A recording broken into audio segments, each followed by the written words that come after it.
Give me coffee in the morning, gotta have the caffeine. Wake me up, shake me up, dip me back on my seat. Pause shit, juice shit, set a feeling so alive. Coffee in the morning, it's the best way to survive.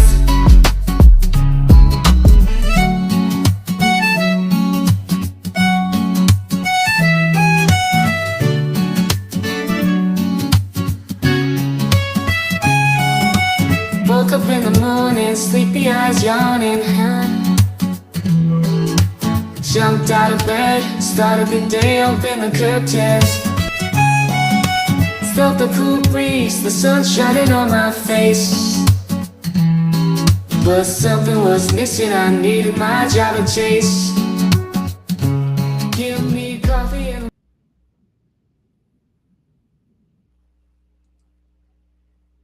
Good morning and welcome in, everyone. Welcome in, Sinead.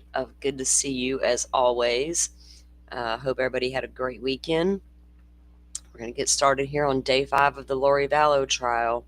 So we'll give it a few minutes to let everybody get in here. Hopefully the notifications went out and all that good business. I'm just checking on something really quick while we're getting set up here. Turn my phone down. Let me turn the phone off so it doesn't ring and terrify me during the stream, as it usually does.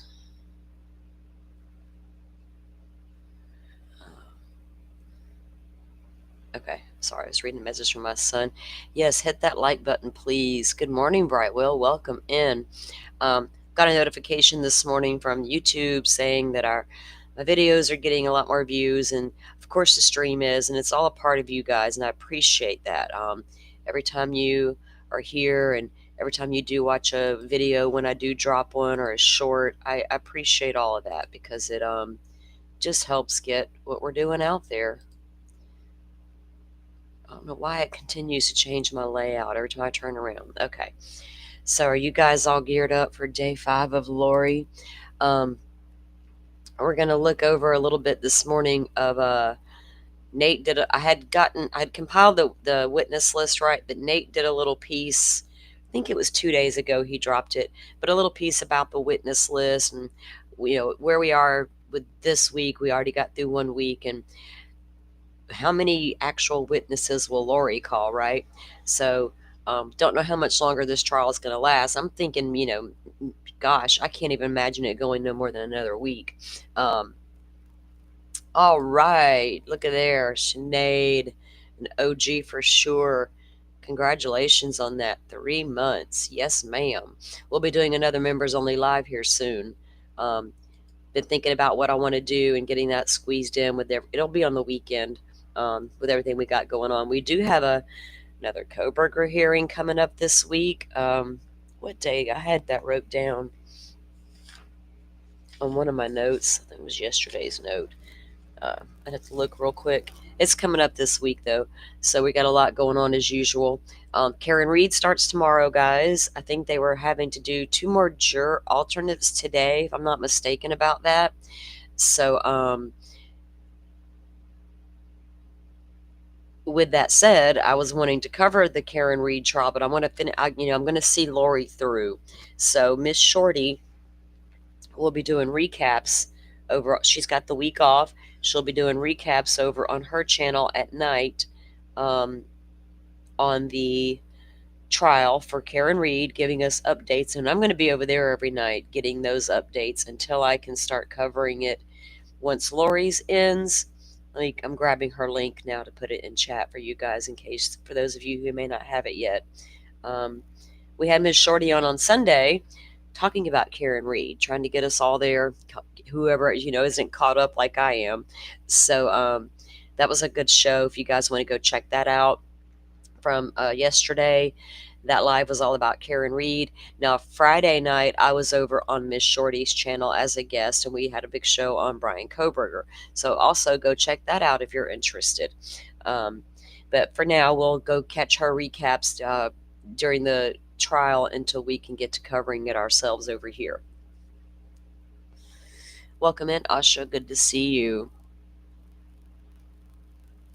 Miss Shorty is spicy and she's fun. She reminds me of me. We have a lot in common, so I don't feel when it was funny because she's like she plays that little she has a guest intro she uses now without the cussy words, but she knows that it doesn't matter to me.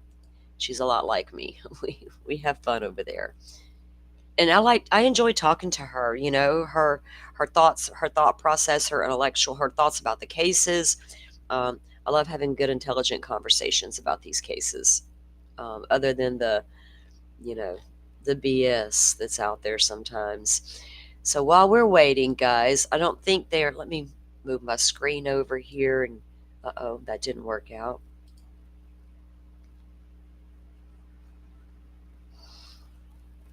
Yeah, we don't.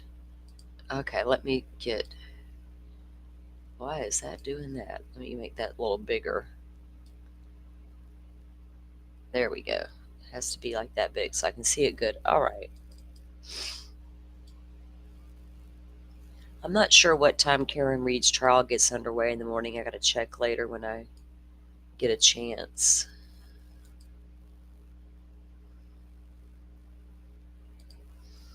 All right, we're going to start off with a little update. Also, guys, if you didn't, I'll drop the link in a second. But last night, Kresha from Difficult Research did a live. And if you don't know for sure who Kresha is the niece of Charles Vallow, the man we are watching the murder trial for. And her mother is Kay Woodcock. Epic takedown of Lori Vallow, right? We all saw Kay's testimony. Well, Kay went on Kresha's YouTube channel last night and gave her a little interview. And it was really good. I enjoyed it. I'm going to drop the link to Kresha's channel. So if you guys want to go over, I don't want to play it because it's Kresha's show. She deserves the watches on that. So I'm just going to drop the link into chat. And if you guys want to go over later this evening or whenever and check out that interview with Kay, go ahead and do so.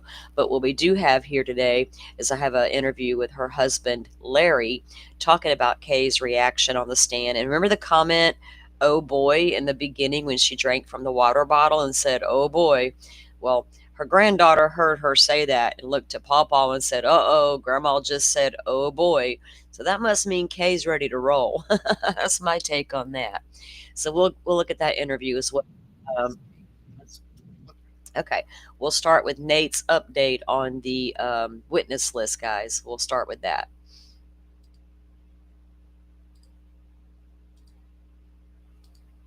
And see where we stand.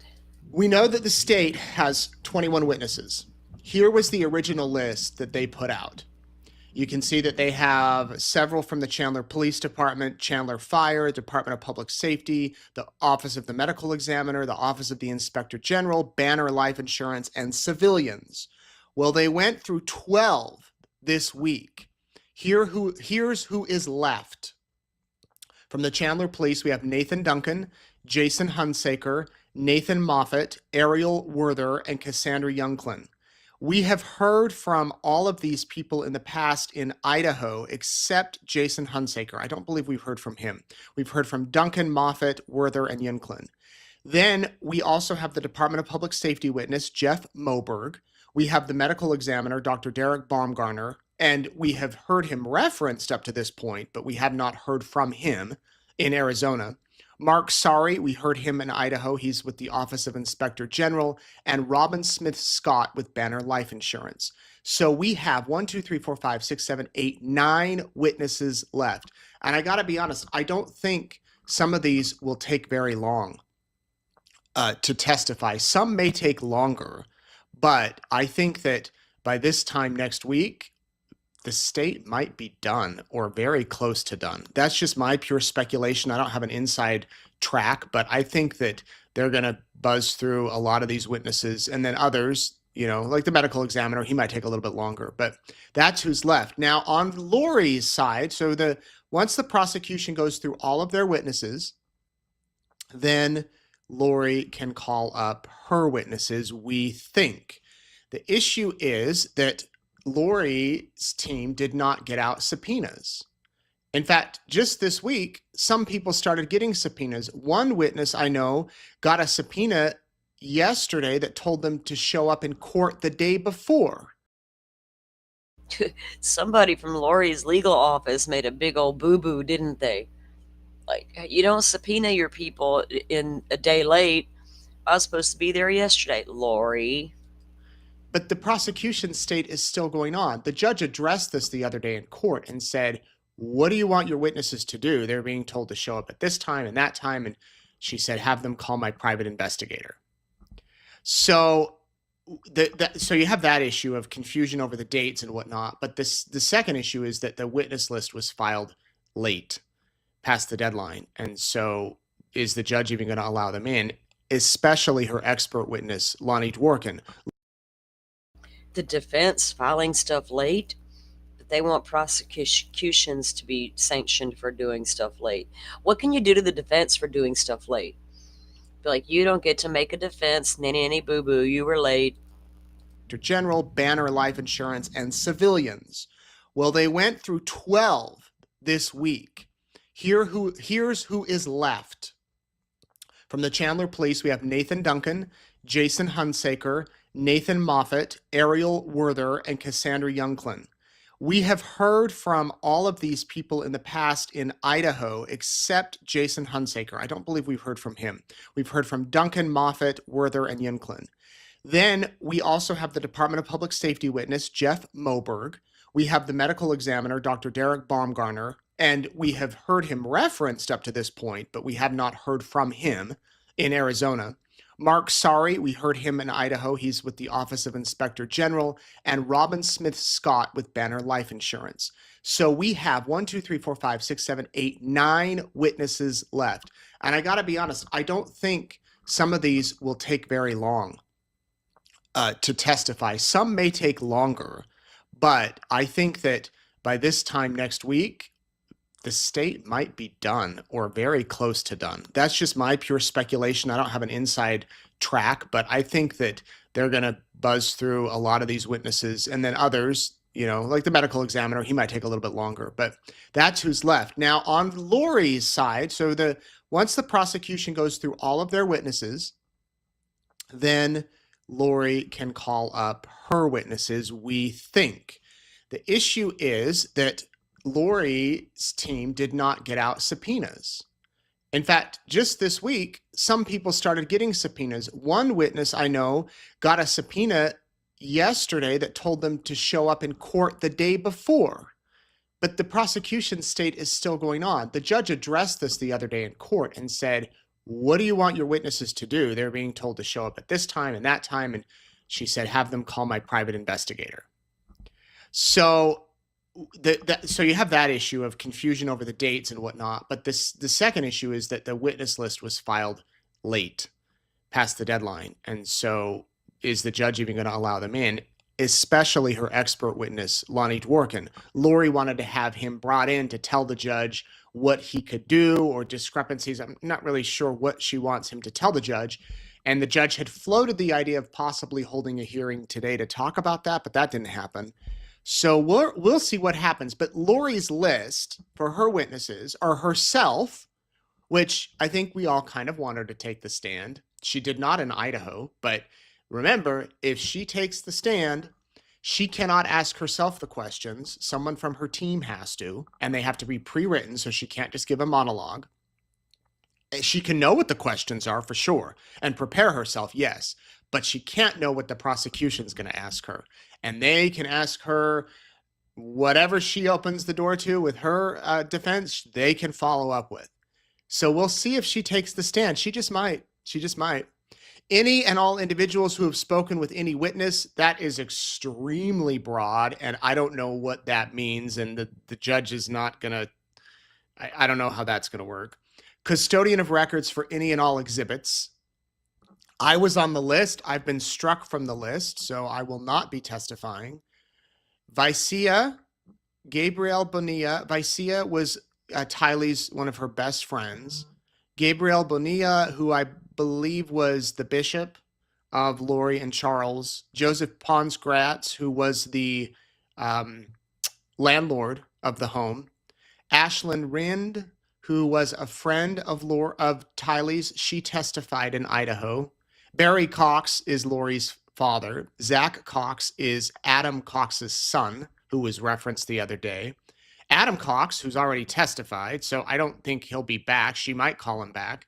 Janice Cox, her mom, Summer Shiflett, and her sister, and Brandon Boudreau. He has been struck from the list without prejudice, meaning if Lori can prove that he is needed, that he can add value to her defense, he can be brought back.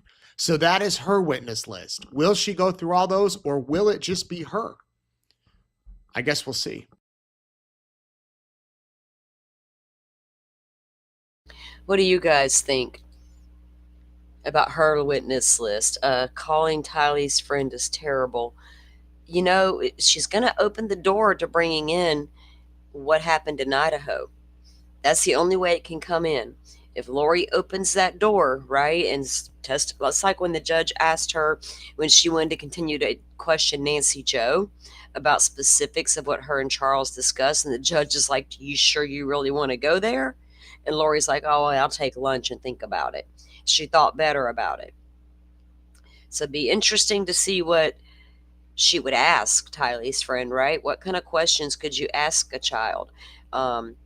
And well, now she'd probably be a young adult, but this jury has to be wondering where these kids are and where this Alex person is. Yeah, it's crazy, right? And I don't know how many and what could her expert Dorkin, whatever his name is, possibly bring to the table? Some Sire kind of stuff about shoddy phone records. I don't know. Right? Yeah. This judge is. It's going to be curious. I don't know how much further how long the prosecution's case is going to last in chief as far as them presenting their case. But they got these 9 witnesses. How many of those will Lori even cross-examine, right? Will she even know what to ask them? If they're certain type of CSI experts or this or that, there can't be too many questions that she would have to be able to ask them. But I'm waiting on like some concrete text messages where Lori and Alex were discussing, other than that opening statement where they're, lots to do this week. That's generalized terms, nothing in concrete saying we're going to do this today, that kind of thing. The jury can damn well convict her based on circumstantial evidence and what they're hearing. They're hearing quite a bit. Yes, she continues to want to do that, Rachel. If you've noticed that, she continues to want to make a big deal about Tylee not getting along with Charles. And I kept thinking, why is she continuing to push that? What does that got to do with anything? And all I can think of is, Tylee was terrified of Charles. Of course she came out of her room with a bat to defend me. It's always about Lori, And I think any child who thought their mother was in danger might try to come out to defend them, regardless of their relationship from the past. But she's setting Tylee up to look like the kid that just right. Totally. Poor argument as teenage kids with step parents is tough. Very tough. Exactly. I got 4 kids. I chose to remain single once I had got divorced, because honestly, back then, my kids were young. I knew whoever I dated was probably going to have an ex and have kids himself. I didn't want no part of all that drama. I don't trust women. I want to get along. I want to be fair. Let's co-parent a bunch of kids. I'm your girl. But all that drama and fighting and what all could arise, I was just not in the mood for any of that. So I was like, nope, good to go. Now my kids are grown. And I didn't have to put up with any of that. I had a stepfather. I have a father that I love dearly, right? And thank God he's still with me. But I also had a stepfather of over 35 years that I loved just as much. We had an amazing relationship. So there are kids out there who can absolutely get along with their step parent and bonus parent, you know? She brainwashed her kids. She definitely did. She definitely did. She did everything in her power to turn Tylee against Charles. And, you know, as a young kid, you're going to believe your mom. You don't know what he's telling her privately, and all you're knowing is what she's telling you he's telling her privately, you know? Oh, thank you, Sinead. I try to be that. That's my ultimate goal. That's my only job in life, as the way I see it, is just to be a mom to these kids. And now I got these two grandkids. I feel accomplished. I got them all grown at least, and nobody's in jail. Right? They're all doing pretty good. My 18-year-old is surprising me with the way he's talking lately about, you know, college and all the things he's getting into now. So it should always be about your kids, right? Having an extra person in your life, a partner, whatever, if that's your thing, that's great. But make sure kids. Um, I just checked the court feed. I think they start a little bit earlier this morning than what we've been starting. So I think they're good to go in like about 11:30 is what they got it slated for. I don't know if that's on the delay or not. I'm going to keep an eye on it. So while we're waiting, I'm going to play this little clip here. Now, I'm going to put it on fast speed because I think it's kind of, let's play this one first. Because the other one's kind of long, so we may just take a look at that at like break or something, like if they break at lunch, to give us something to do while they're away. This is Larry Woodcock. Now, I fell in love with Larry during the Idaho trial for Tylee and JJ. The way he supports Kay, the way he supported these kids, his entire family, Kay's a rock star, but so is Larry. But remember, like I said, when she sat down to testify, and I made that little video piece about it where she drinks the water and she says, "Oh boy," as Lori's getting ready to question her. And Larry speaks about that. Larry, so nice seeing you. Wish you were here in person, but know that you have other things. Oh man, it's always good seeing you, Nate. Now, everybody wants to know why you're not here. Do you want to talk about that? Sure, I'd be happy to. Life goes on. In this case, I've got two granddaughters that Kay and I are raising, and one of them, Ellie, is 10 years old, and Ash is 19, and she's a sophomore at McNeese. Ellie's in the fourth grade, and we are 99.5% finished remodeling our home from the hurricane 6 years ago. And I'm trying to move in this weekend. I'm trying to support Kay up in over in Phoenix, and just a lot of stuff going on. I was unable to make this trip. I will be up there in the near future, but right now our priority is just simply getting moved in our home, getting the girls situated in their rooms. We've got all their furniture in, and it's just life. Like Nate, you said, life goes on. So have you been watching the It trial does. at all? Have you been following the past few weeks? And what are your thoughts? I follow it through Kay, and honestly, this morning at 4 o'clock was the first time. Good morning, Mr. Joe Schmo. Are you down there in line? You got a big ass coffee and all the things going down? We're taking a look at Larry talking about Kay testifying, waiting for everything to get underway here. Welcome in. I've been able to sit there and for about an hour and a half, watch yours and Justin's commentary on it. Y'all just do amazing jobs. I mean, this is our third big rodeo with y'all, and I can't say enough how much support y'all provide, and the fair and honest support. I love listening to y'all. I'm not surprised in any way about Lori. And I think in her heart she knows she can't defend herself. Oh, Joe, no coffee, just water. I don't know how to feel about that, dude. You need to. I'm like, what? I would have so much coffee, but either way, you'd have to go run pee, right? You can't. I told you before, you can't defend the indefendable. And I just think that this is showboating now. She wants. I think she just wants the world to believe that she is not a murderer, but here she is.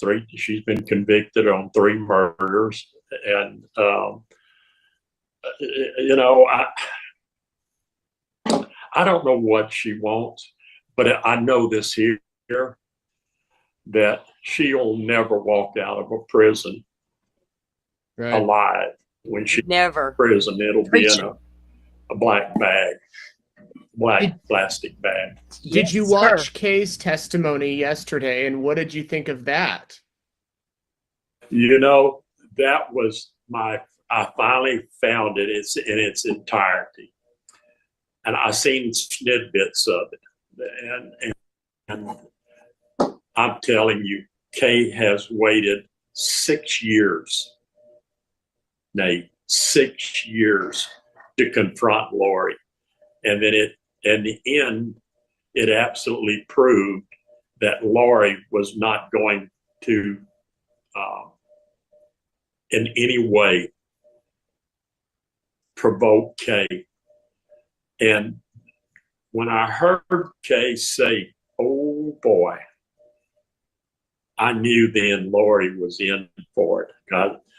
In fact, the grandkids and I were watching it. Ash and I watched it, and she said, "Papa, did you hear that?" Mama said, "Oh boy," and she said, "I knew it was coming." Right. Well, it was interesting because Lori, on some of these other witnesses, personal witnesses, has really drilled into them and really, raised a bunch of questions and gone after them. We didn't see that with Kay. She knows Kay knows every secret.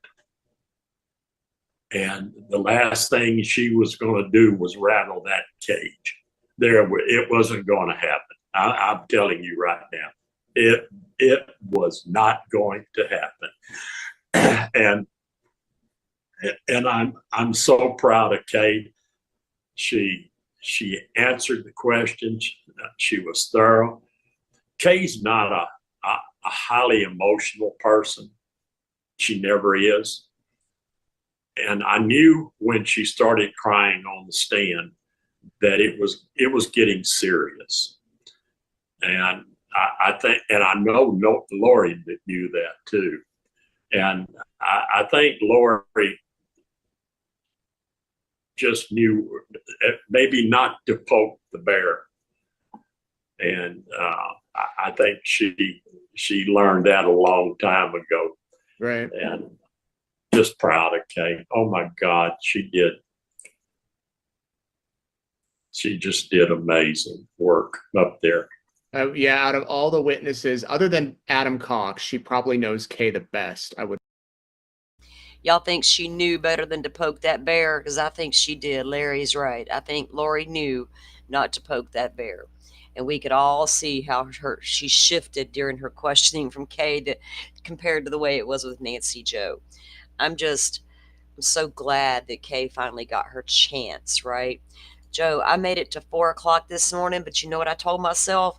I saw the clock. I was like, self, not today.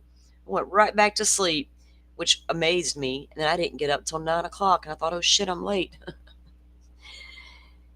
Hopefully maybe the trial won't last no more than another week or so, Joe, and you can get back to getting into a routine.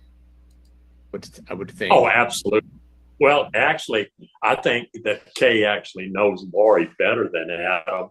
But Most. post. In the adult And life, yeah. I do believe that, because Adam, from my understanding from within the family, Adam had a career, and he wasn't around around Laurie that much.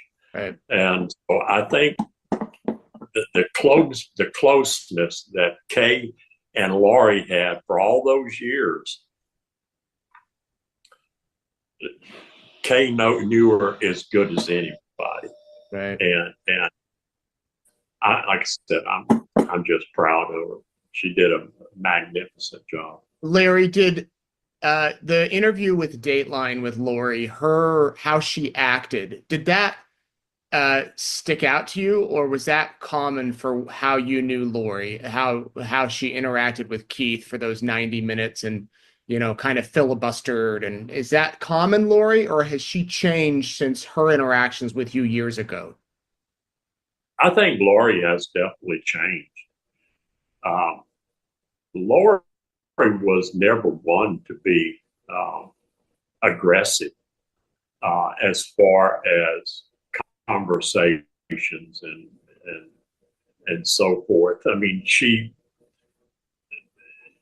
often spoke of her religion, but like Kay and I say, look, we'll be friends all day long.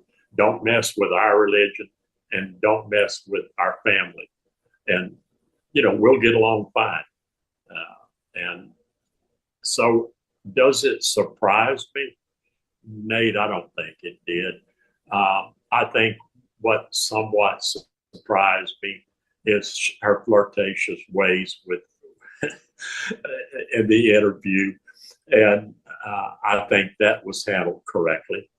And Keith is so brilliant at sometimes not even have to say a word, just a gesture, just a half a comment, and he can provoke a conversation. And I thought he did a masterful job. I heard a lot of people say they thought that Laurie kicked his butt. And I said, well, what were you watching? I said, you better pay attention to what Keith was saying and how he responded and what he got out of Laurie. And that's just my opinion. I thought Keith done a masterful job. Well, the first 60 minutes or so of that interview, Laurie wanted to talk all religion, all about her life after death experience. And the fact that they didn't use any of that, or just a very little, they didn't want to give her a platform to just spew whatever she wanted. And that's all she's looking for. She wants a platform. It's the same thing she's doing in court. She wants a platform, and I'm not going to give her a platform, and I know Kay wasn't going to give her a platform, and I'm really disappointed in the fact that Laurie didn't be more combative towards Kay, because I was absolutely wanting to see that. I did, but Larry, he's like, he wanted to see Laurie get combative because Kay would have ripped her apart. Everything would have flew out. All that anger that Kay's been holding in. I think she might have forgot she was in a courtroom for a minute, and the jury would have heard everything. And you can't unhear it once you hear it. Good Lord. Laurie knew better than to go at her, didn't she, Larry? And Kay was ready for it. Kay was ready. 6 years ready. Yeah. 6 years, the murder of our grandson. Yeah, she was ready. What was telling to me, Larry, is when Laurie said, did you see or hear me conspire to kill my brother? And Kay said, no, but I saw a lot of evidence you did. The natural follow-up would be, well, what evidence? But Laurie did not open that door. Laurie's like, oh, hell, Kay finna spill the beans. I better go sit my ass right back down. And I love the way that Kay did that, because you know what? What's good for the goose is good for the gander. And Laurie wanted to stand up there and make little comments after Nancy Joe's testimony, which is not allowed. So Kay just mirrored that energy right back at her. You go, Kay. No, but I saw a lot of evidence that did. I about fell out my chair. Oh, hell. She Or wouldn't open that door. right, right. That would have been fascinating to hear Kay then list the receipts, but Oh, absolutely. I mean, and that was what I was waiting for. Come on, Lori, open a door. right, right, Let Kay turn loose and let her go after her, right. after Lori. Larry, is there anything you want to add? Well, I want to thank everybody for their continued prayer and support. Uh, I don't think people realize how important that is to, and I hope they do. I do, because what we've had to go through for 6 years now is trying, and it's been bad on Kay's health, mental and physical. It's been bad on my health and my mental. We've both had a lot of anger issues we've had to deal with. Sometimes we get sharp with each other, and then we realize, we're not getting sharp at each other. We're just getting sharp at the circumstances. Right. Well, good to see you, and we'll see when this trial wraps up, and then one more to go, Brandon Boudreaux, and then I think we're done. I hope so. From now on, if there's an appeal, which there will be, obviously, it's on them now. And they need us. They know where we're at, and we'll be there. But I will be up there. I don't know when yet, but I'm definitely going to be up there. All right. Well, I'm going to let you finish unpacking. I appreciate you making time. Good luck with the house, and we'll be in touch. I'll tell you what, when you're 78 and you're trying to move by yourself, Nate, it's not as fun as it was when I was in my 30s and 40s. I don't know if moving is ever fun, but I can't imagine doing it when I'm 78. You should be on a beach, Larry. No, I got too much work to do. Got too many things to do. All right. Take care. And you have a great day. Tell your family hello, and tell them. Okay, I do know that Larry was able to receive some help getting the move done. Kay said they got everything set up for the girls' bedrooms, and some neighbors came over and offered to help Larry. And they did suffer a loss during that hurricane. I live in hurricane country. I've lost an entire house to a damn hurricane. It ain't no fun. Rebuilding takes a long time, getting your life back together. They've had a lot to deal with, on top of the trial stuff, coming up with that. So I know that they are probably damn well mentally exhausted at this point. Good morning, everybody coming in. Rachel, I see you. Thank you for being here. We appreciate you so much. As always, Spinster, welcome in. Welcome in. Thank you all for being here and joining our morning conversation and getting ready. Rachel, oh, Hermosillo is there. He testified over in Idaho as well. I'm going to pull up. I don't think I just checked and they're not in court yet. We do have a couple more things we can review in the meantime while we're waiting. There is an interview with Kay that I wanted to show you guys as well, but I want to make sure we have enough time to get it in. Let me pull up the court feed again and see what's happening. Because I think once they actually start it, we're still in the delay. Because Law and Crime has been showing us the outside of the courtroom, remember, waiting, and they're not even showing that yet. So let me pull up another little segment for you guys that we had prepared to watch. Let's see. Okay. And like I said, go over to Cresha's channel and take a look at that interview with Kay from last night. It was really good, and it's cool to see Cresha be able to interview her mother, because Cresha's been covering the case, holding lives about it, doing a whole lot about this case. She's got a big playlist over there, and then to see that interview last night was really cool. And like I said, I don't want to play it because I don't want to take her views away, so I'd rather you guys go over and watch it yourself. Okay, this is okay. Joe says, Rachel, where are you at?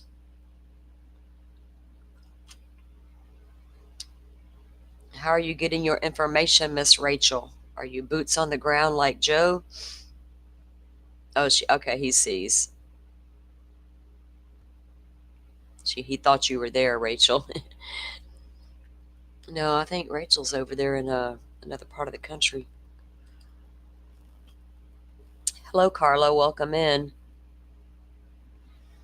4 a.m. where you're at? Is that what you're saying? It is almost noon where I am.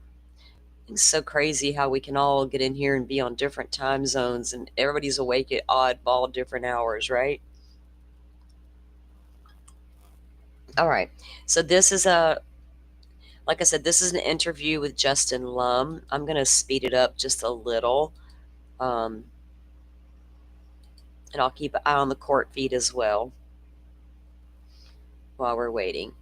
But this was an interview with a couple of family members as well. I think Kay and her siblings, a brother and a sister. I think Joe has seen this has already seen this. Right? She got excited, Joe, because she knows that Hermosillo made Lori uncomfortable. She does not like that dude at all. Oh, okay, Carla, I got you. I got you now. Thank you. Okay, so let me get this going, guys. And like I said, this was an interview with Justin Lum with Kay. Testifying as a witness for the third time in her life. This time, her mission was to get justice for her brother, Charles, already accomplishing that for her grandson, JJ Vallow, in 2023 and 2024. But this moment she's been waiting for a long time, facing off with her nemesis, Lori Vallow Daybell, the pro se defendant accused of plotting Charles's death. Kay takes us inside her testimony. I'm Justin Lum, and we are on the record. What a week of trial it has been in the Lori Vallow Daybell case, and I am joined by some special guests right now. I've been waiting to talk to this family. We are speaking with Kay Woodcock, Charles Vallow's sister, Jerry Vallow, Charles Vallow's brother, and Susan Vallow, Charles Vallow's other sister. You guys have been through such a journey. First, guys, I'm going to wait and let the family start speaking to see if this is too fast. Right now, I'm okay. I can't do super fast. My ears I cannot compute what they're saying. But right now, I'm okay with this. Or if you guys want me to slow it back down, let me know. This is a group thing here, not just about me. I want to start off with Kay. How are you feeling coming off yesterday's testimony? Everybody's eyes were glued to the screen when you were taking a stand. I am probably the most depleted I've ever been in my life. I told you, I'm like, I don't want to interview. I'm going to slow this down because let's go to 1.25 with Kay. Okay, here we go. Today, I'm just exhausted. It's exhausting being in that courtroom every day. And it was just like it in Idaho. At the end of the day, you're just drained. And so it's the same thing here. And but yesterday, after testifying, it's such an emotional thing, and it just wipes you out. But I mean, hey, I'm here. I can only go up from here, so I'm good. Yeah, you're done as far as trial number 3. Yes. You have. I mean, isn't that? I was saying this yesterday to our viewers watching. Imagine being a key witness and testifying in 3 murder trials. And I know that's not something that anybody wishes for, but that is the hand that you were dealt. Yeah. I mean, do you ever think about that? Like how you are a key witness in these cases? Not really. I just know what I know. I mean, it's not that I know anything more or less than the next person, but well, in some ways you do. Everybody together, collectively, it's one big story, and it's one big mess that Lori and Chad made to everybody's lives that have been affected by this. Jerry, how proud were you of your sister yesterday, seeing her up there? My sister rocks. She is a badass. Yes, she I was very proud of her. She said what she said, and it almost fell out of my chair. But it was a really great testimony. Because this is about justice for your brother. It is. It's been a long wait to even get to this point. Right. Yeah. And we're here, and let's rock and roll. Susan, how about you? I was so proud of her. When she came back at Lori, and Lori just didn't really know what to do. But yeah, she rocked. She really did. That's awesome to hear. Now, what you're talking about right there is what leads me to this, how you basically clap back at Lori Vallow Daybell, who's representing herself pro se, and we're all waiting to see the kind of questioning she had for you in cross-examination after this very, very thorough testimony and direct exam by prosecutor Trina Kay. But she only had 3 questions. Let's listen to that exchange right now. Mr. Cock, where were you on July 11th, 2019? At home in Lake Charles, Louisiana.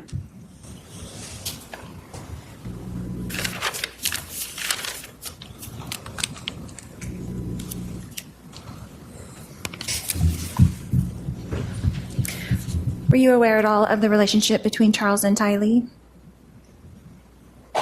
It was, let's say, it was a bit contemptuous. It seemed like there was always a lot of drama going on, and so that's all I knew. He didn't say too much about it, and I didn't pry.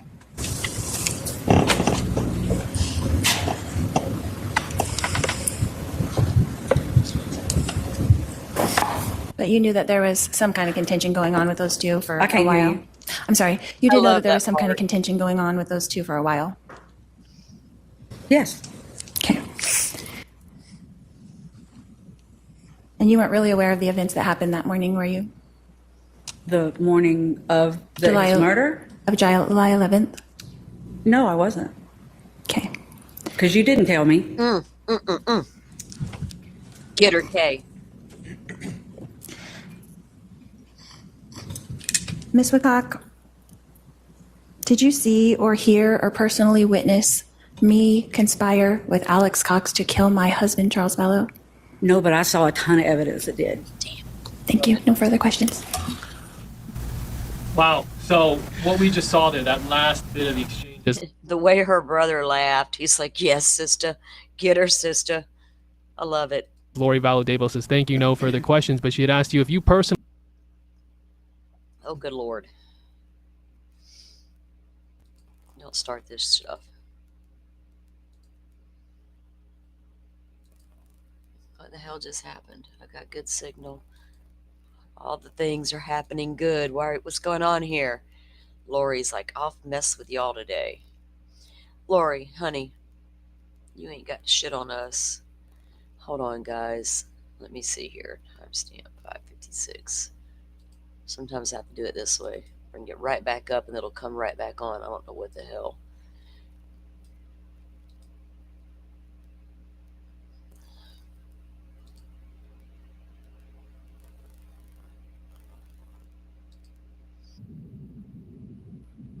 Ew.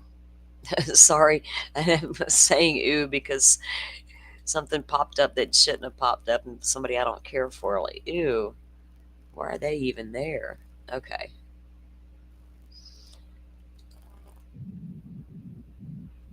All right. Let me pull this back up now.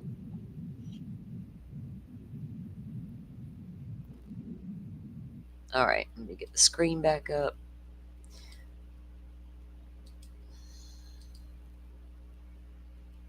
Okay. Saw a ton of evidence that did. Thank you. No further questions.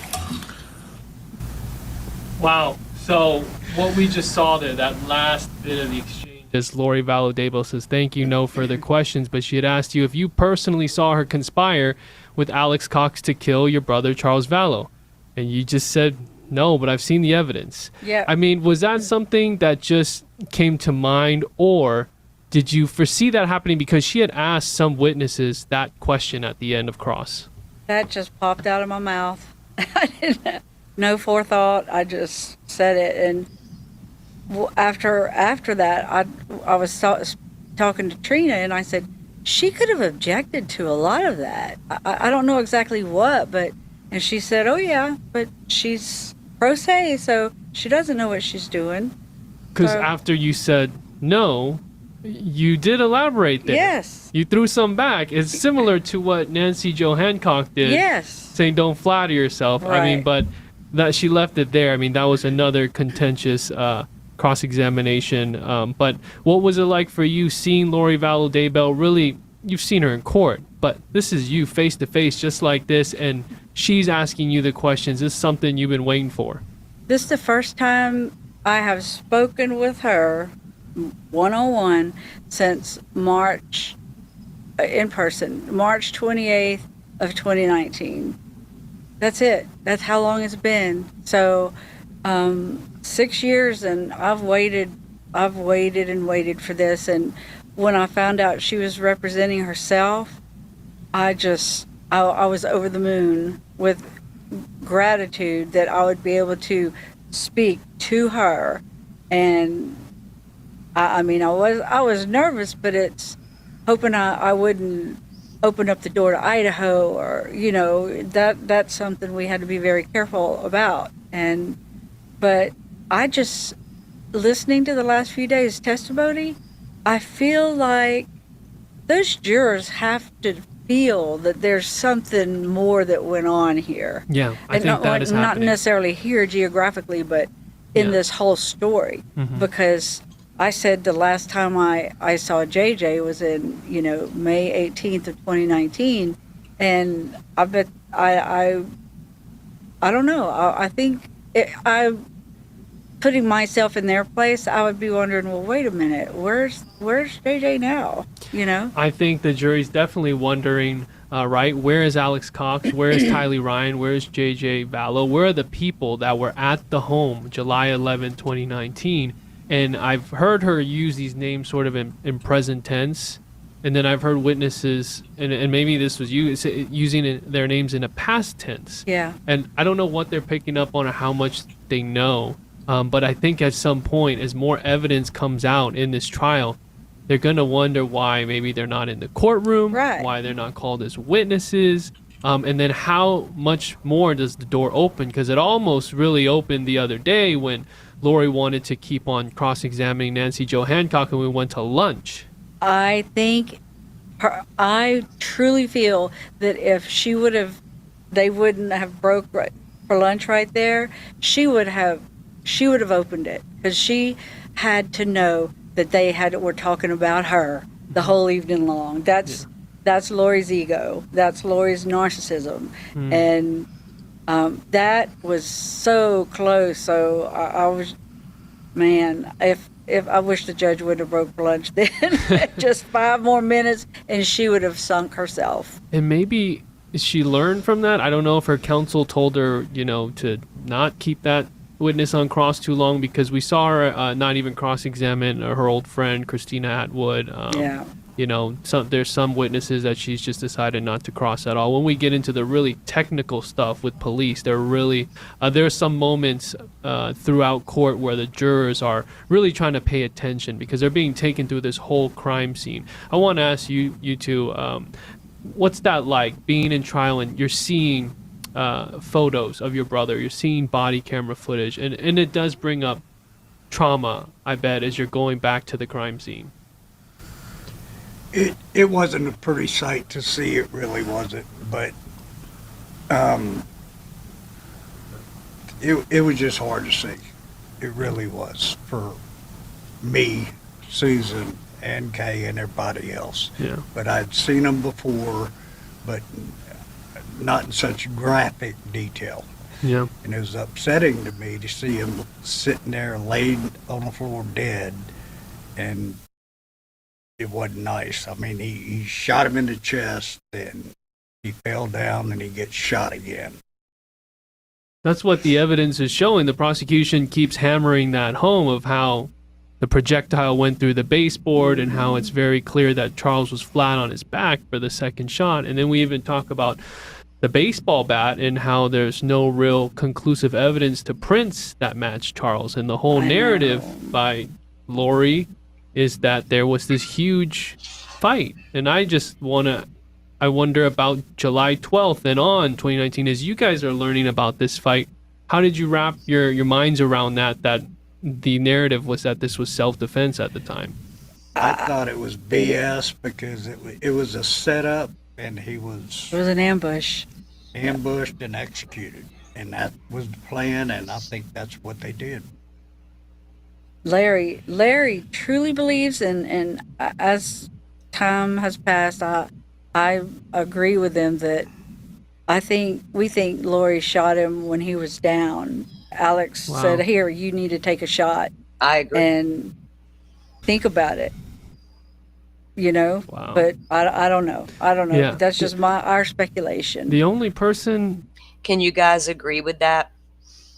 Because there was no reason to shoot the man once he was down on the ground, right? Self-defense. I got to disarm and get this man off me. One shot takes the man down. Chances are he's not going to get back up and do a whole lot to you. You got plenty of time to run out of the house, call for help, all the things that you could be doing. But no, they're going to stand there and take a second shot for good measure. And we wouldn't know if Lori took a shot because they didn't test her hands for gunshot residue. It's insane. Gigi from Pretty Lies and Alibis has reported, guys, that there, like Joe had mentioned, there was seemed to be more people there today.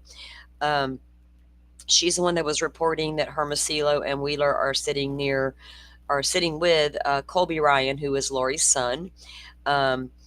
There's a lot of public there today. It looks like it could be a full house. Around 17 minutes ago, the bailiff said they were 90% of the public won't get in today. And then about 12 minutes ago, court staff told the public once all seats are full, they will be asked to leave the courthouse, no waiting on the 5th floor. So I'm assuming there was like a spillover area out there they could wait in. So Joe better stick close to his seat today. When they get a break, don't run too far away. They had to deal with that in Delphi.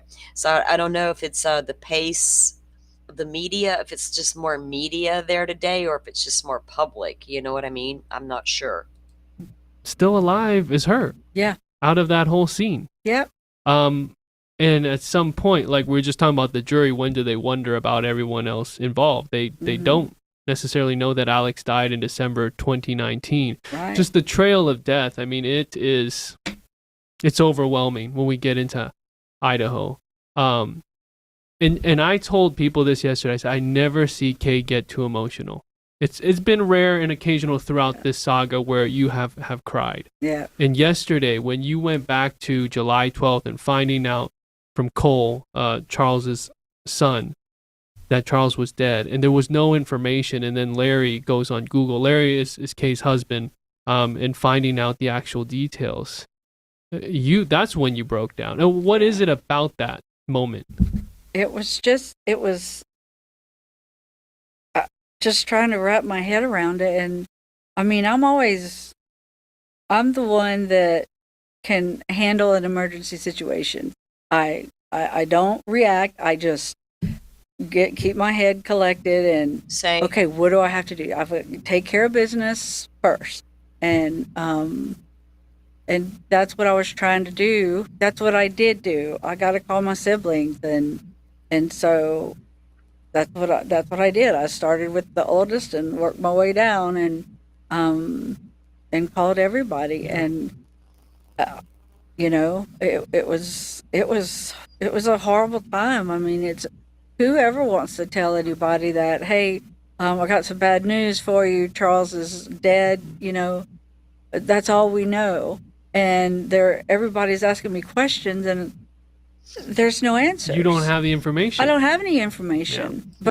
Yeah, Sinead, we've all been saying that if they had taken Charles Vallow seriously, anybody along the way in the very beginning, when he, besides Alex Cox, was the only one that took Charles seriously. And if anybody had along the way taken that man seriously, a lot of these people, these kids, Tammy, would they even be gone right now, right? If they had just listened to Charles. And they didn't.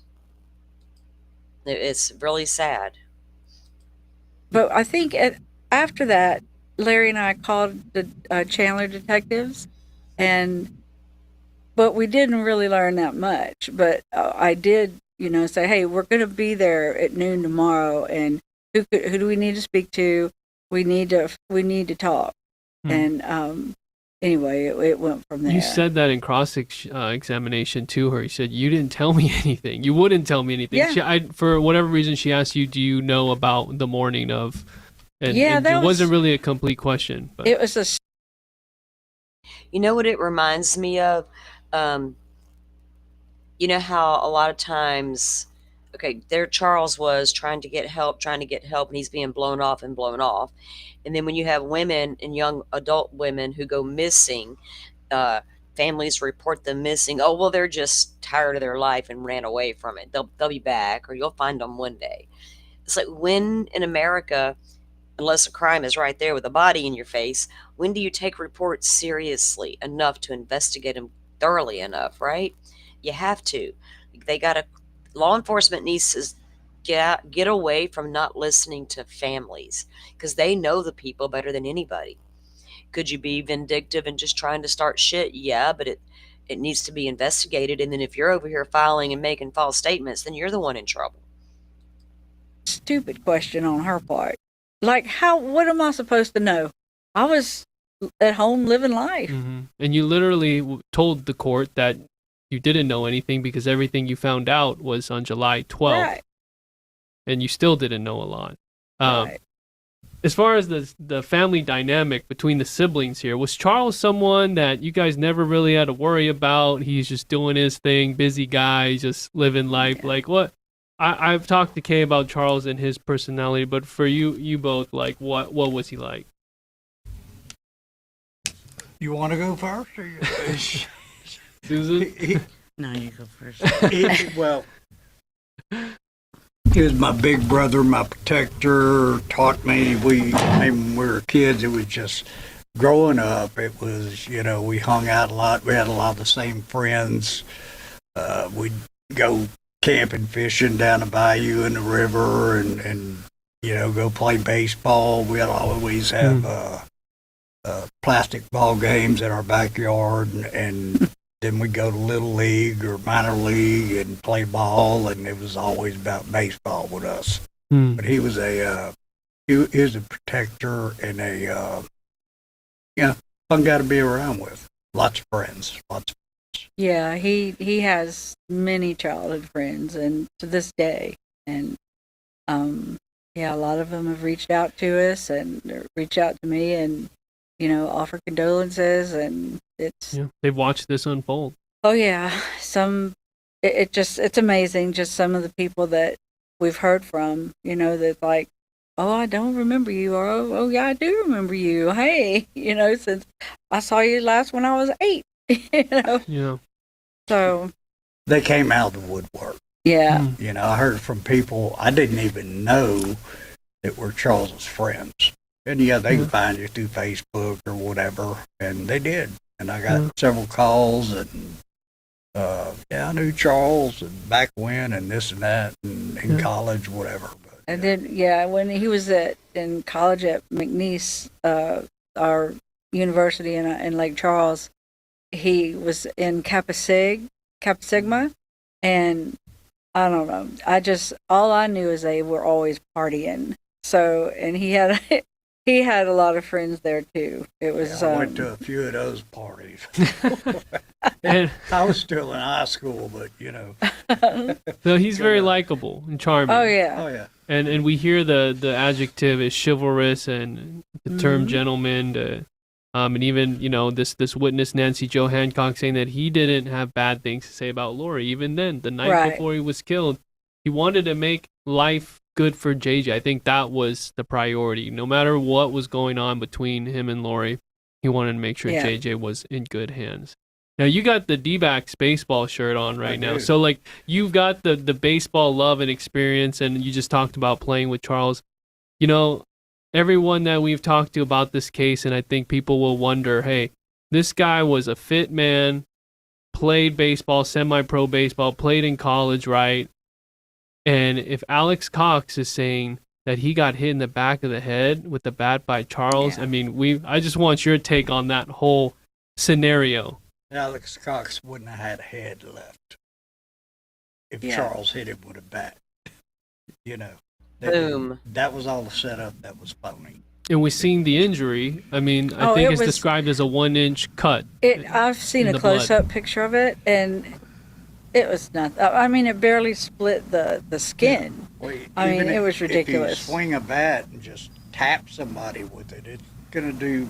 Yeah, this Rawlings bat, this metal bat, it's no joke. If you swing it hard, it's going to do a lot of damage. Yeah. knock him out kind of damage. True, Rachel. I have to ask you, Kay, like in the Idaho trial, all the evidence is just flowing out there, like just There's so a waterfall. much. Yeah. But there's a different approach here, like you said, trying not to open the door to Idaho, right? It's almost like the rules of the game have been changed a little bit and the jury doesn't know anything. Like, how was that different for you as you were being questioned by Trina Kay, and like more challenging? Yes. Number one, I just had to, okay, don't talk about Idaho. Don't, it was, I really had to think about that a lot yesterday. I just stayed focused. Don't talk about Idaho. Don't mention Idaho. Don't, just don't say. I think, where'd it go, the comment? You always wondered, okay, yeah, you're talking about the morning of when he was shot and killed. I wonder, did he walk into the home with his phone in his hand? Did he lay it down, like on the kitchen counter, the table, something, and everything started happening? And then once he was shot, or his phone was in his vehicle, because his vehicle was there, and Lori took his vehicle to take JJ to school. So if his phone was in his truck, because he had a rental, she had it.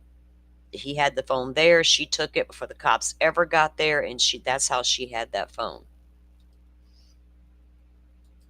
JJ's dead. Don't say, well, you killed him. I mean, I could have spouted off a lot of stuff, but I just really had to be careful yesterday. And honestly, I was a little surprised that I said what I said, about, well, you didn't tell me. I just kind of Yeah. And it went by so quick. There, yeah. I just wish I want to do it one more time, and I'll have a lot more snarky stuff to say.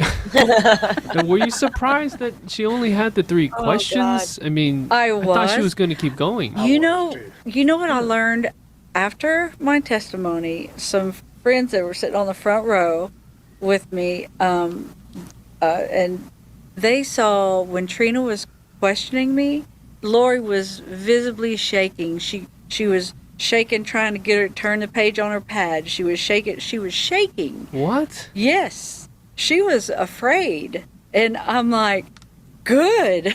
Yes. That was wonderful to hear that. You were nervous, but at no point were you going to be intimidated. No, by I was her. not intimidated. I mean, this is one someone bit. that you were close with. Yes. And there's stuff needs to be resolved. In your I was waiting on Kay to jump up and pull a business move on Lori. I wouldn't have blamed her one bit, and I'd have turned around and said, "I'm sorry, Judge, I got bail money." mind. Yes. There was no intimidation. Yeah. I felt zero intimidation. And obviously, she felt intimidation. She was worried. What was I going to say? And I'm glad. She Wow. needs to fear me. Because Ooh. if I just had her for a couple of minutes by myself, Heck yes. she should fear me. And in this I am loving me a salty ass Kay Woodcock. And I don't blame her one bit. I am loving it. case, it's different because in her first trial, she got to watch her public defenders do their thing and cross-examine, but she's now leading the show here. And so that's why I think everybody was expecting more fireworks and seeing how if this got more emotional or intense between you both, but it was quick. And Same, Sinead. I'm not so sure I could have been as, I don't know. Maybe because Kay did that right, though. She showed she was strong, she was in control, and you are no freaking match for me, Lori. Bring it, Too bad Lori didn't ask her more questions. But if Kay had slipped out the Idaho stuff, that could have caused a mistrial. So, the few comments Kay was able to get in were epic and well-deserved and long overdue, right? Oh, heck. It does not like me stopping to run my mouth, but y'all know I'm going to have to do it. and she had something. She went longer with Adam, and I'm sure you got to see that with Adam Cox, her brother. Adam did a What great did you job. take from that whole testimony? From Adam? Yeah, I know Adam is in a terrible Micah? position with his family, that they would ostracize him and Zach for speaking up about this wrong thing their daughter did and son. And so I appreciate Adam being honest, 100%, totally honest and open. And, you know, Adam did the right thing. It's his family that is very questionable. Well, Rex Connor, the uncle, it was And I say her immediate family. Yeah. I don't mean Rex and. Oh, yeah, I and- know. Yeah. Like Rex said that they were really And Megan. close. And Megan. Rex said that Adam about to and say. Lori years Because Megan Connor is Lori's cousin, and she speaks out against Lori quite. She's got a YouTube channel as well. And then so does Alex and Uncle Rex. They have a YouTube channel as well.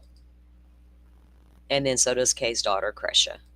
ago. I mean, these are siblings. Yeah. And they're all close. Yeah. Just like you guys are close. And then at some point in 2018, the relationship gets strained, and Adam is on the stand saying that once she asked him what he thought about her beliefs and what she was saying about her priesthood and being a celestial being, he had to just say, well, I don't believe you. Like, I'm not Yeah. going to criticize was you, but I crazy. just and so she took offense, it seems, because he said they just stopped talking. Is that her nature though? Like how she treats people, even if loved ones, if you don't agree with her?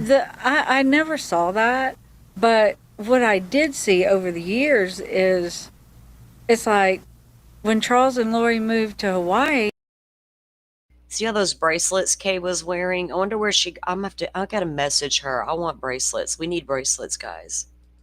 then, you know, the next time we went, her parents were there.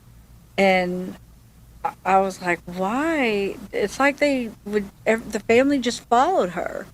And I don't know. A lot of kids follow their parents, but it's like they were following her, like the whole family. She was their leader. I don't know. That's what I saw in my perspective. So I don't know. And I gotta know this. Maybe you guys talked to Charles during this time, because this 2019 timeline from January into July, and your testimony discussed so many details. And you obviously you have like an encyclopedia now from doing these two trials. But like knowing when she was AWOL for 58 days, helping Charles move to Houston, and he's kind of back and forth, right? And then the reconciliation, the divorce that never really processed. But like, did Charles want to get back with Lori and go from being separated to finally living in the same home together? Like, what was going to be the next step if things didn't go the way they did? Lori would have never have allowed it. All she did when she came to Houston, excuse me, when she went to Houston after being gone 72 days, she went for a money grab. She went to grab money, and that was it. And then she was gone again. So they were pretty much separated. She did not want to, because the affair was happening.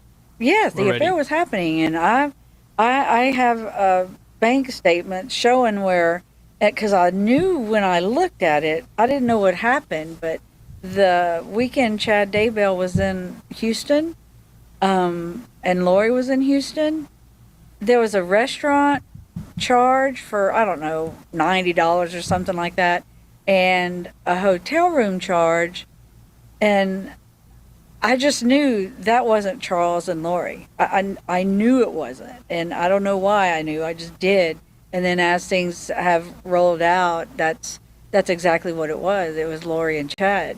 And I mean, Charles knew about Chad then. Really? I was trying to figure out when he really finally knew that she was cheating. And I know that the whole letter thing came out in June of telling Chad to come and write a book for him. That was one of the things he and I talked about after I got there, when he and Lori, you know, did this, when Lori. Okay, so apparently, guys, I'm checking Twitter updates. I was actually noticed it in the feed of the streaming for the hearing, or for the trial, people were saying something about a juror being late. So I went to Twitter and pulled up Gigi's latest post, and like 10 minutes ago, she says they are waiting on a juror who is running late. What in the world? What's wrong with that juror this morning? And a minute before that, questioning detectives something about why they didn't. Okay, I guess they have started. About why they didn't make an arrest sooner than they did. The judge will address this later today. Oh, so they've had some questioning going on outside of the camera view. The jury is coming in soon. That was 11 minutes ago. But the state filed some new motions this morning, I guess. Lori just got them this morning. A subpoena was served on Bobby Vallow. A motion about questioning the police. State's third motion to preclude defendants' witnesses. Motion about video observed by Summer Shiflett and Janice Cox.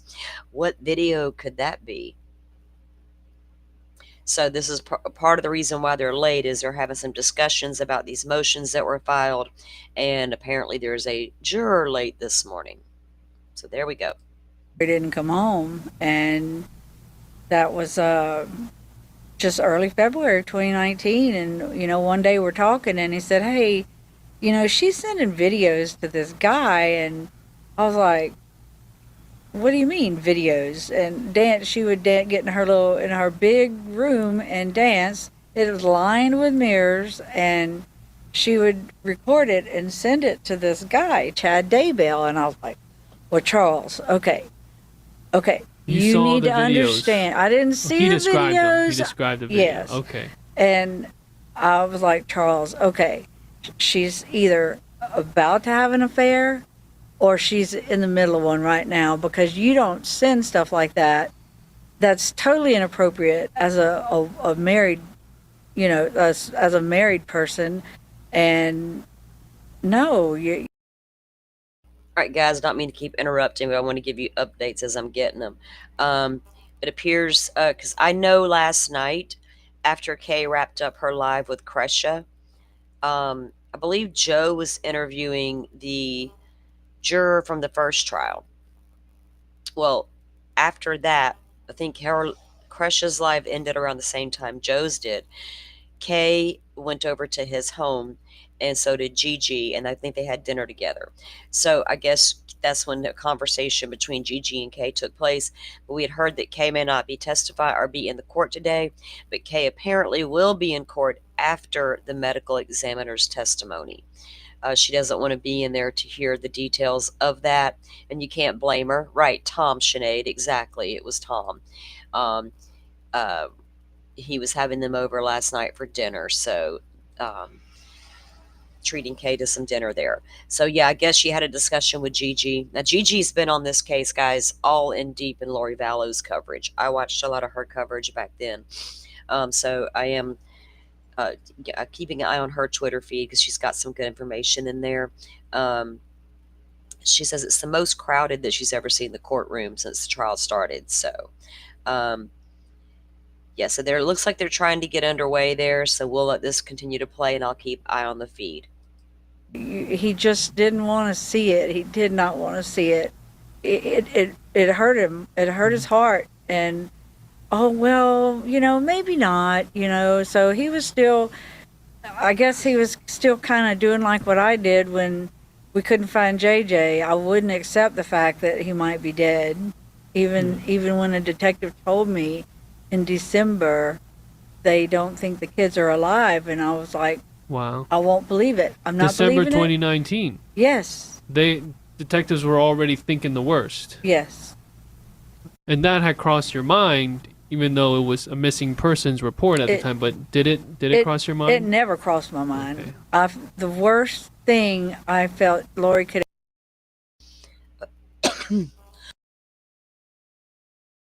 Sorry, guys. So when Lori walked in, she was wearing a navy blazer today, and did not look over where Colby, her son, was sitting with the two law enforcement officials that she despises. Okay. Hope you're uncomfortable as hell today, Lori, with a packed courtroom All eyes on Lori.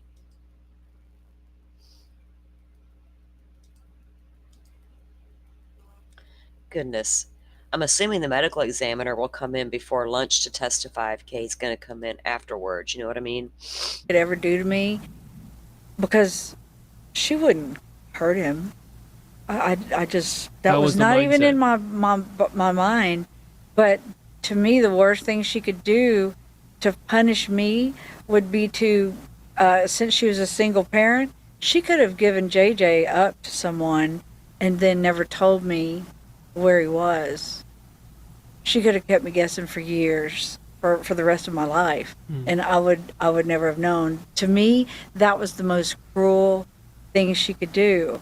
But boy, was I wrong. Very wrong. Yeah.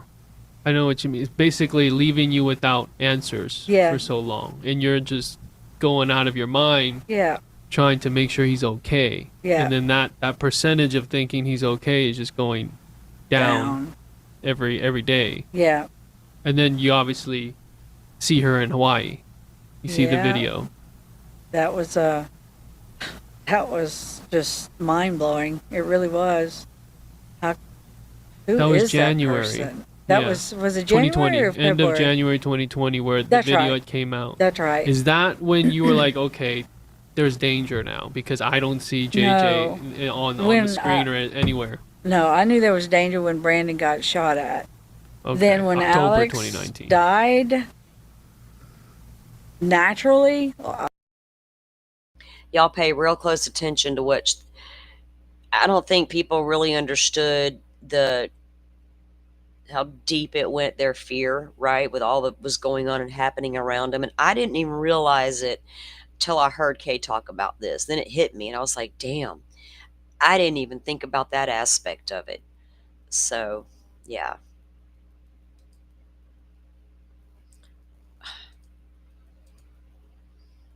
I'll never believe that as long as I live. When Alex died, I'm like, holy cow, this is just, it got more and more ominous, but I still kept, no, he's okay, they're okay. Then, I mean, it wasn't until the end of November we knew that Kylie hadn't been seen. So, You got all these people that are really unaccounted for. yeah. And then Tammy Daybell's body's exhumed the day Yes. before Alex died in December 2019. What's it like for you when you guys are hearing all this from her and she's reporting all this information back to you in this time frame? It's hard to hear. I mean, but Kate kept on top of things. I was always working, Yeah. so I couldn't really track it. But when Nate Eaton went to Hawaii and saw Lori and Chad, where's the kids? Where's the kids? And she nonchalantly, okay, whatever.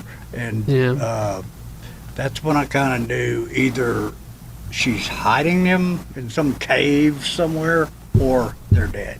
Wow. And I suspected the latter. And it wasn't too long before we found out that they were.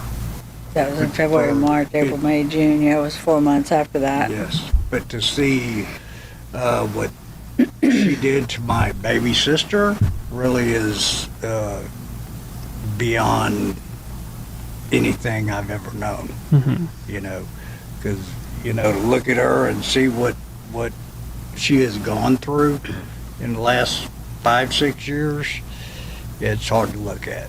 I mean, Thanks.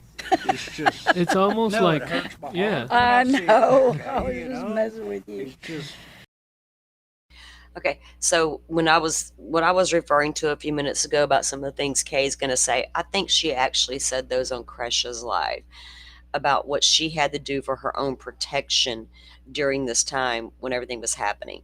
So yeah, you guys need to go over and check that interview out because it's pretty interesting. Rachel says the state filed to exclude Lori's witnesses. Lori had to have a speedy trial, and this is what happens. The state has a right to question them. Exactly. And we also heard she didn't get subpoenas out in time to even get her own witnesses in there. So how extensive will her witness list and questioning actually be? Maybe just herself up there? Lord, I mean, him and JJ were at my house like 3-4 weeks before he was murdered.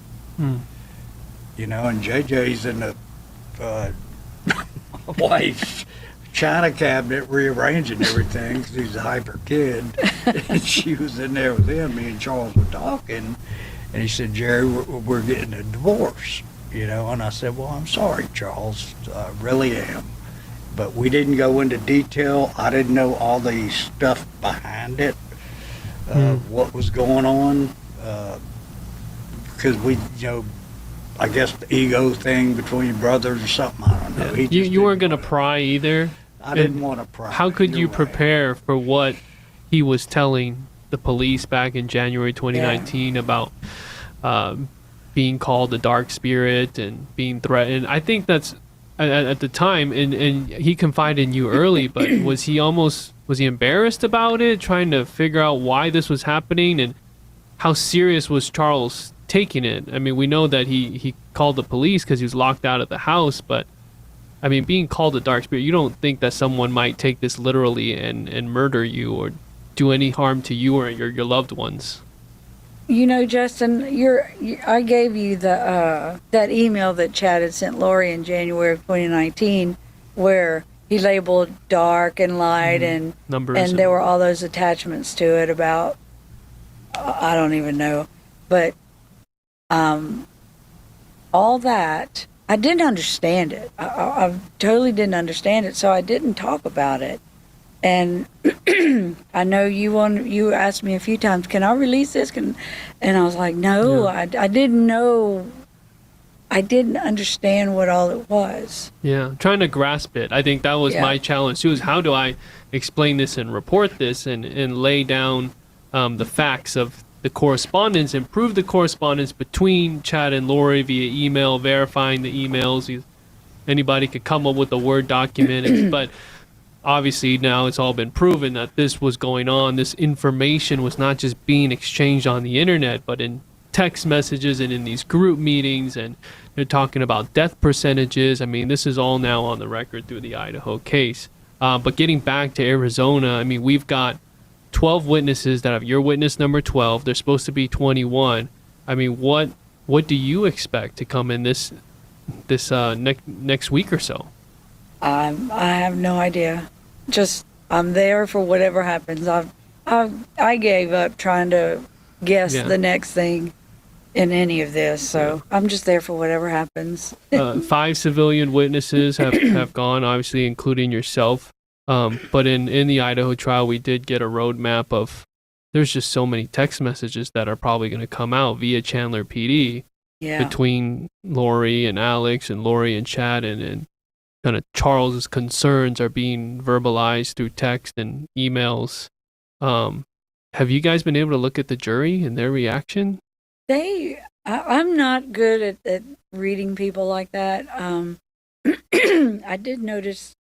Excuse me. Can y'all kill my mic for a second? No, it's okay. Go. Well, I would ask Jerry. To me, the jury is very hard to read. They're kind of stoic, if you will. Yeah. They are stoic, yes. And I sit on the front row, but sometimes I would lean over the rail, just looking intently at what's going on in the court, and a couple times they would look at me, and I didn't know if they knew who I was or not. They really don't. They don't. But they're hard to read. There's all men except for 2 women, I believe. Okay, so 12 men and 2 women. Yeah, because we lost 2 jurors. Yeah, we did. Lose 2. That was. Hang on, guys. I think Law and Crimes feed just went live in the courtroom. Court TVs is not. We've been viewing on Law and Crime here. Court TV is not in there yet, but it looks like law and crime is. So let me pull that up. And we'll go back and finish that interview. And they're getting in the whoops playlist. Get over here. Okay.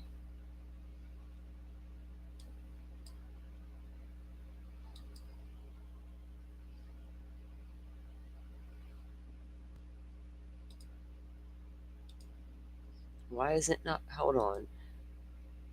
What in the world? Click. Here we go.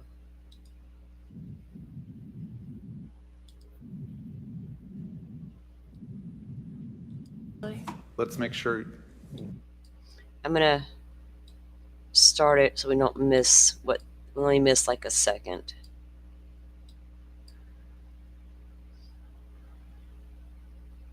Okay.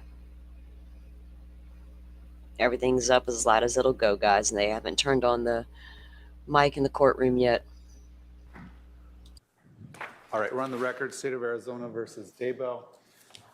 CR 2021-001704. State's counsel's present, the defendant's present with advisory counsel. Is your paralegal or investigator going to join you today? Yes, she's on her way as far as I know, Your Honor. All right, have you received some motions that the state filed since we were last here on Thursday? I just did this morning, actually. Let's make sure you have them all. So last Friday I received from the state, what's the wrong one? It was an email sent from the state to my judicial assistant, copied on the email where the advisory councils, as well as I think your paralegal. Is your paralegal Anna Ramirez? Yes. Okay, so she was copied on that, and that had to do with the subpoena that was served on Bobby Vallow. Have you seen that? I have not seen it. I did hear about it, but I did not see it. So we have that to address. We have a motion limine regarding the questioning of police. Have you received that one? I just received that one, yes. State's third motion to preclude defendant's witnesses. Have you seen that? I just have those two, but not the first one that you mentioned. Okay, how about motion limine regarding the testimony of a video observed by Janice Cox and Summer Shiflett? I do not have that one. All right. Do you have does advisory council have a copy of that one? No, Judge. Here's a copy. Okay. Are any of these issues something I need to deal with for this morning between 10 and noon? Judge, the only thing is I would like to have, at the very least, those subpoenas that have been filed sealed, since they are in violation right now of victims' rights. It is, in addition to the one on Robert Bobby Vallow, which other one? The state sent an updated, we also, Brandon Boudreau is not a victim in this case, but he is a victim in the CR 2022, and his subpoena was also filed with the clerk's office. All right, it's ordered sealing those two subpoenas. Are there other, the issue regarding the questioning of police or detectives about why there wasn't an arrest immediately or why it took a while for the case to be charged, is that something it's gonna come up this morning? No. Okay. Let's deal with, I want to give you a chance to make sure you read all these, and so that's something maybe we can deal with at about 1:15 today or later this afternoon. But do we have our jury? My staff is out there. I know one juror was running late.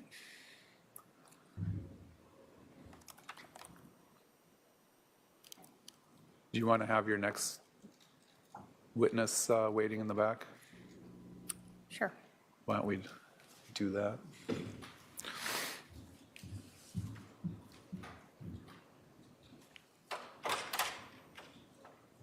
Do you have everyone? We're still missing one. I'm about to call him right now. Okay, still missing a juror. So I think we're going to have to wait a few minutes to see if this juror's going to. Yeah, that's fine. That's fine.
Sorry, guys, I went to the kitchen to grab a bagel. I was getting a little hungry, or it was the munchies. I'm not sure which one it was. Medical examiner's going to be first up. Welcome in, Butterfly. You've been in class all morning. We got to catch up, girl. I know there's been some changes going on there. Sorry, guys, I went to the kitchen to grab a my bagel. phone's turned up. A little hungry, or it was the I have to munchies. take my phone with me so I can make sure the stream is still up and running when I walk away, in case some funky stuff goes down. I don't know, why would they call Bobby, right? It's a good question. We'll have to wait and see. I hate having to wait and see. I'm not a very patient. Sometimes I'm patient, sometimes I'm not. It depends on the situation, right? Sometimes I want to know right now. I appreciate all you guys coming in and tuning in with me and hanging out here to watch the trial. I know you have a lot of options out there.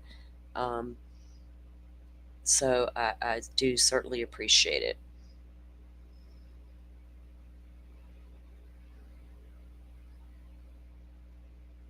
Good Lord, I hate getting strange, weird messages and people I don't know. Like business type stuff. I'm like, I don't even know you. Why are you messaging me?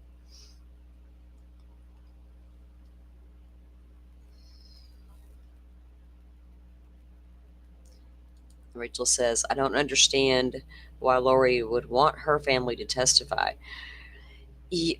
She thinks because in Lori's mind, and I'm assuming ambulance passed by, her mother must still have her back.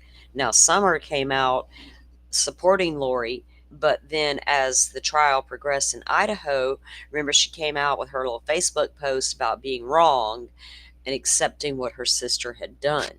So, I don't know what she would ask her sister, right? And is that going to open the door to what happened in Idaho? Sinead, I love you guys. That's the whole thing about streaming for me, being a part of a community, right? And I love, y'all know I love reading your questions. I'll get sidetracked and forget what we're doing and I'll conversate with you guys for 2 or 3 hours.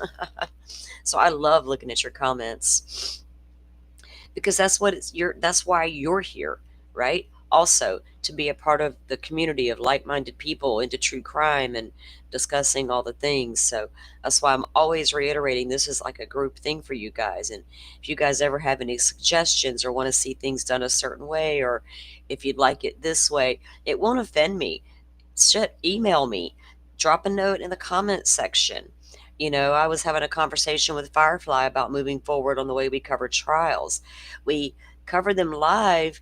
It's hard to go over what's being said while it's live. So kind of need to come back on at night and do a little, what were our most important takeaways, right? I don't want to go over the whole thing again at night. I want to go over the most important takeaways that we all felt were important. And I need to do that with the Koberger trial as well. So I still haven't decided if when I do start covering the Koberger trial, if I'll do it on purpose a half hour late. For various reasons, to fast forward through breaks, fast forward through lunch. If we want to stop and talk about something in the moment, we can. And then also take good notes. That way we can touch on the most important key elements we thought. I enjoy sitting here watching the trials live with you guys, and we're all commenting and talking with each other, but getting our recaps in and getting our, once we've had time to sit with it, you know what I mean? And think about it for a minute, I'm sure we all have a lot to say. So I'm going to be working toward doing that as well, even if it means I have to, come back at night at some point. I don't know how many of you are super late night owls. Maybe 8 or 9 o'clock at night, come back on with like an hour long recap. We'll see. I'm cutting my teeth on trial coverage here, so it's a learn as you go process, right? Thank you, Rachel. I appreciate that. Yeah, that's the whole thing right there. I'm a talker and a thinker, and I love to discuss things, and I talk out loud a lot, and which you guys probably have realized that by now. Somebody got a shaky hand. Is it Lori again? Is she all nervous? They're letting her control that camera. Maybe she got zapped while she was touching it.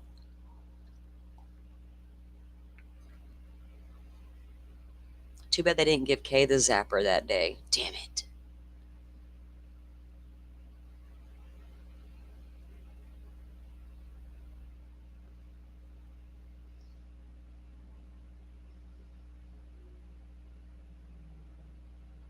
And the benefit of starting late is you can fast forward through stuff like this, right?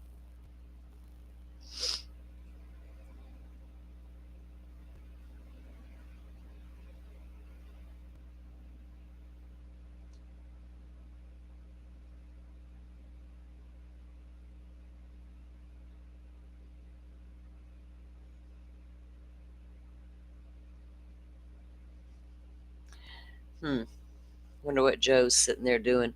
We didn't get an update from him on Lori's hair this morning. We can see it, but he's been giving updates for Pokemon.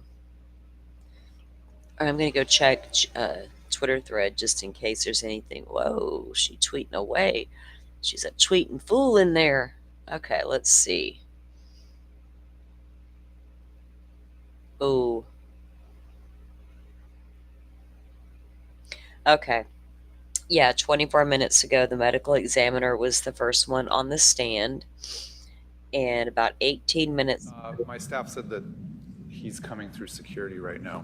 He may have forgotten we were trying to start at 10. Well, let's take this still couple waiting on the minutes while he's juror. on his way up. I had asked the advisory council and the state regarding our second trial if they'd be willing to forego the first day or the Wednesday of their annual conferences for the second trial. Is that something that we can sort of hammer down the schedule on for the next trial? So the judge was talking about the 28th of May, correct? No, June. June. The judicial conference is. They're talking about scheduling up Brandon's trial. Real quick, I'm going to leave it live. Let's mute for a moment. I want to let you guys know that Gigi reported that when the medical examiner was first on the stand about 24 minutes ago, about 18 minutes ago or so, they were about to see the autopsy photos. And now they were being shown the photos, and she said it's just heartbreaking. And she said that Colby has his head down.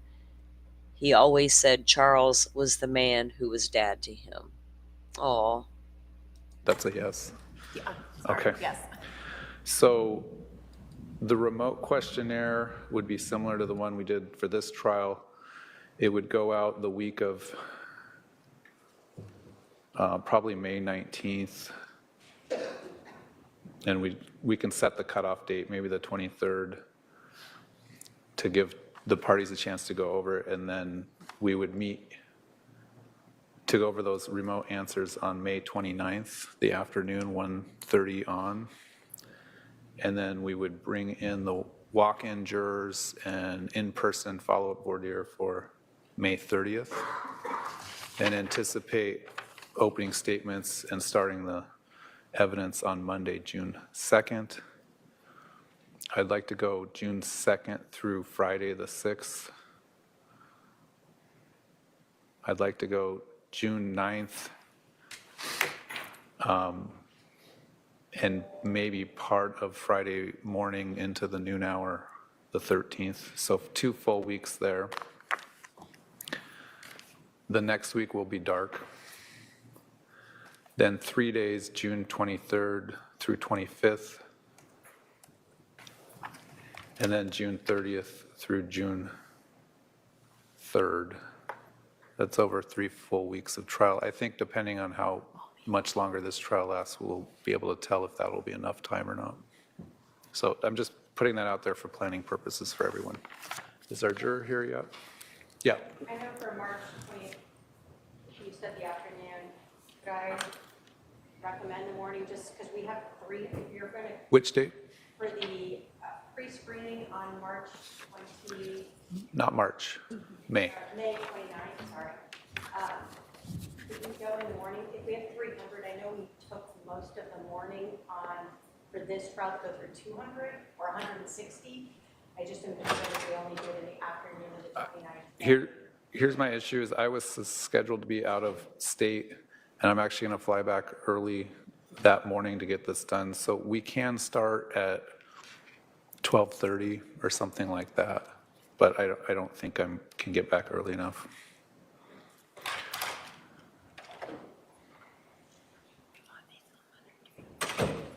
There may be additional publicity issues as a result of this trial, but I still think 300 jurors would be enough. Does the state want to weigh in on that? I think that's enough, Your Honor. I think we'll follow the same method of just striking anyone that has any concept. All right. Does the defendant want to weigh in on any of that? I agree. Okay. Is our juror here? All right, our juror's here, so let's get started. We'll bring in the jury. All rise for the jury.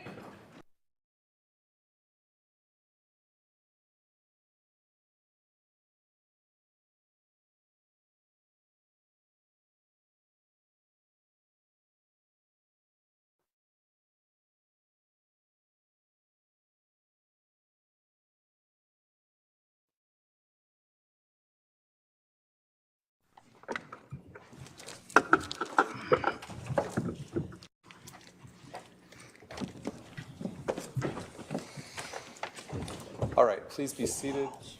The jury is now present. The state can call its next witness. Thank you.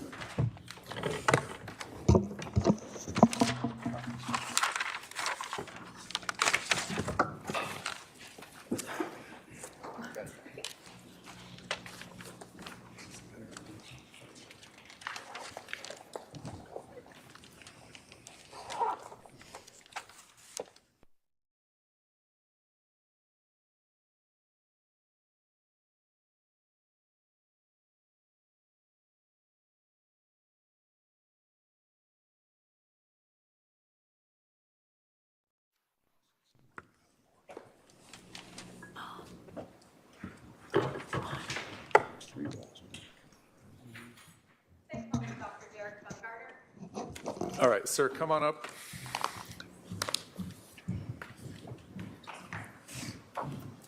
You're going to stand right in front here and be sworn in. Can you spell your name for the record?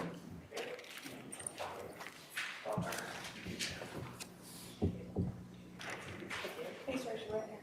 You do solemnly swear that the testimony you're about to give will be the truth, the whole truth, and nothing but the truth, so help you God. All right, you can have a walk around the court reporter, have a seat to my left.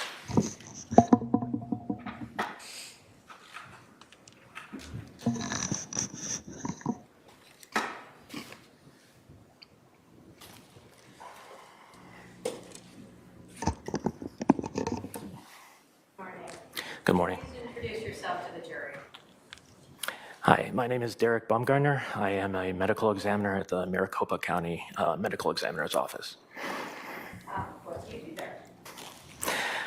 So I perform autopsies. I determine cause and manner of death for individuals who die under our jurisdiction in Maricopa County, run toxicology reports, and like today, testify in court occasionally. Can you tell us about your education to become a medical examiner? Sure. I completed a Bachelor of Arts degree in American History at the University of Arizona in 2005. In 2013, I got my Doctor of Medicine degree from the University of Illinois in Chicago. From 2013 to 2017, I did an anatomic and clinical pathology residency at Loyola University Medical Center. And then I did a forensic pathology fellowship in Denver from 2017 to 2018. And when did you start working here at the Maricopa County Medical Examiner's Office? I started in July of 2018. Are you board certified in any areas? Yes. Can you tell us what areas those? I am board certified in anatomic pathology, clinical pathology, and forensic pathology. Let's start with, what does board certification mean? So board certification happens after completion of residency or fellowship. It consists of, in terms of anatomic and clinical pathology, a 16-hour multiple choice exam split over 2 days. And then in forensic pathology, it's an 8-hour exam on one day. And can you tell us what forensic and anatomical pathology are? Sure. Anatomic pathology basically studies tissues, biopsies, surgical specimens, sometimes whole bodies, to diagnose disease processes. Clinical pathology is more of a laboratory thing. So think of blood or tissues or other bodily fluids that are tested in a laboratory setting. Also deals with lab management and regulation compliance. And then forensic pathology is basically studying what the cause and manner of death is for a person. Do you have to have any ongoing training as a medical examiner? Yes.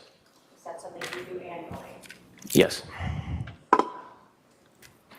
So you told us that you perform autopsies. Can you tell us what that is? What is an autopsy? So an autopsy is an examination of the external and internal aspects of the body to essentially find out why a person died. And do you write a report after you complete your autopsy? I do. Does each autopsy at the Maricopa County medical examiners have a case number associated with it? Yes. And are there also photographs that are taken in conjunction with first the visual observations as well as any relevant internal injuries that you note during the autopsy? Yes.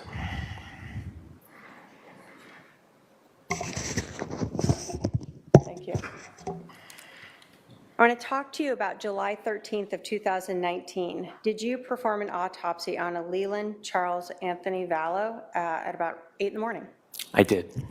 And was that associated with the OME case number 19-05897? It was.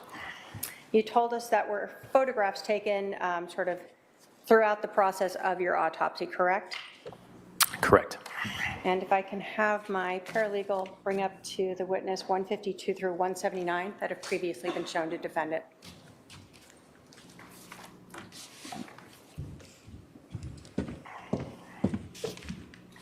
Thank you.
Doctor, do you recognize those exhibits 152 through 179? I do. And are they all photographs of different aspects of the autopsy that you performed on Leland Charles Anthony Vallow? They are. Your Honor, the state will move to admit 152 through 179. Any objection? No objections. 152 through 179 are admitted, may be published. Thank you. So, when you first are assigned a case, do you begin with some type of visual inspection overall of the individual? Yes. I'm going to put up Exhibit 152 here.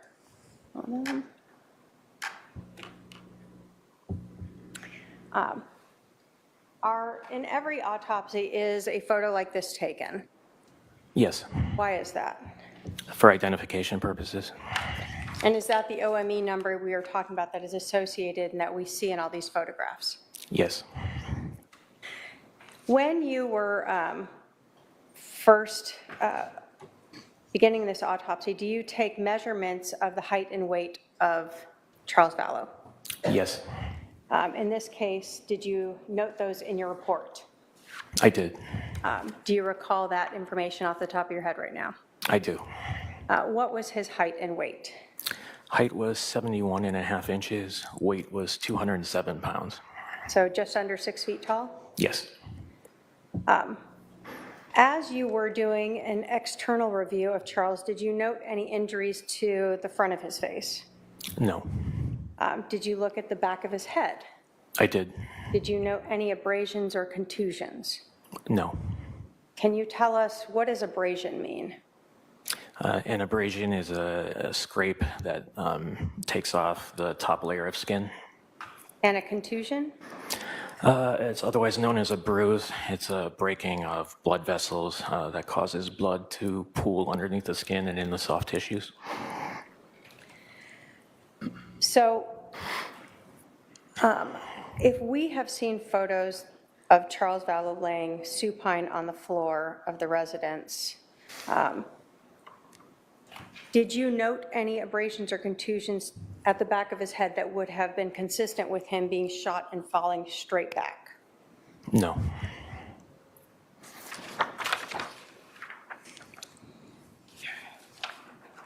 I'm going to put up 153. As you were looking at Mr. Vallow, were you looking for abrasions on any other aspects of his body? Yes. Did you note any on his chest area? Yes. Where did you note those? On the sternal chest and on the left abdomen. And so external chest, can you point out to us where that is? The sternal chest is sort of right in the middle of the chest. So we're talking in this area, and I'm going to pull it in closer. Oop.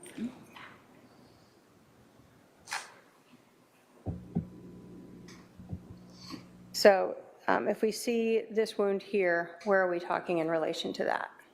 So surrounding the defect. Okay. Were you able to make any determinations as to whether those contusions or those abrasions actually were made at or near the time of his death? Yes. Okay. And what was your conclusion? That they were perimortem or just around the time of death. We'll put up some photographs of Mr. Vallow's hands. Do you look to an individual's hands to see if there are any injuries on those? Yes, yes we do. Standard for your autopsy procedure? Yes. Pull this back out again. What do we see here in Exhibit 155? Looks to be one of Mr. Vallow's hands. And as we look at 156 and 157, would that be consistent then with his right hand? Yes. And did you note any abrasions to his right hand? Not that I recall. 159, 158. Did you note a little bit of abrasion on his left hand Yes, I did. and a little bit more here on his fingers? Yes. On this hand that we see in 160, did you note any blood transfer onto his left hand? Yes, there was apparent blood on his left hand. When you were looking at the other portions of his hands, did you note any other blood on those? No. And again, 161 and 162, other portions of his hand, no other abrasions or contusions were observed? No. And no other blood transfer on those? No. Mr. Vallow was wearing a watch at the time, correct? He was. When the medical examiner is called out to a scene, do you go out there? I do not. Is someone from your office sent out there? They are. And are police basically told, to the extent possible, do not touch the body until someone from the medical examiner arrives? Correct. So when someone arrives at the medical examiner's office, are they still wearing whatever clothes they have on? Typically, yes. And if they have any jewelry or affix on, those are typically left on them as well? Correct. So in 163, is that a photograph then of the watch that he was wearing? Yes. Did you note any damage to that watch? Cracked face or anything like that? I did not, no.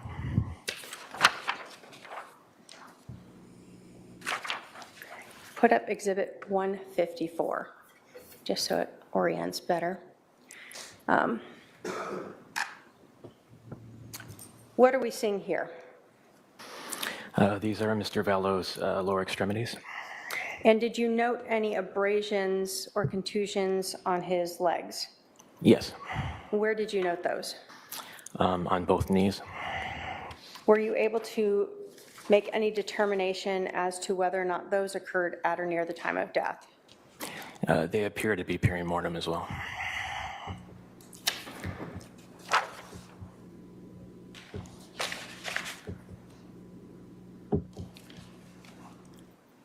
I'm going to put up exhibit 164. As you're visually looking at Mr. Vallow's body, did you observe a defect to his chest? I did. Is that what we see here in exhibit 164? Yes. What did you note that was? An entrance gunshot wound. Okay. And 165, is that a closer up of that? It is. And 166, is that, again, another close-up of that? Yes. How do you know that that was an entrance wound? It has characteristics consistent with an entrance wound. It is oval in shape. It also has a peripheral rim of abrasion. And there appears to be a punctate or small little red abrasions surrounding the wound as well. All right, so when you are looking at gunshot wounds, are you trying to always determine if it's an entrance or an exit wound? Yes. And so you're looking for things that are normal and consistent throughout all entrance wounds? Yes. And in this case, you also noted something about some red abrasions around the edge. What is that? There is a red abrasion around the defect or the hole. And it's a little bit eccentric on, if you think of it as a clock face, from about the 8 o'clock to 12 o'clock positions. That indicates that the projectile was coming in at an angle, and it kind of scrapes away the skin as it enters. There are also abrasions on the opposite side. They are much smaller and look almost like pinpricks. That could be consistent with what's known as stippling, which is when gunpowder strikes the skin after a gun is fired. Okay. Can you tell us When you're looking at an entrance wound like this and you're looking for, you said stippling, what is soot versus stippling? Soot is combusted gunpowder, so it's like a black powder, while stippling is caused by, as I mentioned, partially burned or unburned gunpowder that hits the skin. Does it basically burn the skin when it hits it? It could, but it's typically, it causes an abrasion, which is just a scraping away of the skin because it's hitting the skin at such a high velocity. Okay. When you are looking then at this entrance wound that we see in 166 that was in the chest, you noticed what appeared to be consistent with stippling. In your report, did you use the word stippling? Do you recall? I typically don't. I don't think I did in this case. Did you describe what you saw Yes. and photograph it? Yes. Okay. When you are looking at the presence of stippling, does that give you any insight into the distance from the muzzle to the gunshot wound? It does. And can you tell us what that tells you about the distance between the muzzle and the gunshot wound? Typically, a gun needs to be test fired to determine the exact sort of range that it will impart stippling to the skin. But if you look at textbooks, for a handgun, typically the range is, an inch to up to 4 or 5 feet. Okay. The closer that the gun muzzle is to the person, does that increase the amount of stippling that you would observe? Likely, yes. Would that also, the closer the end of the muzzle to the person, would that increase the likelihood of seeing soot? It would. Okay. So here you did not see soot, though? I did not, no. Okay. So this, have you ever indicated that for this type of stippling that you observed, you believed it to be anywhere from 2 to 4 feet? I did, yes. Okay. And is that because there's not as dense of an amount of stippling observed at this entrance wound? Correct. Okay.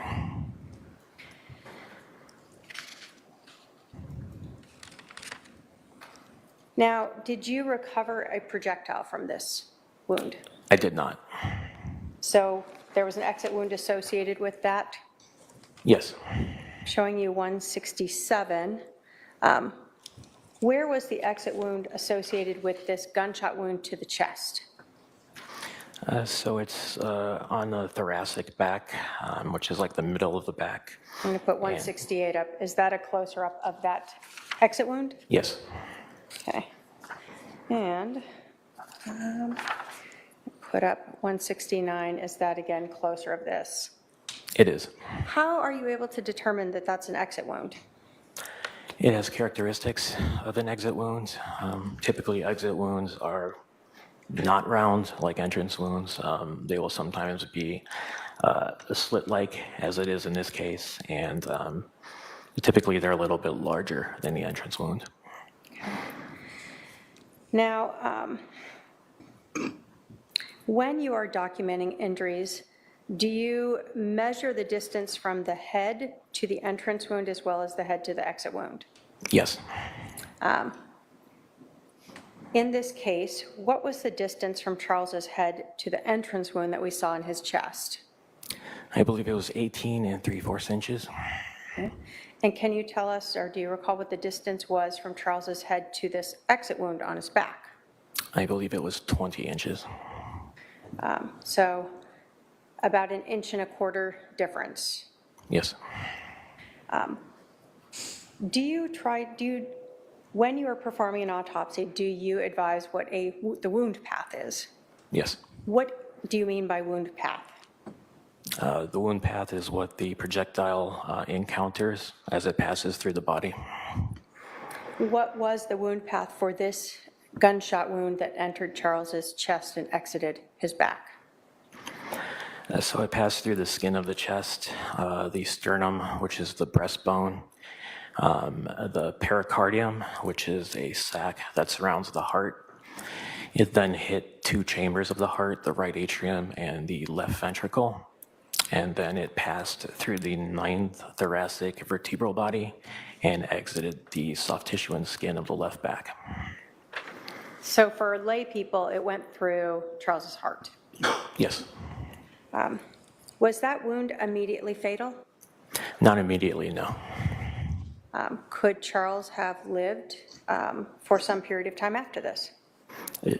A short period of time, but yes. Are you able to say when someone is struck in the heart, could they live from seconds up to minutes? Seconds up to a very few minutes, yes. Up to, have you testified previously or indicated previously in an interview that it could be up to maybe 2 minutes? Yes. When a person is shot in the heart such as this, could Charles have still spoken for that time period? Yes.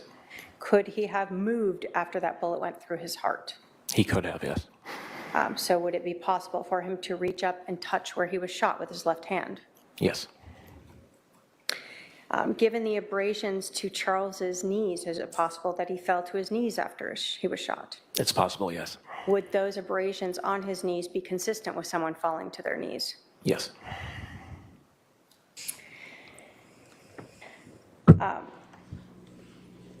When you are performing an autopsy, do you, well, let me first talk.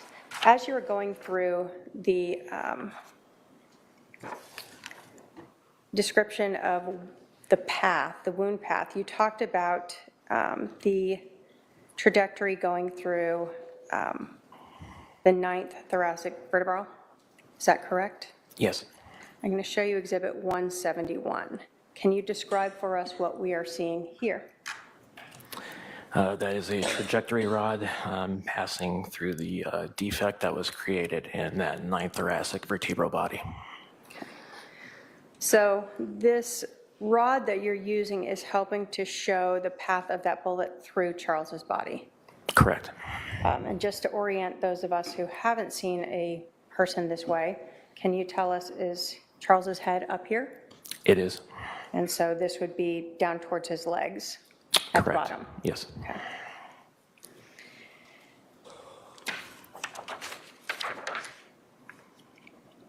When you are talking about the injuries to an individual, do you also determine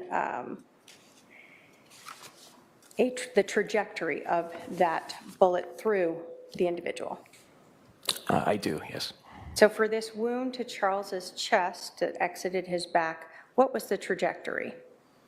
It was front to back, right to left, and slightly downward. How are you determining that trajectory that you use that's standard for all autopsies? Yes, through measurements of the entrance wound and exit wound, and then also observing what organs and tissue have damage from the bullet. So let me go back to Exhibit 164. You're looking at this entrance wound here, correct? Yes. And the exit wound that we see in 168 to determine that front to back, and then you said right to left and slightly downward? Yes. So the downward is the 1 1/4 inch difference that you saw from the head measurement. Correct. Could that downward angle be the result of someone just holding a gun at a slightly downward angle? Yes, that's possible. Could it be also from just the arm itself moving up or down some? Yes. Or a size difference between people? Yes. You're not here because to tell us which one of those it was, correct? I can't determine that, no. As you were performing the autopsy of Mr. Vallow, did you note another gunshot wound to Mr. Vallow? I did, yes. And I'm putting up Exhibit 172. Where was the other gunshot wound that you observed on Mr. Vallow? On his left abdomen. And do we see in 172, is that what we see sort of above and to the side of his belly button? Yes. Were you able to tell what we see in 172 here, whether that was an entrance or exit wound? I was. And what was this? This was an entrance gunshot wound. And again, were you following the same view of looking at all the same aspects of this wound to determine that it was an entrance wound? Correct. In this entrance wound, did you note any stippling? I did not. Any soot? No. So would that tell you that the individual or the muzzle of that gun was more than 4 or 5 feet away from the victim? Most likely, yes. Did you recover a projectile from this gunshot wound? I did not. So there was an exit wound associated with it. Correct. Now put up Exhibit 175. Where was the exit wound? It was on the back of the left shoulder. And is that what we see in Exhibit 175 here? Correct. I'm going to put some closer up photographs, 176 and 177. What did you note about this exit wound? This exit wound appears a little bit atypical. It has characteristics of a supported or a shored exit wound. What is a shored exit wound? A shored exit wound occurs when the body is pressed up against a firm surface while the bullet is exiting the skin. Does that cause sort of this different tearing that we see going on here in that exit wound? It does. If a person was, for instance, laying on the floor when they were shot, would you expect to see a shored exit wound in that situation? I would.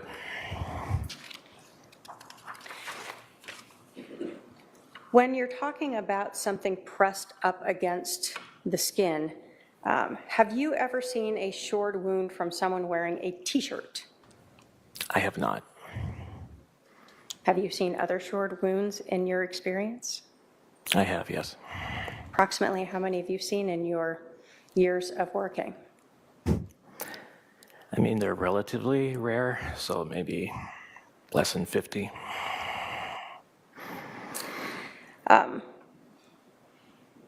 When you were looking at this exit wound on Charles Vallow's left shoulder,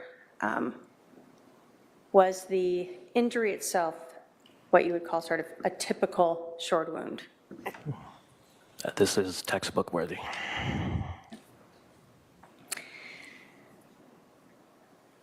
Now, just like the other wound, did you determine the wound path for this gunshot wound that entered Charles Vallow's abdomen and exited his left shoulder? Yes. What was the wound path for this shot? So the bullet passed through the skin and soft tissues of the left abdomen. It then hit the left lung. It then hit the back part of the left fourth rib, and then exited the soft tissue and skin of the left shoulder. So to be clear, the left fourth rib, is that in the front of him or his back? Where is that located? In this case, it struck the posterior or the back part of the left fourth rib.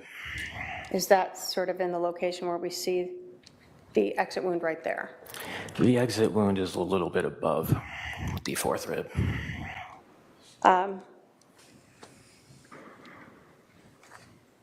You talked about sort of the soft tissue. So when this bullet was exiting, did it sort of hit both the rib and the connective tissue between the ribs? Yes.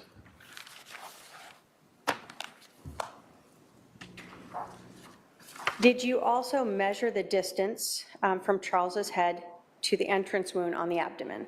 I did. What was that distance? I believe it was 27 inches. And did you measure the distance from the top of Charles's head to the exit wound on his left shoulder? I did. What was that? I believe it was 14 inches. So the prior shot had a 1 1/4 inch difference. Was this one 13 inches? Yes. So more than a foot difference between the entrance and exit. Correct. Did you determine the trajectory for this wound? I did. What was that trajectory? In this case, it was front to back, right to left, and upward. Did you also use trajectory rods in this wound to help better describe that trajectory? I did. Put up Exhibit 179. Can you orient us first on what we're seeing here? So the placard with the case number is positioned towards the head, and then the opposite is positioned towards the feet. When you perform an autopsy, how do you open up the individual? It's called a thoraco-abdominal incision. You've probably seen it on TV as the Y incision. So what we see here, is that sort of the abdomen of Mr. Vallow? Yes. Okay. And what we see here, is that his back? Yes. And is this the spine? Yes.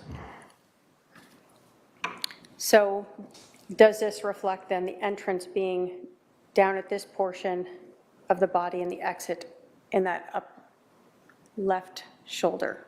Yes.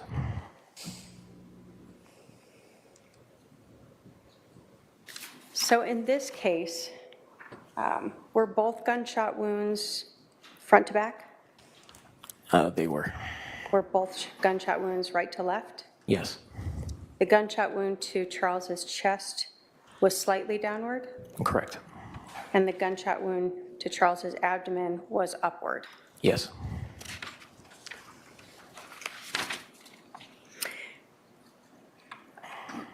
The gunshot wound to Charles's chest that exited his back was not shored, No, it was not. but the gunshot wound that entered Charles's abdomen and exited his left shoulder was shored. Correct. Doctor, given the trajectory that you observed, that from the gunshot wound to Charles's abdomen that exited his left shoulder, and the fact that the gunshot wound was shored, would that be consistent with the shooter standing somewhere near Mr. Vallow's feet and firing at Charles Vallow as he was laying on the floor? Yes, that's certainly possible. Now, you told us that you don't go out to the scene, right? I do not know.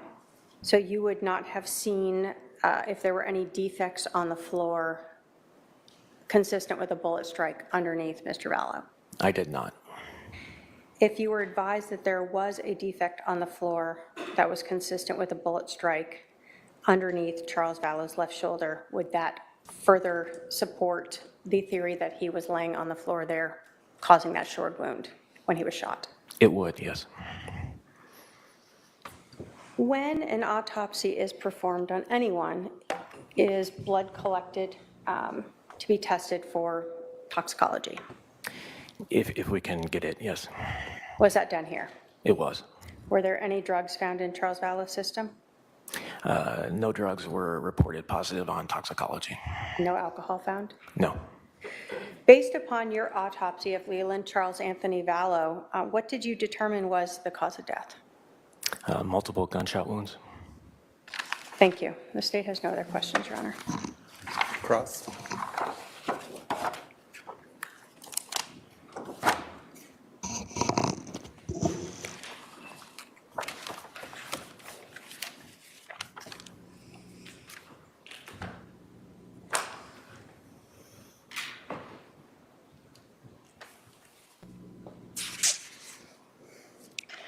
Dr. Baumgartner, you did a toxicology report in this case?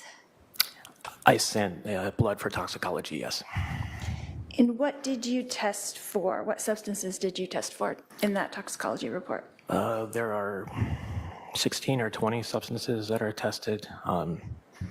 Typical drugs of abuse, a limited amount of therapeutic medications, and then alcohol, methanol, acetone, and isopropanol, I believe. But not generally like someone's regular medications, like for high blood pressure or something like that? That would not show up on this test, no. And if someone was taking testosterone, that wouldn't show up on there? It would not, no. Human growth hormone would not show up on there? No.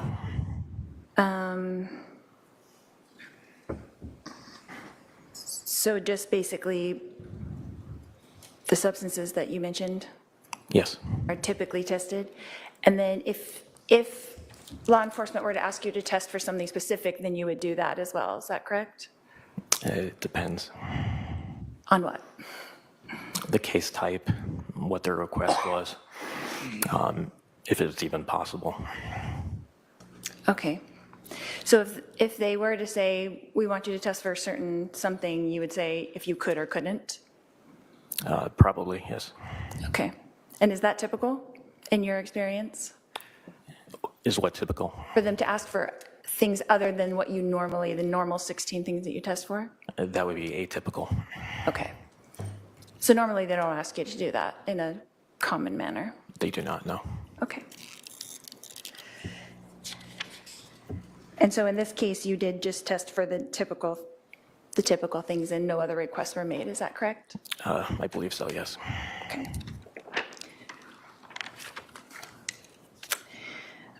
As far as the abrasions on Charles' knees, could those have been, you said that they were consistent with having been close to the time of death, is that correct? They had that general appearance, yes. And so those abrasions could have been caused by a scuffle before he was shot, is that correct? Yes. And not necessarily falling forward onto his knees. Correct. And then the abrasions on his hands as well, What about them? that they could have been caused from a scuffle beforehand? Yes. Okay.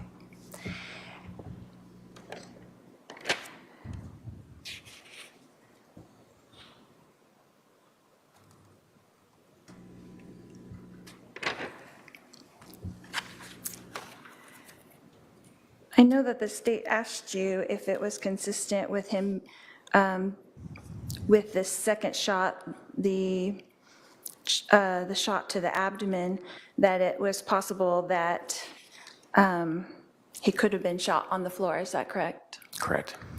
But would it also be possible that he could have been falling when that shot happened as well? And then hit the floor? Not really. If he was falling and still passing through air, not yet having hit the ground, that would not have caused a short wound. So if he had hit the ground and bounced on the ground from the first shot, as the second shot was traveling, that could not be possible that he hit the ground when that shot was exiting the shoulder? He would have had to have been on a firm surface to create that short wound. And it could not be caused by tight clothing? Tight clothing and short wounds is typically like a supportive garment, like a belt or a bra. In my experience, I've never seen it with like a t-shirt or anything like that. Are you familiar with bamboo clothing? I am not, no. Or how tough that material would be? I am not. Okay.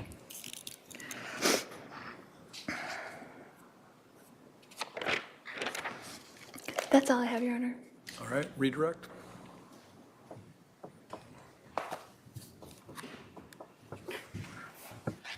Doctor, if clothing like a t-shirt, bamboo, or whatever they're made of, would have caused a short wound, would you have expected to see the short wound also to the other exit?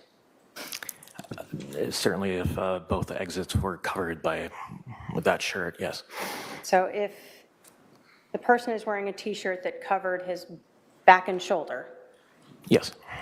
and if that type of fabric somehow was restrictive enough or tight enough or stiff enough to cause that pressure, then it would have caused a short wound to both exits. I would expect that, yes. But you didn't see that here. No. Only one short wound. Correct.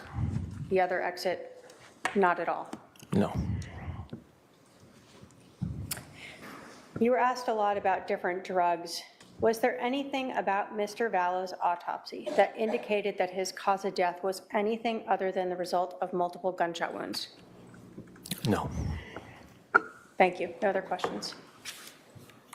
Are there any questions for this witness from a member of the jury? I do see at least one question coming up.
Were there significant amounts of blood in the left lung?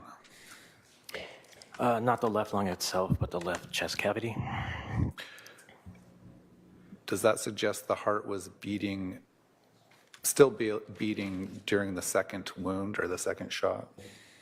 The heart could have been beating at that point. It's also possible that the heart was still and contained blood, and that blood just spilled into the left chest cavity. Was there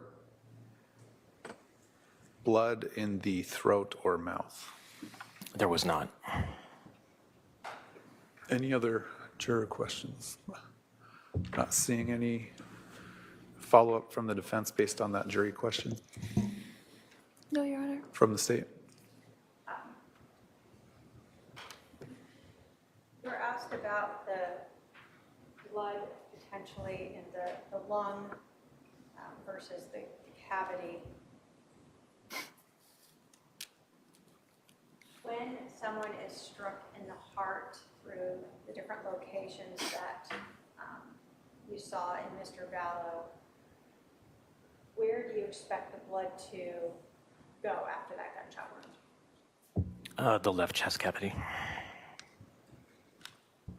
And you talked about that the heart could have been beating at that time, or the blood could have spilled into the cavity. Can you explain that a little more? Sure. If the heart was still beating, blood would have been pumping through it, and blood would have been spilling from the two defects in the heart, one in the right atrium and one in the left ventricle. It's also possible that the heart was either fibrillating, which is not really beating, just sort of quivering, which often happens right before death, or potentially the heart was still, but blood that was in it at the time that death occurred would spill out of those two defects I just described. In any of those situations, would you expect ultimately the blood to end up in that left cavity? Yes. And that's what you saw. Yes. We were also asked about blood in the throat or mouth. Does the absence of that indicate that the victim was or was not alive for some period of time after being shot in the heart? No. Thank you. No other questions? All right, sir, you can step down. Thank you. State can call its next witness. Thank you.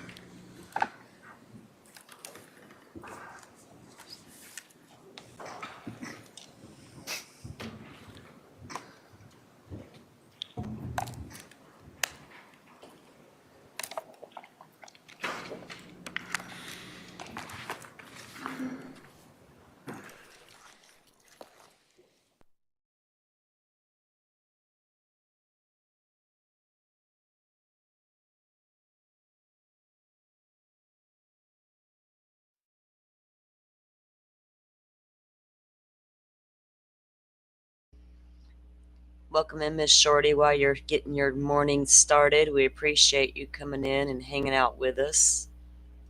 Yeah, I had to grab something to eat.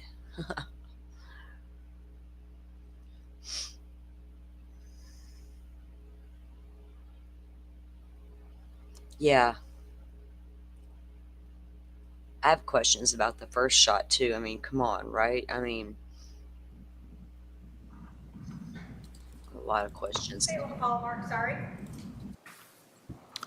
All right, sir, come on up. You're going to stand right in front here and be sworn in.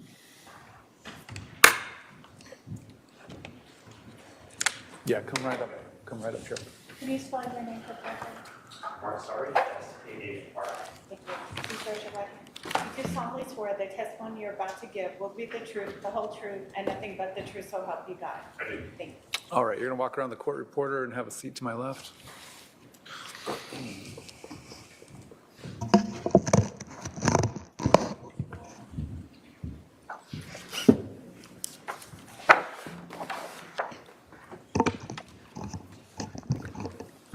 Would you please introduce yourself to the jury? My name is Mark Sari. I'm a special agent with the Social Security Administration, Office Inspector General. What do you do there? So I investigate crimes and allegations of fraud, waste, and abuse within Social Security. How long have you worked for Social Security? Approximately 6 years. And as an investigator with Social Security, are you familiar with the reports that are created and kept in the normal course of business? Yes, I am. And for instance, are you familiar with sort of the meetings and processes and notices of award letters sent out by Social Security for survivor benefits? Yes, I am. What are survivor benefits? Those are benefits paid to a recipient. For example, if someone were to die or pass, their children would be possibly entitled to benefits on their behalf after they were to pass. When a child becomes an adult, what happens to those survivor benefits that Social Security has been paying? They would cease.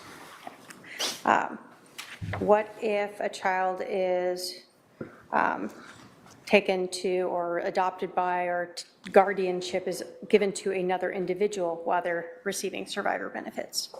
They would transfer to that new individual. When a child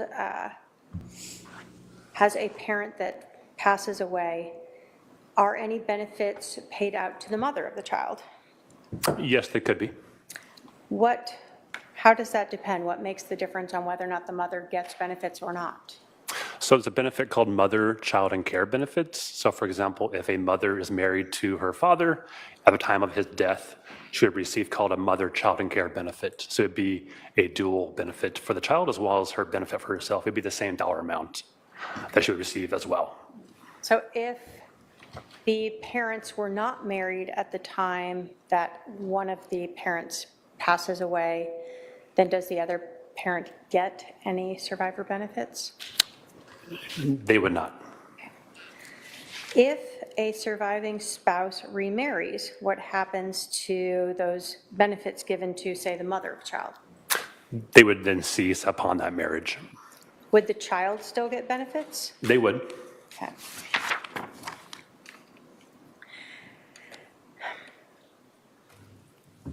Were you asked to look into survivor benefits involving Lori Vallow and JJ Vallow? Yes, I was. In your investigation, did you also become aware of benefits being provided to another child of Lori Vallow, Tylee Ryan? Yes. During your investigation, did you learn that starting in June of 2018, Tylee Ryan was receiving survivor benefits from Social Security for the death of her father? Yes. In 2019, how much was Tylee Ryan receiving? We have approximately $1,859 per month.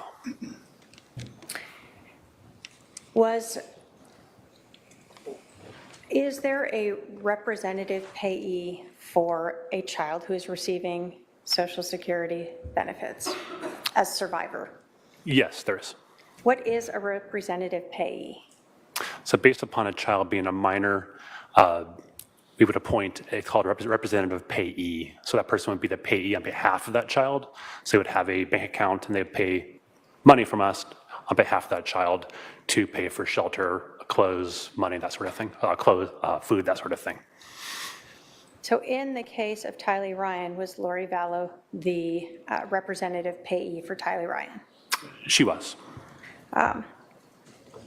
And is in general, those benefits you said are put into a bank account that can be held by both the child and the payee? Correct. Now, if Lori Vallow was married in June of 2018 to someone else, not Tylee's father, would she still receive that mother of survivor benefits? She would not. Okay. How does a person go about applying for survivor benefits from Social Security? So upon the passing of the recipient, say a father, they would have to go into the office or apply online, and then have an appointment to confirm the details for that survivor receiving benefits on behalf of that decedent. Okay. And so that's the normal course of business, is to have someone come in eventually and speak with someone about verifying different important aspects to consider when determining whether or not to provide survivor benefits. Correct. During your investigation, did you become aware of Lori Vallow going to an appointment with someone from Social Security Administration related to JJ? Yes.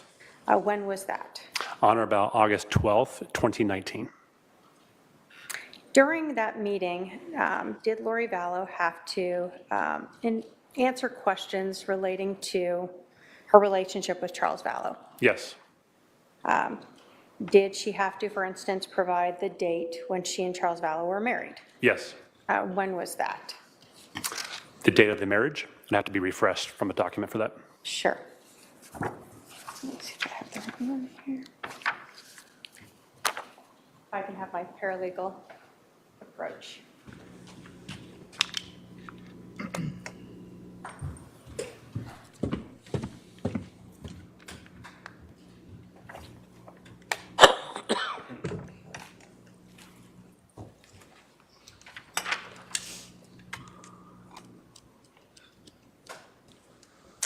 It would have been on February 24th, 2006. And you can leave that with me. Thank you. During that meeting on August 12th of 2019, was Lori Vallow questioned about whether or not she and Charles Vallow were living together at the time of his death? She was. And what did Lori Vallow tell Social Security on August 12th of 2019 about whether or not she and Charles Vallow were still living together at the time of his death? She confirmed they were living together at the time of his death. Is that important in trying to determine survivor benefits? It definitely helps the agencies determine if benefits are entitled to the recipient, correct? Now, as part of your job, sort of working for the Office of Investigations for Social Security, did you become involved in looking at these benefits that were awarded to Lori Vallow and to JJ Vallow as a result of the death of Leland Charles Vallow? Yes. You told us you were familiar with the notice of award letters that Social Security sends out? Yes. And are those letters created in the normal course of business? Yes. And are they created at or near the time when that person goes in to make that appointment and a decision is made to provide those survivor benefits? Yes, correct. If I can have my paralegal approach with 213 and 214.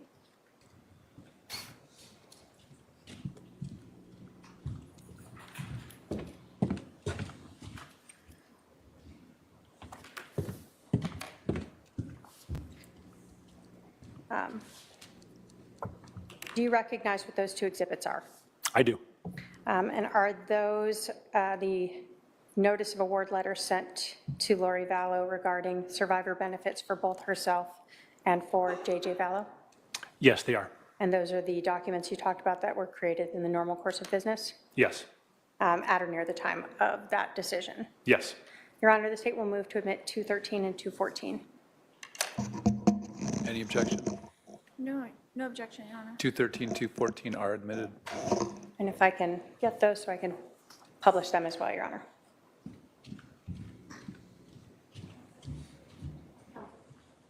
One, please. Thank you.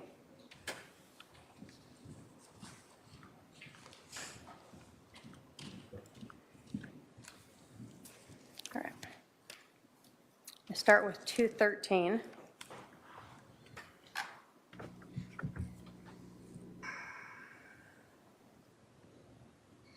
Maybe. Autofocus there. Okay. So what we see here in 213 is this the letter that would be sent to Lori Vallow on behalf of Joshua Jackson Vallow, JJ Vallow. Yes, correct. And we see it was sent to an address in Santan Valley. Yes. Okay. Does this letter provide or advise how much money that Lori Vallow would receive, or that JJ Vallow would receive as a result of the death of his father? It does. And how much would he receive as a result of the death of Charles Vallow? It'd be $19.51 per month, and also mentions the back pay from the date of death for Charles up until that date of the letter. Okay. So monthly, the $19.51, and then a back pay of $3,902? Correct. Okay.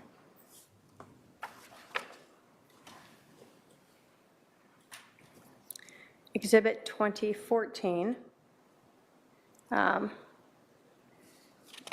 When Ms. Vallow went in on August 12th, would that be the same, during that meeting, would they have been questioning her with regards to both JJ as well as her survivor benefits? Yes. Okay. So this letter is from that same meeting. Yes. In 214 again, this one we see that it's only addressed to Lori Vallow, but at the same 1658 East Sherry Street in Santan Valley. Yes. And how much money was Ms. Vallow set to receive as a result of the death of Charles Vallow? It would be $19.51 per month. Is that the same as what JJ was getting? Yes, it'd be mirroring the same amount that JJ was receiving. Yes, correct. So basically, she's getting about $4,000 a month? Approximately, yes. Now, in these letters and the other documentation you reviewed, we see her as Lori N. Vallow, correct? Yes. In your investigation, did you ever learn whether or not Lori N. Vallow ever remarried and became Lori N. Daybell? Yes. Can you tell us in your investigation what the date of that marriage was when Lori N. Vallow became Lori N. Daybell? November 5th, 2019. And who did Lori Vallow marry? Chad Daybell. No other questions for this witness, Your Honor? Cross.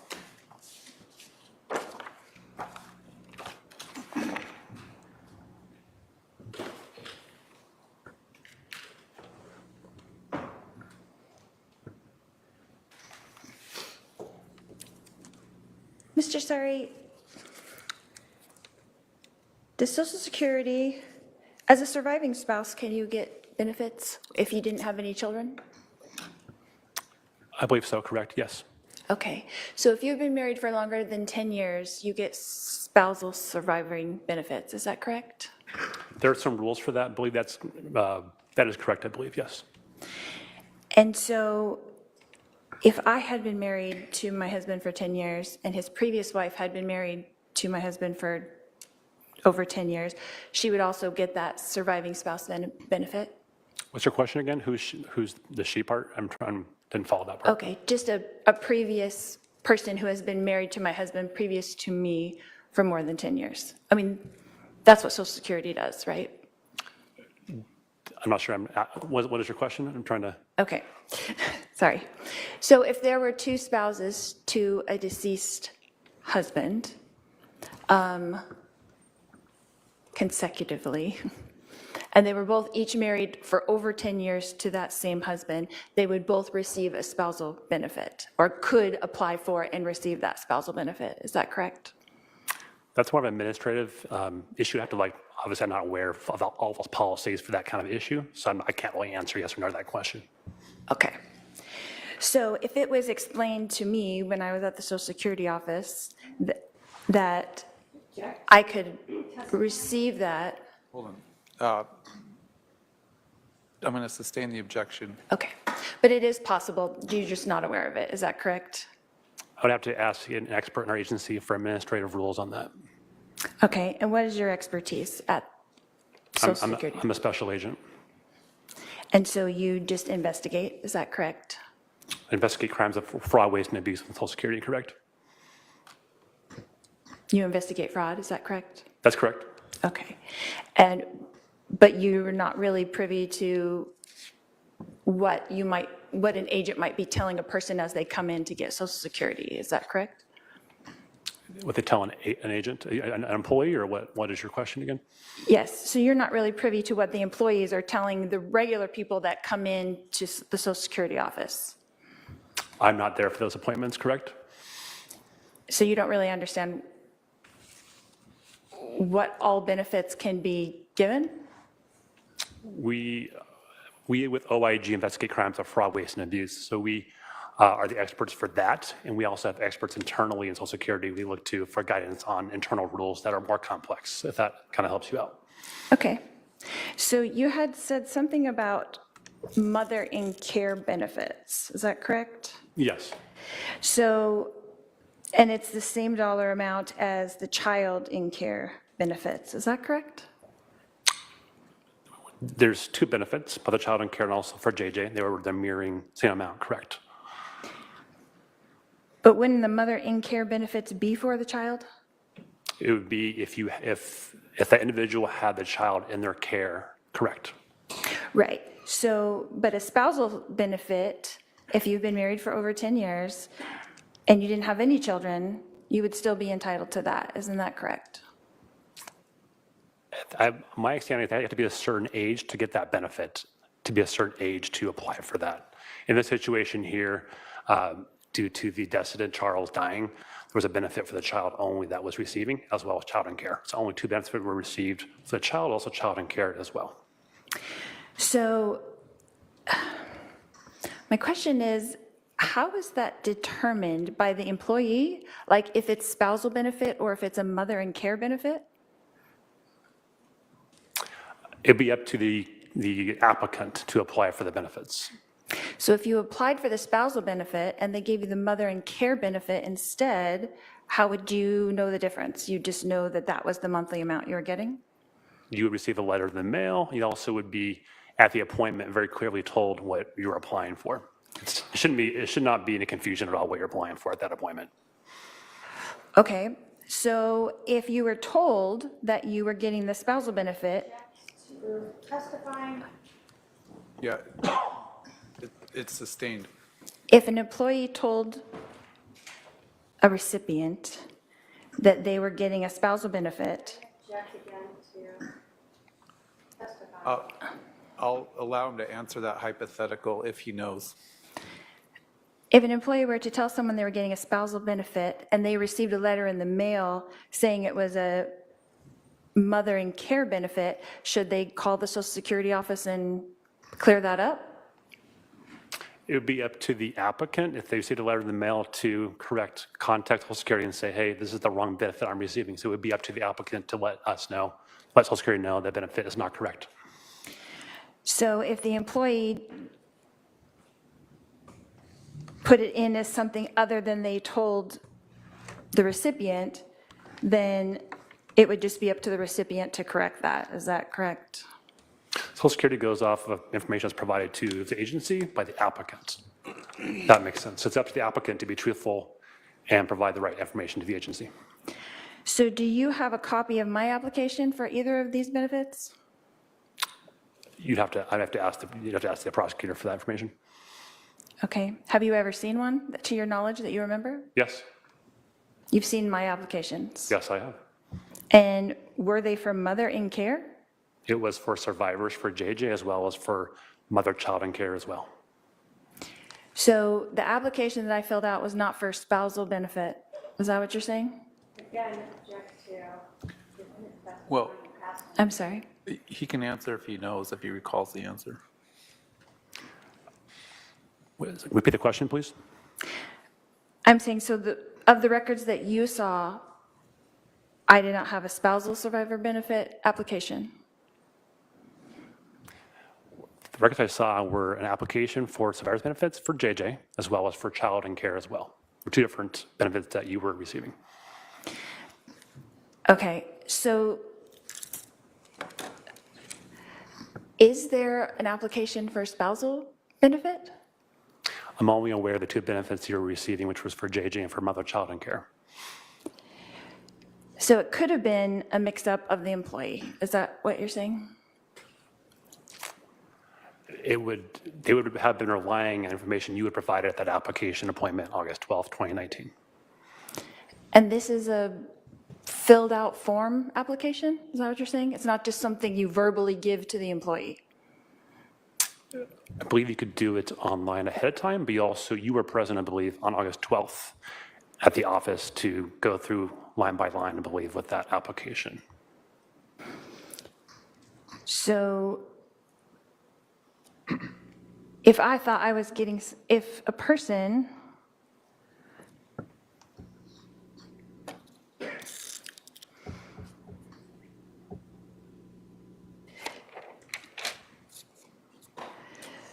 So in your investigation of this fraud, you have seen all of my applications, is that correct? I reviewed any and all documents that we have in relation to JJ as well as to you receiving benefits on his behalf, correct? And you do not recall seeing any spousal surviving benefit application, is that correct?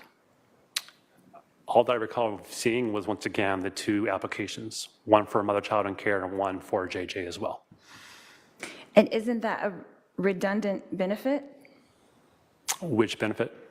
The mother in child care and the child in care. Isn't that that's basically the same thing? JJ had a benefit for himself solely, then a second one to be mother, child, and care. To take care of the child. Correct. The child has to be under your care, custody, and control during that time period, correct? So when you're receiving these Social Security benefits, they want them to be for the things that you stated previously, right? I gave a few examples, but it is for the benefit of the child, correct? Right, and it's supposed to be spent on food and clothes, and it could be spent on an electric bill, and it can be spent on rent. They want you to utilize that money on a monthly basis, is that correct? Correct, or you could also conserve it for the child as well, but that is correct. And that they can do an audit any time of your account to make sure that you're spending it on those correct things, is that correct? I believe so, yes. And they want it to be spent every month, and you can't really save it for college, is that correct? No. So if an employee told that to a recipient, that would be incorrect? The benefit is for the child. The money can be saved or spent on the child. So if a recipient was told that all the money has to be spent every month on the care for the child and could not be saved for college because it is Social Security. Speculation, to testifying, to ask an answer. The objection sustained for, it's straying into you testifying, ma'am. So it is not your understanding that that benefit has to be spent every month? Is that correct? Sustained. So you are not aware of that? Sustained.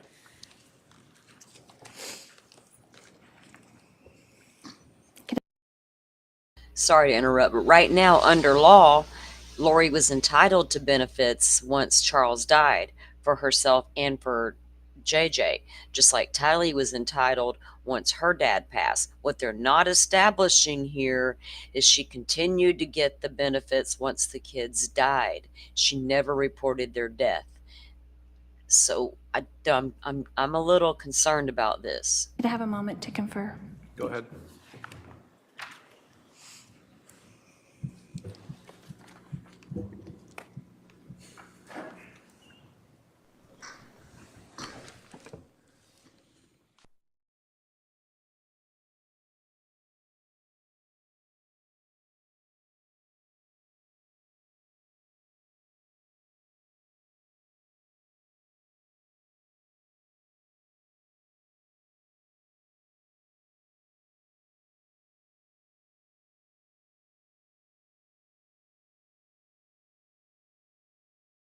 Rachel, I know that. You know that. The jury doesn't know that. Y'all need to remember, this is why I'm saying what I'm saying. The jury has no idea these kids are dead.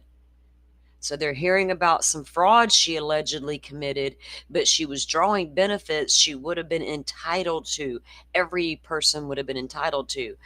That's my point, that they haven't shown how she committed fraud yet. And that's what I'm wondering, how they're going to do that without saying these kids are dead. You know what I'm saying?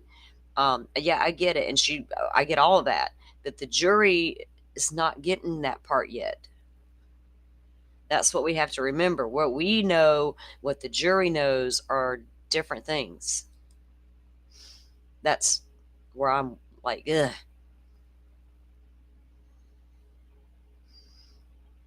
Yeah, she definitely got fraud for not reporting all of that.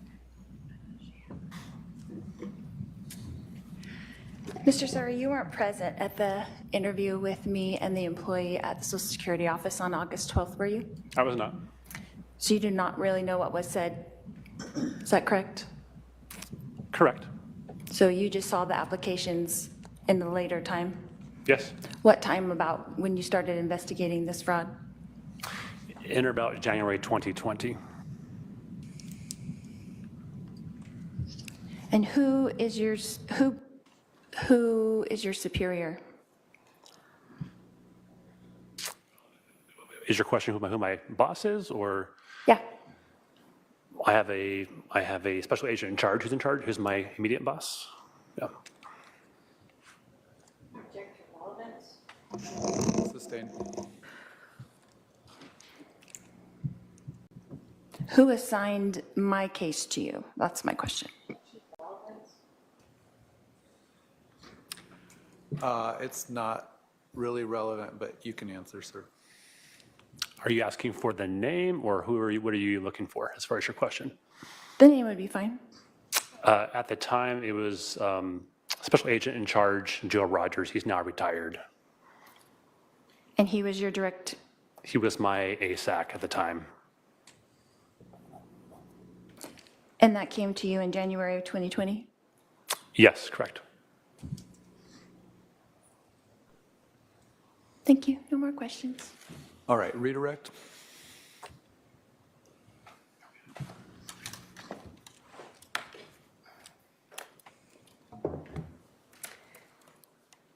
August 12th of 2019, when Ms. Vallow went to Social Security and had a meeting, what is the point of that meeting? The point of that is for an applicant to come into Social Security, apply for benefits, and then have Social Security determine if they're eligible or not for those benefits. You have up with you a paper that was provided to you earlier to review. After that meeting, was a letter sent to Mrs. Vallow relating to the answer she gave and the benefits she was requesting? Yes. Is that what you were looking at when you were looking at some of the information that she had provided? Yes. So in that letter that was sent to Ms. Vallow, what address was that sent to? It would be the 1658 East Sherry Street in Santan Valley, Arizona. And so that letter covers the answer she gave that we previously discussed of when she married Charles Vallow, for instance? Correct. Children that they had? Yes. That they were still living together? Yes. And then discussed what she would be applying for? Yes.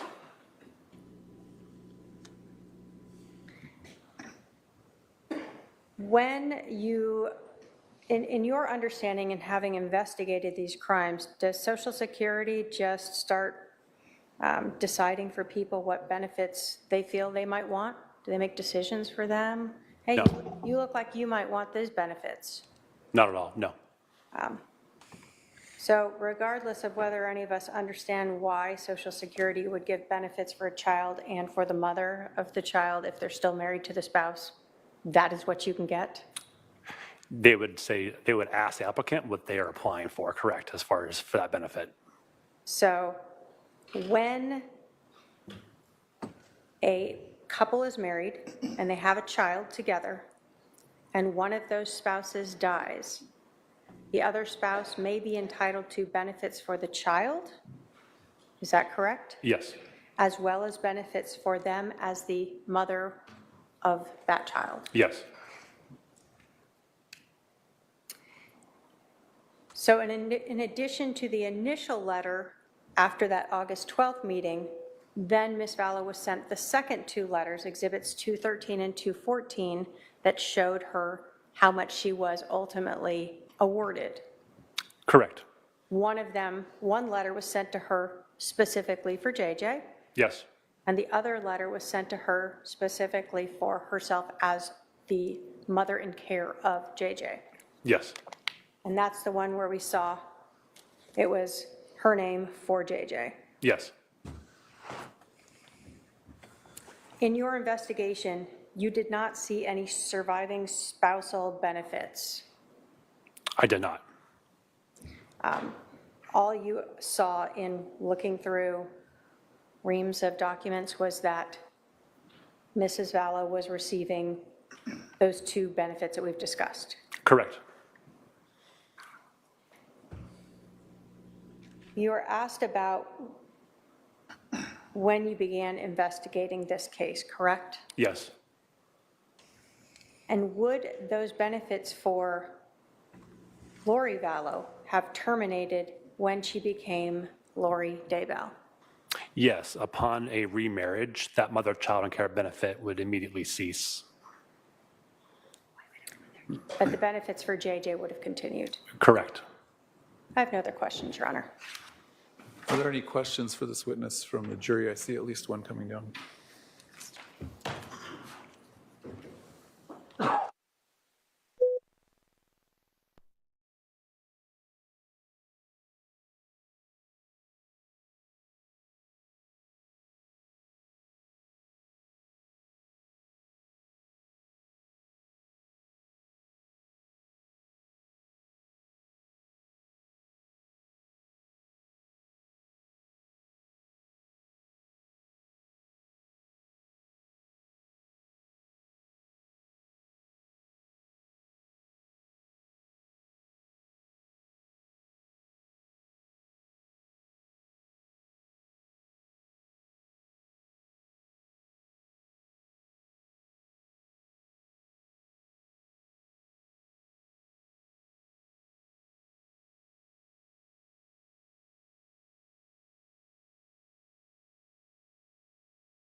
have a couple questions for you, sir.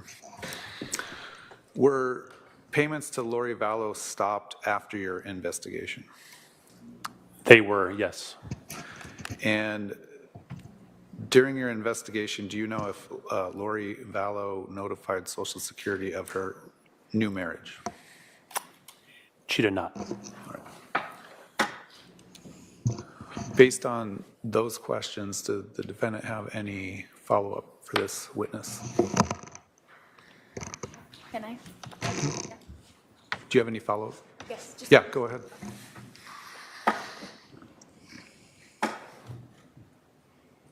Mr. Sari, you said that I did not notify Social Security of my marriage Correct? that you know of. To my knowledge, you have not? No. Okay. So you don't know if in Hawaii I was at the Social Security office and notified them? Sustain. It's, again, But you're- testifying. So would you have all of the information from every office in that regard? From our review of the records, there is no notification at all of you ever notifying Social Security of that marriage.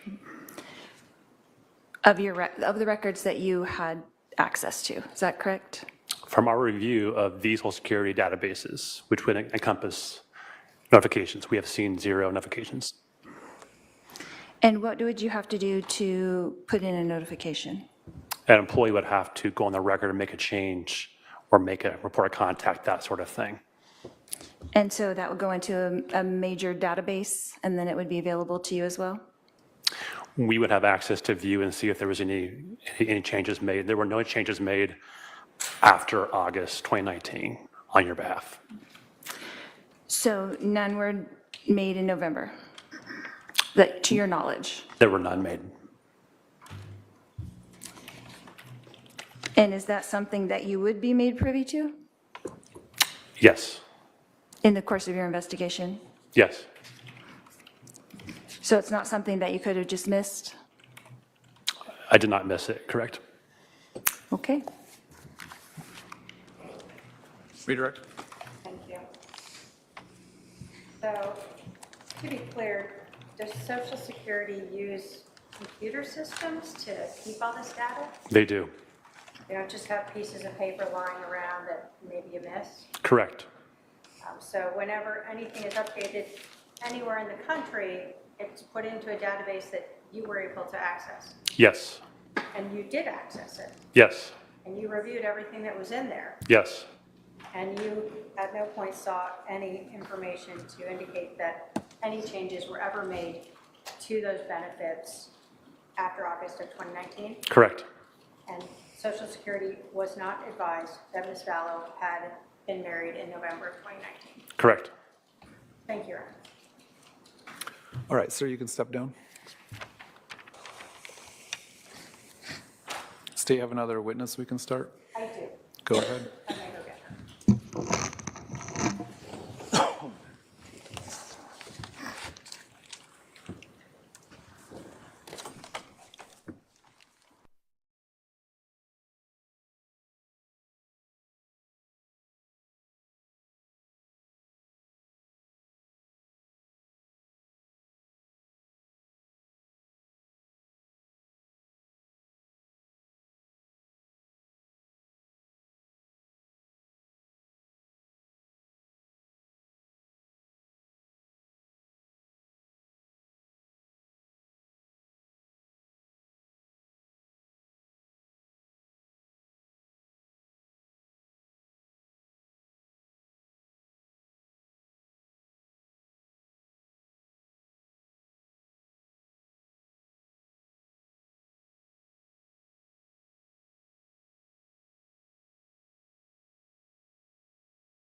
All right, you're going to come right up here. And right here in front of this bar, and my clerk will swear you in. Can you spell your name for the record?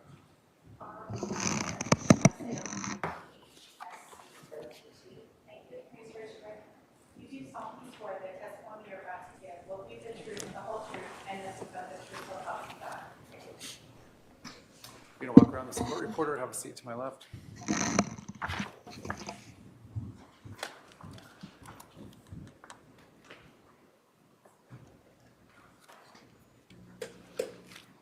Would you please introduce yourself to the jury? My name is Robin Smith Scott. I'm going to have you move up or pull down that mic so we can hear you a little better. Thank you. Where do you work? I work at Banner Life Insurance Company. How long have you worked there? 13 years. What type of, well, let me start with what does Banner Life Insurance do? We are strictly a life insurance company. Customers can purchase life insurance policies. And what do you do for Banner Life Insurance? I work in the claims department as a claims representative. I process death claims. Have you previously had to testify before about a payout of a policy? Yes. I'm going to start by asking some real general questions so we understand sort of life insurance. How does someone go about getting life insurance? They could go through an agent. More recent years, you can apply online. There's information, you fill out an application, basic information regarding yourself. There could be some financial questions, health questions. Okay. And you talked about an agent. What is an agent in there? An agent is someone outside of our company, but they do business with us.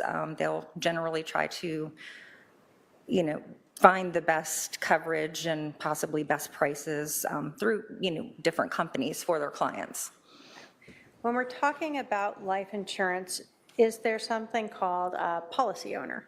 Yes. Can you tell us what that means?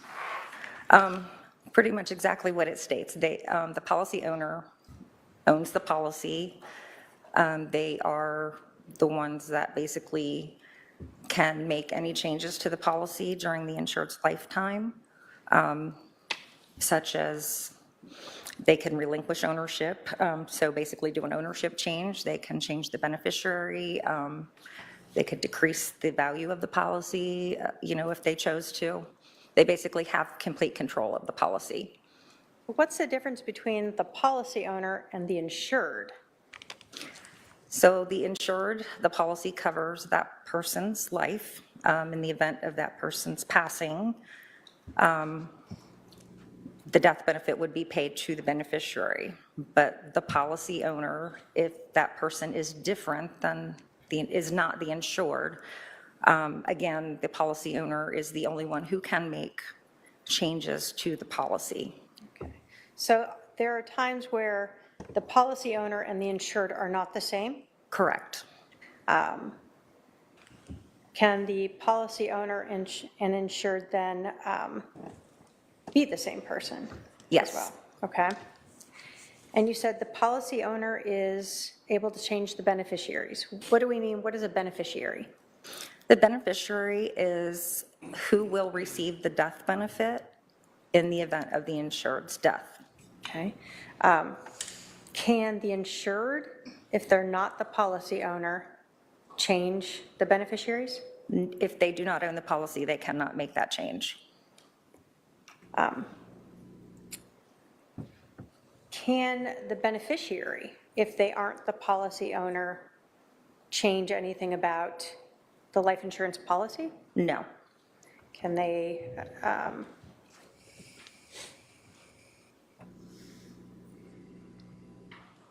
when someone passes away, who decides who will actually be paid out? Who makes that decision of who will get the benefits paid out? Well, as us claims examiners, we are going to review the policy, any documents that have been submitted through the lifetime of that policy, and we are going to determine and confirm who the primary beneficiary of the policy is. So if someone obtains a life insurance policy and initially has one beneficiary, they can later file some new forms and create and change that to a different person? Yes. So you have to look through and make sure that you have the most recent beneficiary. Correct. When someone calls in to make a claim on a life insurance, they say so-and-so passed away, is it customary for claims adjusters like yourself at Banner Life to sort of take that information and then look into all these things to make sure you know all of the different changes that may have occurred? Yes, that is our standard process. Does Banner Life Insurance keep copies of all of those policies as part of sort of your normal business practice? Yes. And does Banner Life Insurance keep copies of any modifications to a person's life insurance policy as part of the business practice? Yes. If someone wants to modify who the beneficiary is, how do they go about doing that? They would request a beneficiary change form. They can also access online if they are able to provide the proper security things through the website. But they would normally contact our customer service department, request a beneficiary change form, and complete it and return it. It is then reviewed by our customer service representatives to make sure it is completed appropriately. And if so, the change will be made. If not, then it's rejected. Okay. Does a beneficiary modification form have to be notarized? It depends on the amount of the policy. I believe anything that's $500,000 and above would need to be notarized. So a policy for $1 million would require it to be notarized if you're changing the beneficiary? Yes. Okay. When people call in to the claims department requesting a payout, are those calls recorded? Yes, they are. And is that done in the normal course of business with Banner Life Insurance? Yes. Are you familiar with the life insurance policy with your company for Charles Vallow? Yes, I am. Are you familiar with how much that life insurance policy was for? Yes. How much was it for? $1 million. Prior to February 26th of 2019, who was the beneficiary of Charles Vallow's life insurance policy with Banner? Prior to that date, Lori Vallow was the beneficiary. So prior to February 26th of 2019, if Charles Vallow had passed away, would his wife Lori Vallow have gotten $1 million? Correct. In February of 2019, did Charles Vallow call Banner Life Insurance and request a beneficiary designation form? He did. Was one sent to him? Yes, it was emailed to him. And did Banner Life Insurance then receive a beneficiary designation form on February 26th of 2019 from Charles Vallow? Yes. Was that notarized? Yes. And in that beneficiary designation form, did Charles Vallow change the beneficiary for his life insurance? Yes. Who did he make the primary beneficiary for the life insurance? His sister, Ethel K. Woodcock.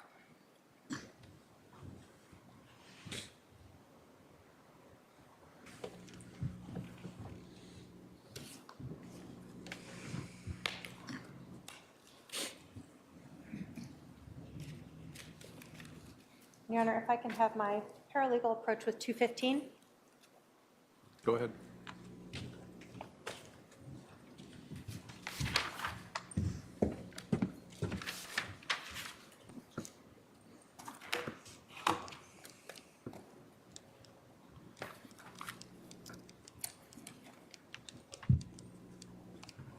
Looking at 215, do you recognize that both as an affidavit authenticating the Banner Life Insurance documents, Yes. as well as the beneficiary designation form change from February 26th of 2019 Yes. that we were just discussing?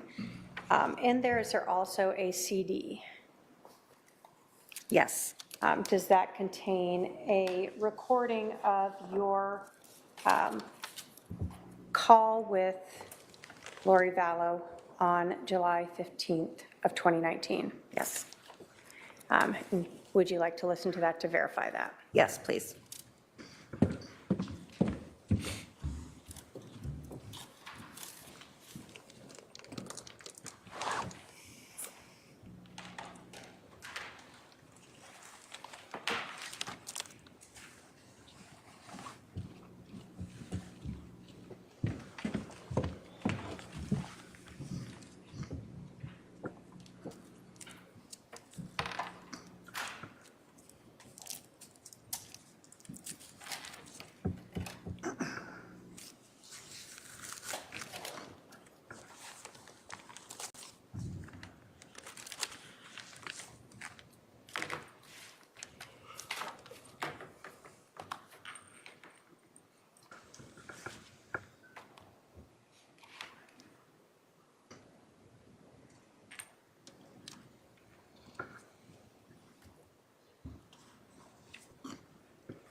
And do you recognize that as the call from July 15th of 2019?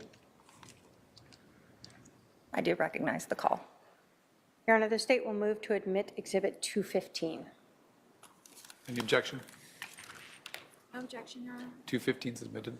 And if we could perhaps break at this point Okay. since it's 12:01, otherwise it'll be playing for a All while. right, let's take our lunch recess for the jury. Please remember the admonition will resume with the jury at 1:30. All rise for the jury.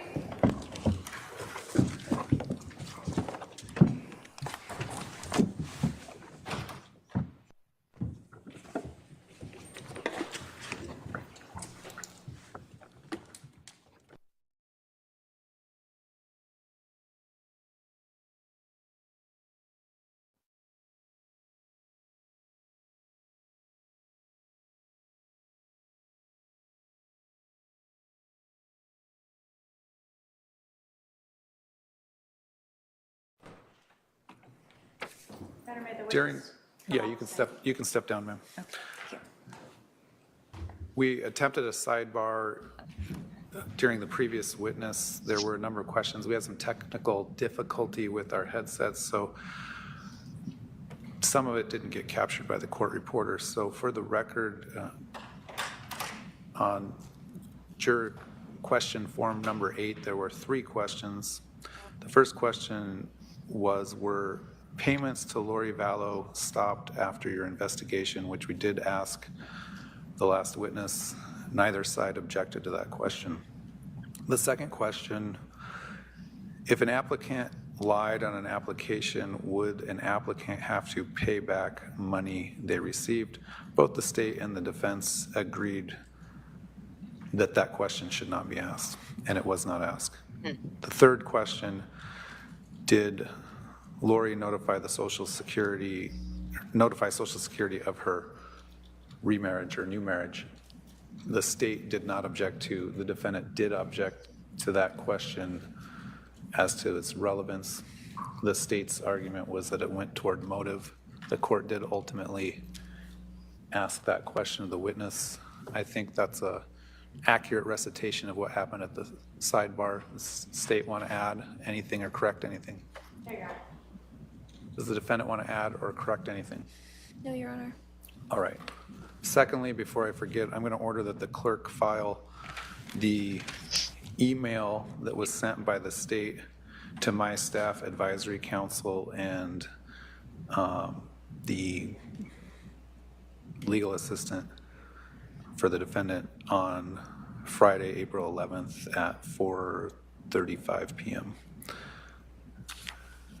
And that's the email regarding the service of the subpoena on Bobby Vallow.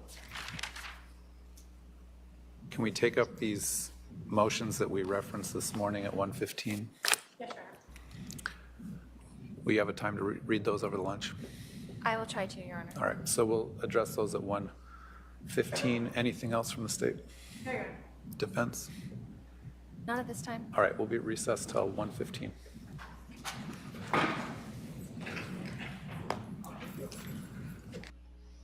Recess till 1:15.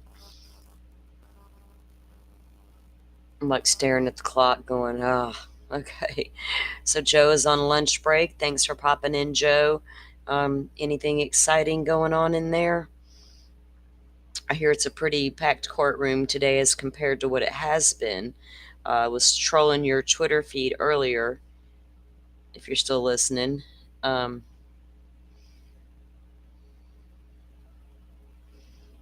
Sorry, guys, I was reading.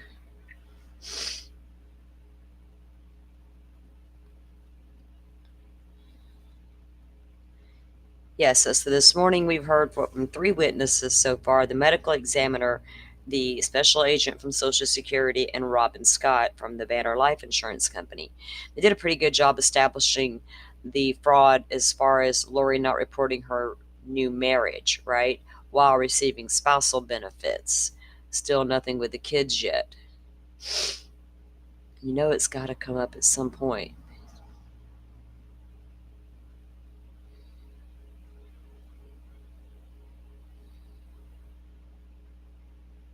Yeah, I think they are seeing the truth. I mean, they're asking a lot of good questions. That one was curious as to why neither side wanted that question in about was the money allowed to be paid back. I don't think Lori attempted to pay any money back. I mean, I know it's not real relevant, but it was interesting choice that they both decided, no, we don't need to ask that question. Then you got to wonder what jurors think, well, how come my question didn't get asked, you know? It'd be like,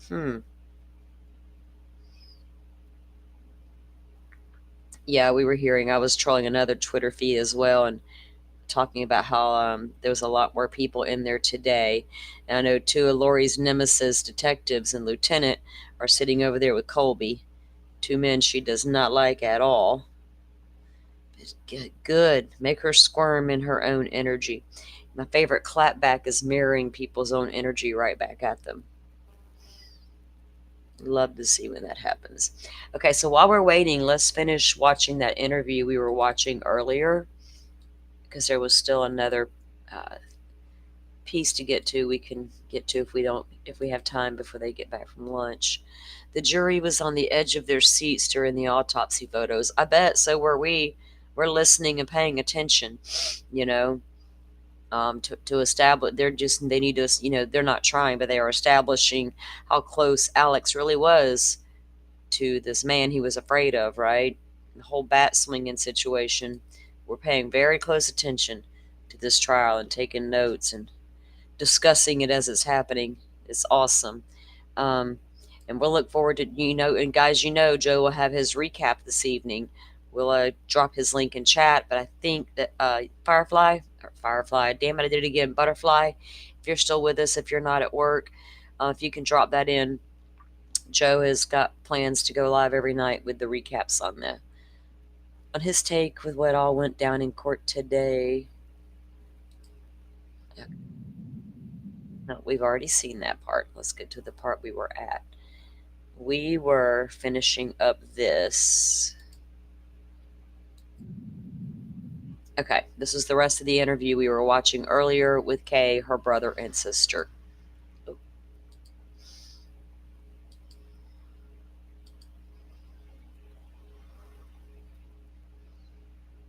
Me, and I didn't know if they knew who I was or not. They really don't. They don't.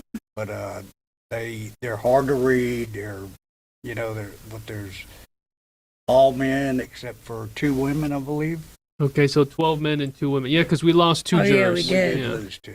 That was interesting. They're a different group, but they're hard to read. They don't. I haven't seen any of them go. Have a big reaction. Yeah. And there's not taking notes. There's only probably, I think I counted 5 people the other day, either 4 or 5, that had a notepad with them.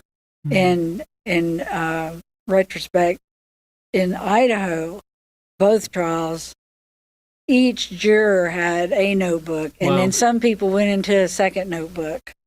I mean, dozens of witnesses they had to listen to. But what's different is they can write a note to ask a question to the judge. I've never seen that. Yeah, very unique to Arizona. I'm not sure. I think there may be another state but yes, that was interesting to see that we've seen a few juror questions to get things clarified by the witness. So, yeah, this is just how do you think the rest of your family is doing? Just seeing this, it's been a long time. That leads me to this: when you have family gatherings, like, is this not talked about? Is it just kind of in everyone's back of the head that you know what you've been through? We talk about it. We talk about it. It's not a big secret or anything. It's just, it's a whole different level of a conversation at a family crawfish boil or whatever, Yeah, you just face it. It is what it is. It is now. what it is. It's part of your family's history now. Yeah. With the jury, do you think that Lori thinks that she has an advantage with the jury being mainly men? I imagine she thinks she does, but she doesn't. 10 years ago, maybe she would have been able to sway 1 or 2, but she's aged just like I've aged a lot. I've aged a lot in these last few years, and so has she. So she's past her peak, and I don't think her looks are going to get her anywhere like she thinks they will. Do you feel like you just don't know her anymore, like that person that's sitting there? I have no idea who the hell she is. She's a total stranger. She's a translated being. Well, yeah. And a deity. when you were close to her and she had said, like, "I love you, KK." Mm-hmm. With tears. Was that a genuine? With tears rolling down her face. Yeah. And I was like, I'm just so sorry, Lori. I hate this. You were in a happening. tough spot. Yeah. But, I mean, I was mad at her, number one, for saying that she didn't want JJ anymore. I initially thought that she said that to just to make Charles mad. But she truly didn't. Yeah. And she didn't want Charles, and she didn't want Tylee. She told Charles that's all things that I learned from him. And I was like, well, maybe she's having an extreme midlife crisis. I don't know. Maybe she's got menopause gone wrong. I don't know. But it was just menopause gone wrong. Not the person I knew. However, throughout all of this, I've learned, I think Charles had blinders on, and he just did not want to see that side of her that was the manipulative, greedy, selfish person that she truly is. When people ask the question, the age-old question, like, are you a lover or a fighter? So Charles, I assume you guys will say he's a lover. Oh yeah. Even though he looks like this tough guy, right? Like, but he's sensitive. Would you? Okay, that's what I wanted to know, because I know the quote that he had given even to his former lawyer is "Love always wins." Because he didn't go through with the divorce. Yeah. So is that his attitude? It's just, love will conquer all. Yeah. Do you wish that he would have?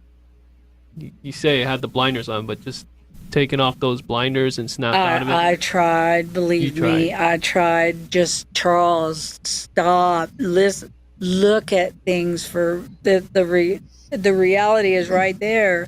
You need to open your eyes and quit seeing her the way you see her, because that's not who she is. And oh yeah, I tried. He loved her. He was blind. Yeah. He loved her, and she killed him. And this is... You're good, Butterfly. I forgot you were driving. Miss Shorty reminded me, but I got you, girl. Thank you. you know, his, I don't know which number of his relationship or marriage exactly, but obviously he probably had multiple relationships in the past, but you're saying this was the woman that he truly was in love with out of everyone that he had been with. I You could believe tell. that, absolutely. I know who he should have married, but That's another Yeah. conversation. That's another story. conversation. But that's is also the sad part is because you know how much that Charles cared about her, and you're seeing him plead for help on body camera video and reaching out to family members, all to walk into the home on July 11, 2019 to be Yeah. shot down. And you guys here now, I mean, how has this brought you all closer as siblings, this whole ordeal? We hang out a lot more, you know. Yeah.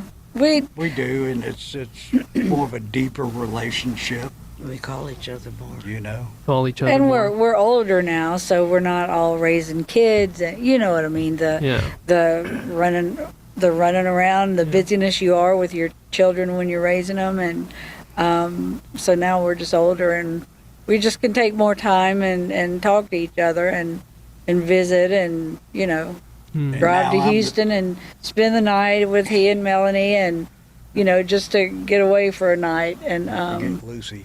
and Lucy. Now I'm the big brother, so Yeah. I kind of, you know, Yeah. got to watch out for him. And you guys can enjoy the simple things because life is short, and you guys It have is. each other to appreciate. Yep. Thank you all for just spending all this time with me to talk about your brother, getting justice for him, and just everything that you've been through. I really appreciate it. So, Well, Justin, we Yes. appreciate all the hard work you You have have done. in Thank this you. case. You really have worked hard, and we know that, and it is greatly appreciated. And hello, Phoenix. I love you. It's a good town, and I'm going to a ball game tonight, so and you like the Buy- heat. You don't Buy him mind a it. beer. He'd love a beer. Oh, you're fine, Susan. It's good to just have you here and Yeah. also share in this. So, yeah, no, I appreciate you guys. And I'll always remember that first FaceTime interview with Kay and Larry trying to He figure had to out. walk us through every single. We're like, what? Wait, what? Yeah, and Yeah. now you guys have just been so graceful with the media, and I think it's important to recognize that because a lot of the time for us journalists, we need the people who are affected to come forward and speak their truth. And if you're not willing to, I mean, we can only help so much. So I think from day one, Kay and Larry were adamant that they had to come out there and speak Yeah. about this, no matter how crazy it sounded at the time. So that deserves a lot of credit. and in Idaho, I was afraid of the media, and like Yeah. when you talked to me, you know, I was just like, heck no, I'm not doing Jerry, that. Plus, I was yeah. sick as hell, and Yeah. I didn't feel good. and- It's all good. He's not a big talker anyway. He's pretty quiet. So yeah. it's Well, just- that's why we have Larry Woodcock when he's available. Exactly. Yeah, but you're now lucky my little brother isn't here. He never shuts up, Bobby. Yeah. but it's good to finally have you on and you know to open up about all this. So appreciate you guys again. Those of you watching, back to trial Monday morning at 10 a.m. The murder conspiracy case against Lori Vallow Daybell. Thanks for watching.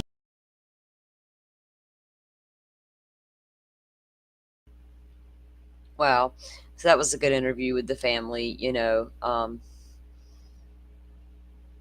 on, let me blow this up where I can see. Oh, you're good. Be safe out there traveling around, butterfly, running your errands. For sure. Let me get everything set up, guys, so I keep an eye on things too as we're waiting.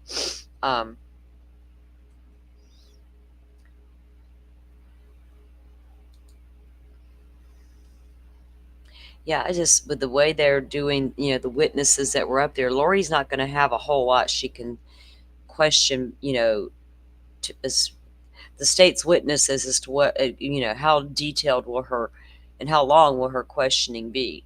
I don't think it's all that. I keep forgetting what today's date is. I'm like, what in the world? Okay. Turn that off. Okay.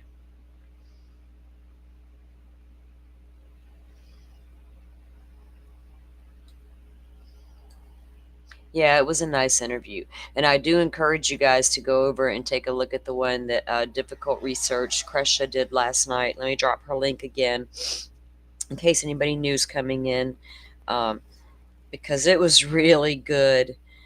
Kay says a lot more there than she even did here in this interview that we just watched, about even her own personal protection during all of this. That's what really struck me, that something you don't really think about, while it's happening, I guess you could say. Um, Here it is. Oh, that's the actual link to it. There we go. She's got several shows scheduled up because she's doing the hearing, or the trial, of course. But if you just scroll down her playlist, you'll see where it says My Mom's Story, and that will be the interview that she did with her mom last night. I'm coming back to chat to get it in there. I like doing it from my phone. There we go. So that is Difficult Research, Kresha. She's been over here with us before. Go. Sorry, I'm busy trying to wash my hair with cold water upside down in the shower. I have been there, Miss Shorty. I feel your pain. I saw your hot water heater's out. That's happened. It sucks when that happens, right?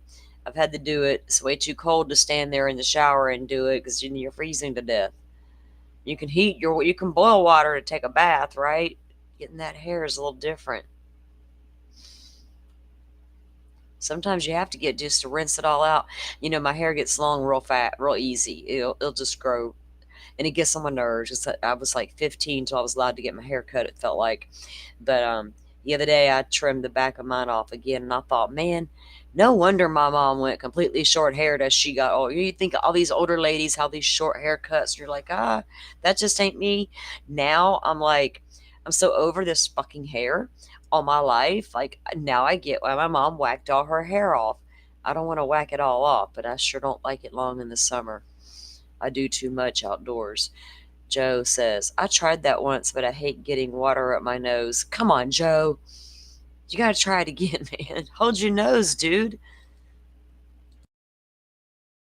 Hold your nose. So how do you think this afternoon will progress, Joe, with the rest of with witnesses? We know, I think Lori had 9, or so the state had like 9 left to go. We went through 3 this morning, so can we get in 3 more before the end of the day?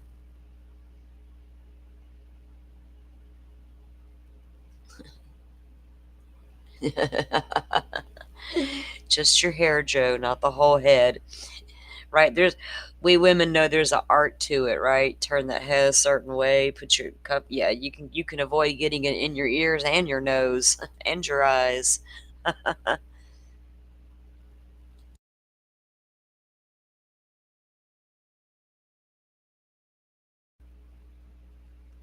have a little bit of that lingering cough left from that stupid sinus thing I had going on, whatever it was. Luckily, the medication I was taking for it certainly is helping. Like, I feel fine. It's just my nose is not wanting to cooperate at all. Or the cough that came with it. Every time it was draining, it was coughing. I was coughing. I was like, no. All right, guys, I'm just looking. I'm skimming stuff real quick. I was looking at YouTube to see if there were any updates that we can take away from Karen Reed at the moment. I'll go troll Twitter in a sec.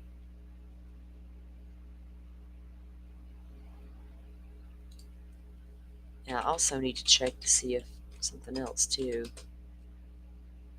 Let's see.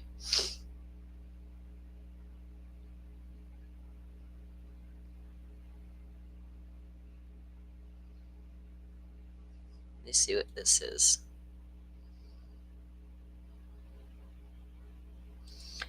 Okay, the lavatory, the bathroom. Joe's got to go to the bathroom, y'all. He'll be back. You better get in there and get your seat back now before you miss out on that court. Go get comfy.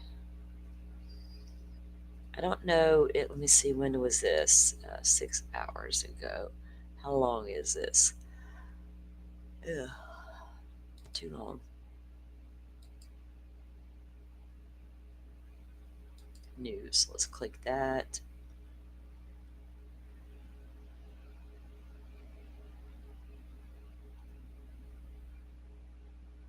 This says it was from 3 hours ago, but that doesn't mean it was. I hate when they do that.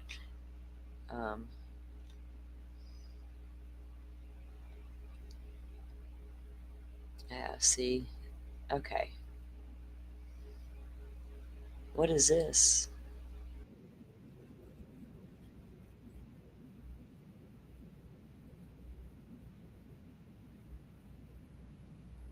It was saying a Massachusetts courthouse was evacuated this morning. I thought at Karen Reed's, but it wasn't. It was a different one, a different place. I was about to say, my God.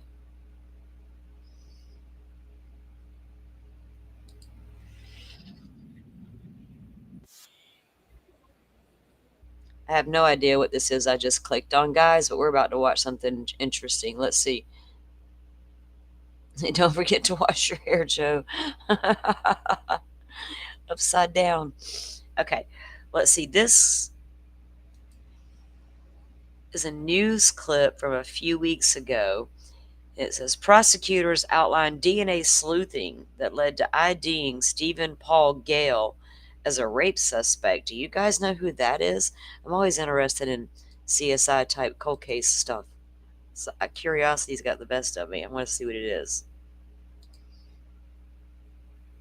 In court as prosecutors gave a detailed account of how they put him in cuffs after more than 3 decades. We were able to obtain samples from a number of different relatives. Using evidence collected from the crime scene back in 1989, investigators turned to forensic genetic genealogy. That's when scientists used DNA to reach back into a suspect's family tree.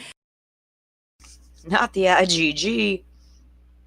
You mean that mysterious thing they used in Coburgers? That IgG? Hell yeah. To find a potential match. In this case, that included DNA provided by Gale's son, a niece who allowed her DNA profile to be used, and a sample pulled from the trash at his brother's house. That DNA, prosecutors say, allowed them to zero in on Gale with a probability of nearly 100%. And the police chase that ended with Gale's arrest out in L.A.? The suspect deciding time is up. That video, seen coast to coast, generated new tips, too. Shortly before he's actually arrested, he hands a briefcase to an individual who works at the dock and asks them to bring it to a location. That person became concerned when they saw the chase. That dock worker said Gale had been going by the name Richard Kloppenberg for some 15 years as he frequented the marina and luxury yacht where he was found. Prosecutors say that new alias for Gale was tied to other companies and another lawsuit. Gale's lawyer questioned whether any of that, including phones and computers seized during a search after his arrest, are relevant here. There's going to be nothing on these devices that have anything to do with the charges that Mr. Gale faces. The other big development in court today, the judge granted the prosecution's request to get a DNA swab from Gale himself. Gale has pleaded not guilty. He is due back in court early next month. The 5 Investigates team will be there. Wow. That's crazy, right? The IgG is used in a lot of cases and people just don't realize it. And it's good that I think it can, being used to go and take down so many cold cases. I think they said at 1:15, which would be 3:15 my time, Butterfly. I'm still keeping an eye on the feed, so that we're not late getting back in there.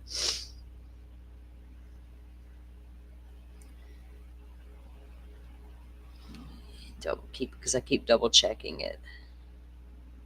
Yeah, long crime showing the outside of the courtroom. I am checking on a couple of things right here offline. Just let's see.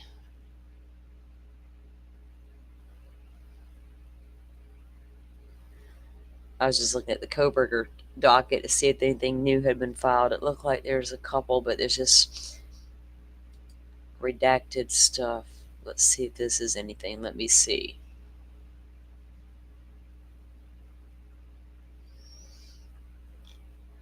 Let's read this one. You've heard it here first. I'm making fun of people when I say that. Okay. All right. Like this wasn't here yesterday or even early this morning. It was on the doc or the summary though, so I was curious to know what it was about. So this one is referring to transfer of test materials.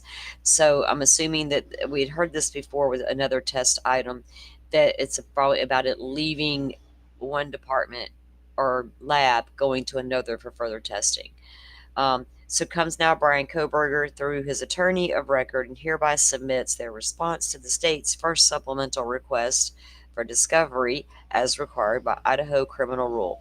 So this is regarding the very first supplemental request. Mr. Koberger first responds that he has complied with discovery requests for experts as provided in the Idaho criminal rules. The specific request for additional materials related to ICR 16C came from the first time on April 2nd of 2025. Mr. Koberger responds specifically to Part 2.1 of the state's request. Upon agreement from the Latah County Prosecuting Office Attorney's Office, the requested test material will be provided between doctors only. Dr. Orr will provide testing data to the state's expert, which is redacted, Y, who is a licensed psychologist. The method of disclosure is in compliance with APA Ethics Code Standard 904 9.11. Dr. Orr must adhere to these ethical standards in releasing test materials, including protocols, test items, etc. Dr. Orr will work directly with redacted to transfer the requested materials once contact information has been exchanged. So yeah, you gotta have to let the prosecution has to get a look at what Orr's findings were. And Dr. Orr, remember, is the one who was making some of these medical diagnoses. In fact, I need to pull up some of the orders containing that information, and group it with other filings. I think it's easier for us to keep up with things like that. Yeah, I'm still checking the feed, guys. This one is stipulated motion to seal defendant's response. And that's basically all they're doing. Can we seal? Yes, you can. Thought y'all weren't. Make up your minds. Comes now Brian Koberger through his attorney of record, and with a no objection from Latah County, hereby moves the court for an order to seal the defendant's response to the state's first supplemental request.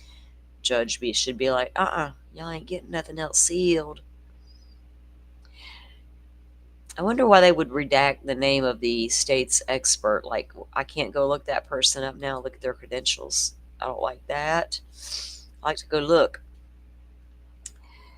Defendant, oh, am I not even sharing screen with y'all? Am I just reading shit to y'all without sharing it to y'all? Like, so rude.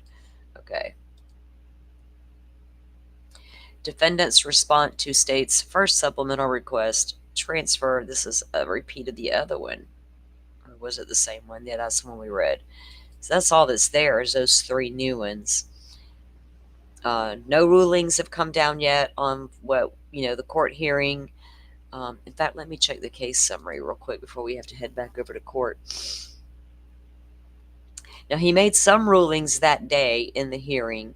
Some he took under advisement. Like the Amazon stuff's coming in. Like, I really do need to do a recap show on the hearing for sure. For those who are interested, like I am. Okay, so today is the 14th. Now they're saying it's canceled. I thought so. Because when we were in court, I thought the judge said next month, and then someone said, no, I thought he said next week. And then you look here and it did say next week, but that's been vacated. And that's what I thought was going to happen. So we do not have a hearing coming up on the 16th. As of this morning, it's vacated. They must have heard all the motions and needed to hear the other day, and there's nothing pending for that one. Now, they may sneak another one in before the next month, right? Because we have final pretrial conference scheduled in May. Let's do that. Let's take a look at that real quick. Butterfly, I've got the latest on his shit too, right here at the pinned to my bar. Let's go troll Stefan and see if he's got any new court filings. Where'd it go? Stern's docket right here. It's been a couple days since I've checked his stuff anyway. Freak.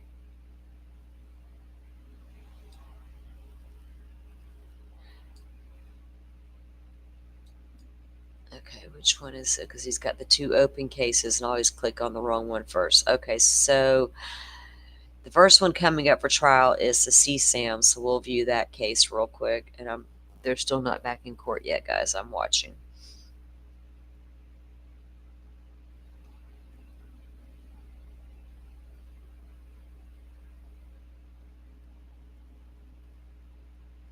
He has a motion to suppress hearing, it looks like, which I knew he filed those. Let me pull up the screen. Oh, hang on. I got to click on it before I can. Okay, so his jury trial for the CSAM is scheduled to start May 5th, coming up quickly. Pretrial motion on the 23rd. March 20th was their last one. Okay, so they got a pretrial on the 23rd and the motion to suppress. Let me pull up this motion to suppress and see if it'll let us view it. They changed shit up? Hold on. I said let me view it. What are y'all doing? You confused yourself there, mister. Hold on, it's loading. Oh, because I didn't put it in the this thing is weird as compared to. Oh, is it not letting me do the viewer on this one? Oh, that's different.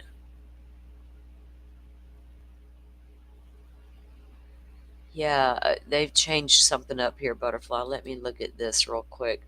Because before you had to actually click here to be able to see the document, but it's not putting it into the viewfinder now like it would normally do.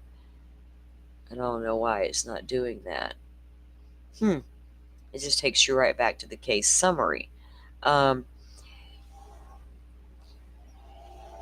don't see a filing yet and return from. Why won't it let me? Huh, that is odd. And I'll show you guys what I'm talking about, because when you click into the docket, it's a little bit different than the Idaho docket, but it's still relatively easy. But usually there's a little viewer there, and let me put his name back in, get all his shit brought up. Stern's trying to hide from us, and we ain't having it. We ain't having it, dude. Okay. Let me see if it works right on this other one, where the other charges are located. All right. View case. This is the murder one.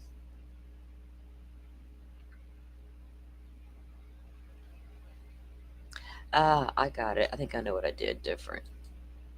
Or what I should have done different.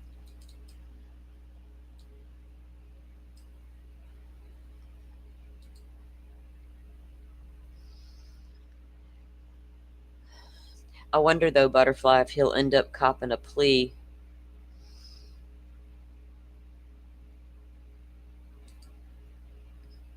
Oh, those pathetic jailhouse calls. Some of the disgusting things that he says in there. Okay, let me try this one more time. And they are still not showing the court feed yet, guys.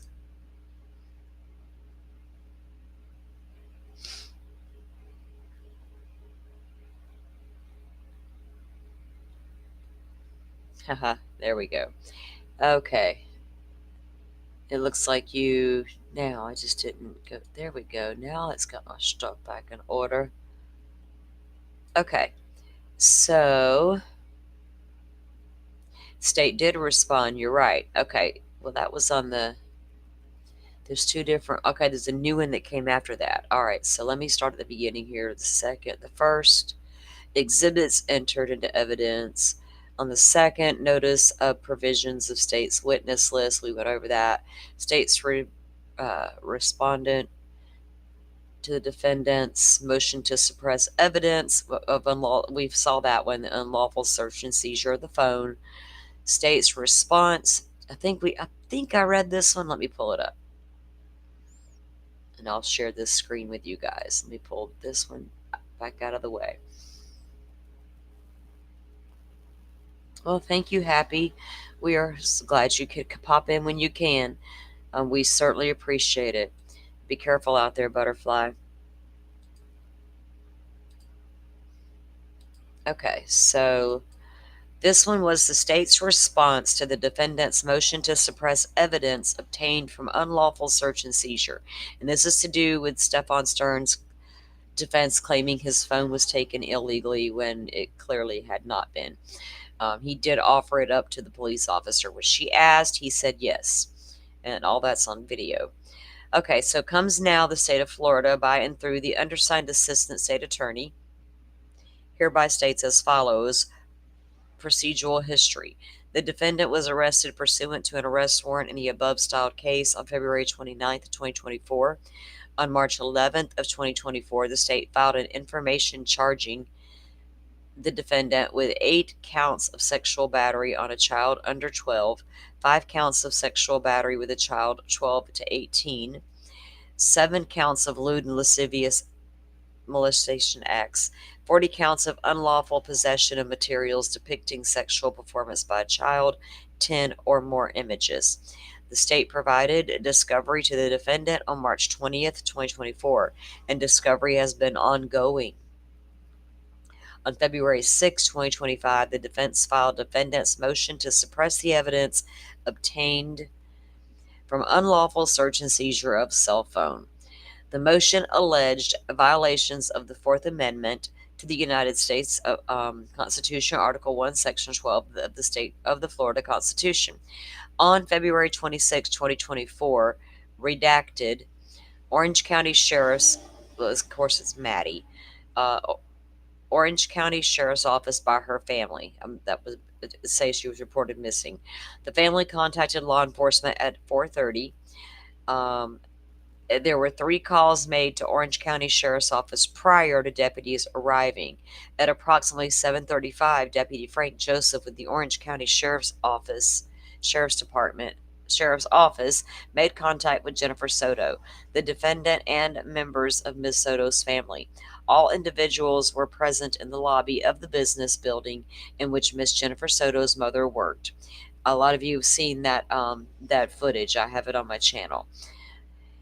Deputy Joseph inquired as to the identifying information for Maddie from Miss Soto and family. The defendant stated that he had dropped Maddie off at school that morning. The defendant described she had been wearing a green hoodie, white Crocs, and blue or black pants. Deputy Joseph was told that Maddie had redacted taken her cell phone to school that day and only had her school computer. At approximately 4:47, Jen Soto provides redacted Maddie's phone to law enforcement for review. Sworn written statements are collected from the defendant and Jennifer on February 26, 2024. The defendant's written statement as follows. Dropped off about a block or so from school sometime between 8:25 and 8:40. Turned around and headed back toward home. I watched in my rearview mirror as she made her way in the direction of the school. She was busy searching through her backpack for something, but seemed to still be moving towards the school. So I carried on with my day. I stopped by a nearby vape shop, and boy did you, but it was closed, so I went home and I left about an hour or so later to go check the vape shop again. It was open, so I bought my vape juice and returned home, relaxed with Jen for a while. Later went out in the afternoon for a few more errands and returned home around 2:30. Just went home and relaxed with Jen. Where was Maddie at, Stefan? Because you hadn't gotten rid of her yet. Was she in the trunk? I doubt you left her sitting in the car in the parking lot for the whole world to see. You only did that when you were driving around, you fucking fool. Jennifer's written statement states as follows: Today around 8 a.m., I saw getting ready for school, Maddie getting ready for school. I'm not sure what time they departed. Stefan Stearns Stephen Stearns took her to school and dropped her off close to school on Town Loop Boulevard between Town Center and Hunters Creek Park Lane around 8:30 to 8:45. She never made it to school. I went to school around 4 p.m. to pick her up and she never came out. I searched the area, went to my mother's office to look for Madeline and could not find her.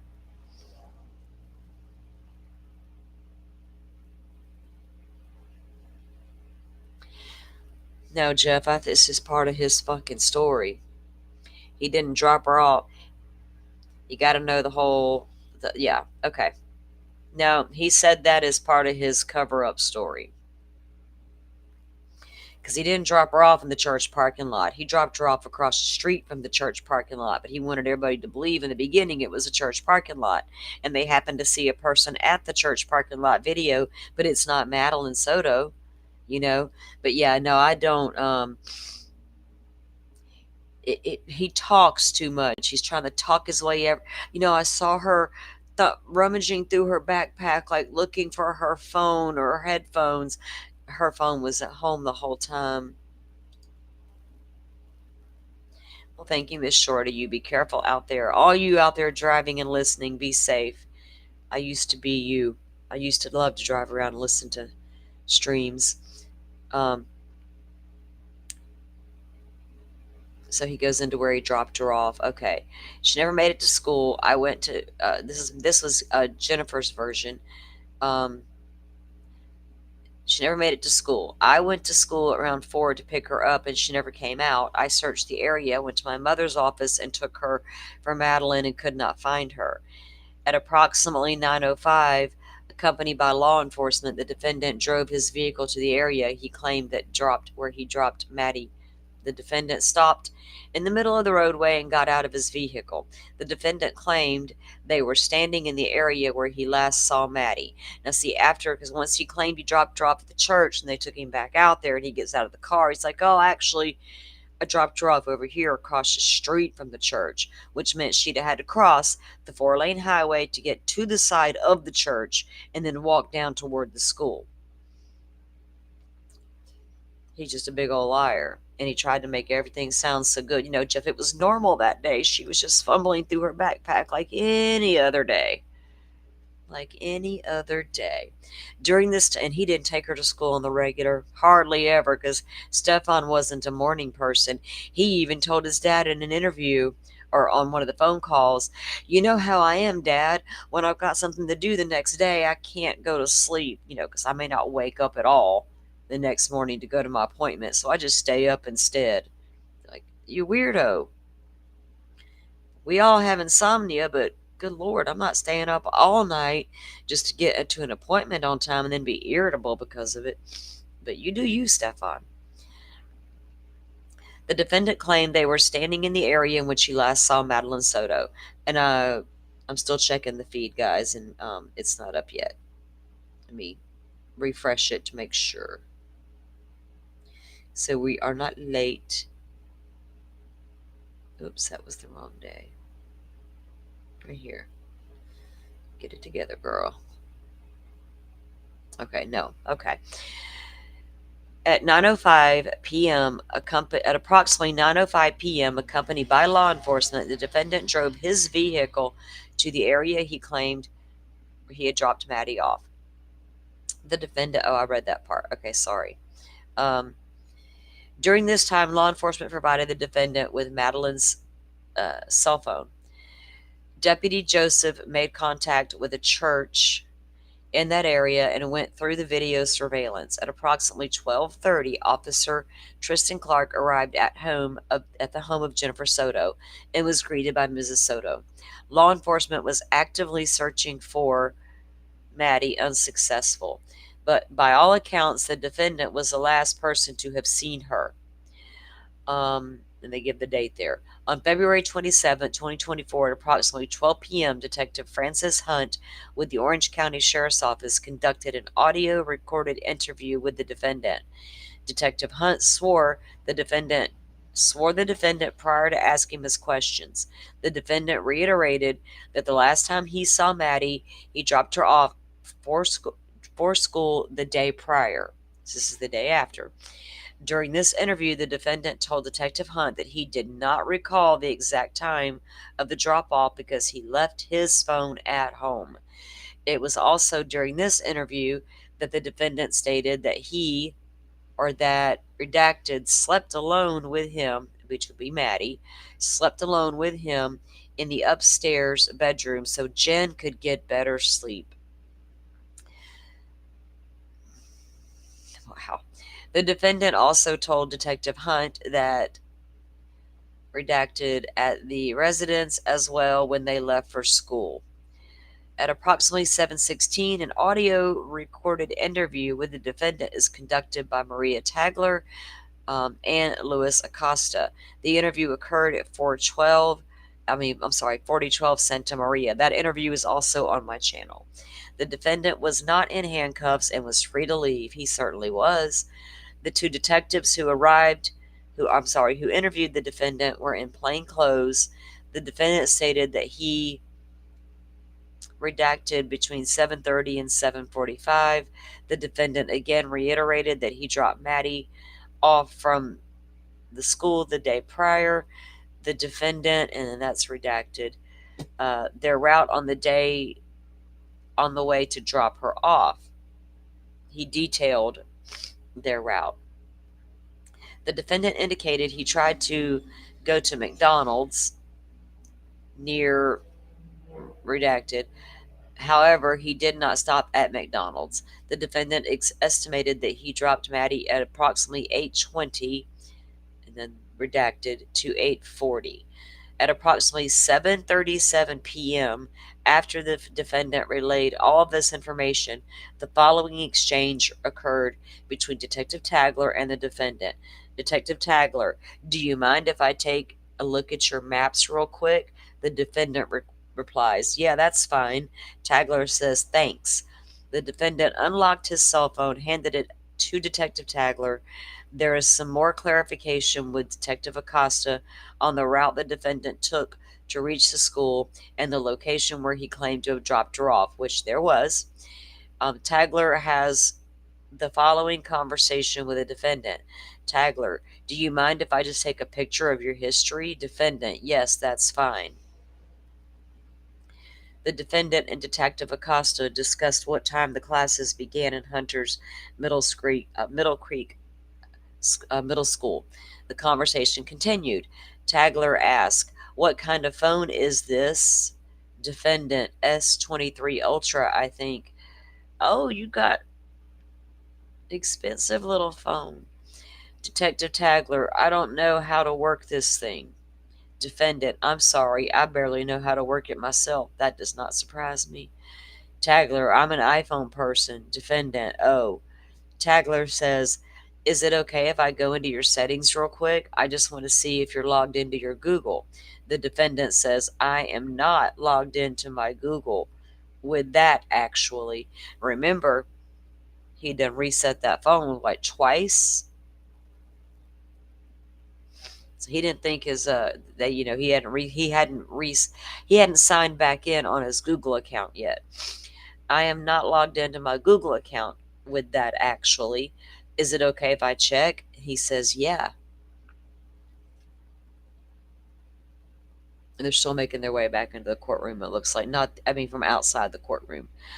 There was some further discussion between Detective Acosta and the defendant regarding what type of digital devices Maddie, or redacted, she kept them. Detective Tagler then had the following conversation with the defendant. Detective Tagler: hold on, I don't know how to use this phone. Sorry, I don't mean to interrupt. Brief conversation occurred. Redacted behavior. Then Tagler says, is this what you use to go places? The defendant says, yes, go places, search addresses, look at store hours, write reviews. He writes reviews. Good God. Who's got time for all that? It is pretty new phone, though, right? It is a pretty new phone. Tagler, when did you come back to help Jen? Is that her name? And uh, Stearns replies, what do you mean? Tagler says, because you live down south. When did you come back up north to help her? And he says, I just got here this weekend. Tagler says, do you remember what day it is? Defendant says, Sunday. Sunday was her birthday party. So yeah, it was the evening after her birthday party, Sunday. Do you remember what time you got here on Sunday? And he replies, 8 or 8:30ish. And she says, okay. The defendant says, just in time to make sure that she was doing all her nighttime routines, waiting for mom to get home. And you're right, Stefan, because ironically, Jennifer had to work during her child's 13th birthday party that wasn't actually held on her actual birthday. Most moms I know, even single working moms, are going to go above and beyond and plan that party on a day they are absolutely off work and can be in attendance, even if their own mother helps them throw the party. Unless their mom's in an emergency situation, has no choice but to run to work because she's got to go save some lives and such, that sort of thing.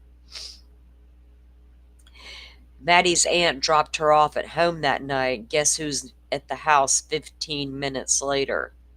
Stefan. That's who. No, he wasn't pressured to handle that phone over at all, was he?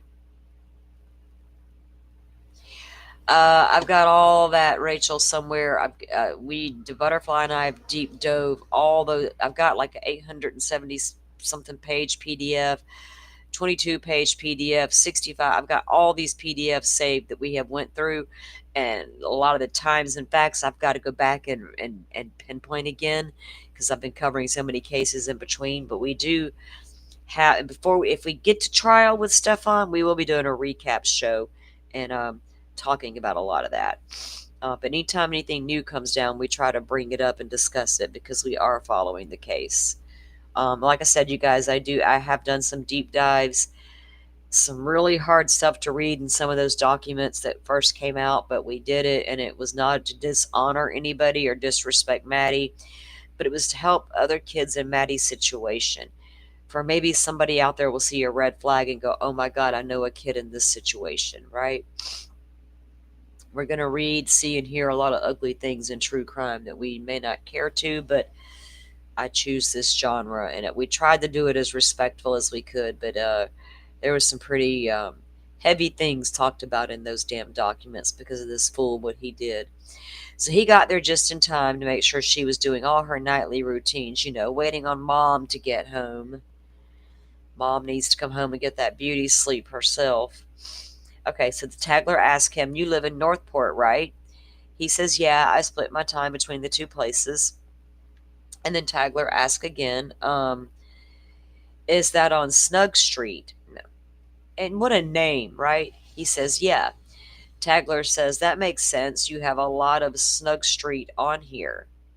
He says, yeah, I split my time between the two, meaning dad's, mom and dad's, and Jen's. Detective Acosta inquired as to whether the defendant and Jen Soto went anywhere to look for Maddie on February 26th.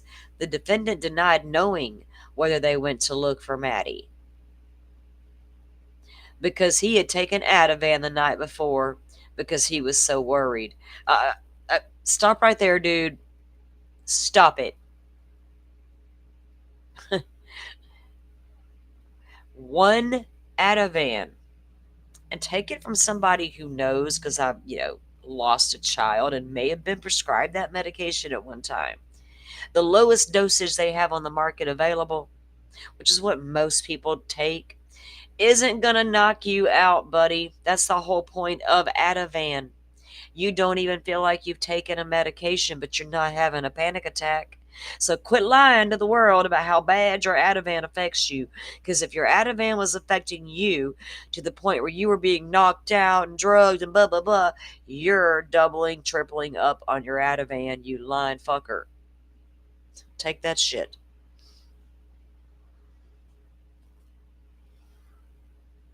So sick of hearing his damn Ativan shit. Ativan ain't nothing like that. Unless you take a whole handful. I'm not so sure he wasn't giving Maddie handfuls. Detective Acosta then went through the details of the directions of the route that the defendant claimed he had driven to take Maddie. The defendant then went through his discussion again, but this time included time frames. Detective Acosta then indicated that the defendant's vehicle is not where he indicated that he was according to the traffic cameras in the area. Now, when this dude looks at a map, he's the worst. I mean, they will holler, oh, women don't know nothing about maps and they'll get you lost. Go watch them videos or listen to the audios, and these cops trying to show stuff on the map of an area he should be highly familiar with, and he's all like, I don't know what's going on. Which way is that again? Which way is that? Like, quit playing stupid. That only worked with mommy and daddy. The defendant then indicated that he went back home because he forgot his gate clicker. I forgot my gate clicker. I gotta go back home. You can't get in the other way. At 7:35 p.m., Detective Tagler handed the defendant his phone back. Immediately after handing the defendant his phone back, Detective Tagler stepped away from the defendant. Detective Acosta stays with the defendant and they continue to speak. At 7:57, Detective Tagler returned and has the following interaction with the defendant. Tagler says, "Can you unlock this one more time, please?" The defendant says, "Sure." Tagler says, I have a question." The defendant says, "Yep." She says, "Sorry, are you guys done? The other detective mentioned that you did not have your phone yesterday." The defendant says, "Correct." Tagler says, "Tell me about that." The defendant says, "I left my phone home in the morning too." Now, him and Maddie both done left their phones at home because they got that ADHD. So do I, but I don't leave my phone. I was busy writing her. Or redacted, out the door on time that I left my phone. Now, he earlier had said they were making good time that morning, decided they would go get, McDonald's because they were making such good time. But here he's riding Maddie's ass to get out the door on time, to the point they forget their phones because they're rushing now. Some of us pay attention to detail there, Stearns. I'm still keeping an eye on the court feed, guys, so we are not late to trial.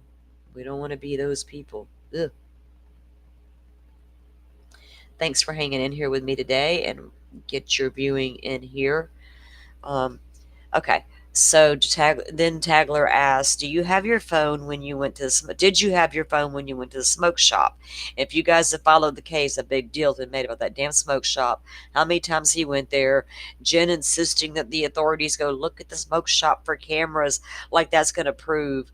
Well, Stearns did go drop her off at 8:30 because look, he's over here at the vape store by 10 minutes later. But no, none of that helped y'all, did it? They were so adamant about that damn vape shop. Defendant says, so she says, "Did you have your phone when you went to the vape shop?" "Not the first time after I dropped her off." So he dropped Maddie off and claimed he drove to the vape store. I was still without it. I got it, got my phone, and went back to the smoke shop. So he went home, got his phone, and then decided to go back to the vape shop because, the vape shop should have been opened. I don't know why it wasn't. Tagler says, "Okay." The defendant says, "Later when I got home." Tagler says, "Okay, I also noticed I was checking your call history and I noticed that you don't have anything there, anything before this morning. Is that unusual on your phone?" So nothing on there from that morning prior. The defendant, "Ugh, no, it's a new phone, stupid. I went to do an update yesterday morning and I don't know what the fuck, pardon me, I don't know what the heck I did, but somehow during the massive OS update, I managed to factory reset my phone and lose all my contacts." On your brand new S23? I don't have to update my S23 that damned often, not like right when I get it. Or did you get that after you? No, that's the same phone you were resetting. Liar, liar, pants on fire. Oh, this guy. So Tagler says, uh-oh, what time was that? Do you remember? The defendant says, oh, sometime while I was hanging out with Jen. Jen might know. I looked at her and said, what did I just do? Jen probably said, I don't know, you fucking idiot. I don't know what I'm doing half the time. Tagler says, okay. Defendant says, you might know better. She might know better. I don't know what time it was. It was when I was with her, or when I was with Jen.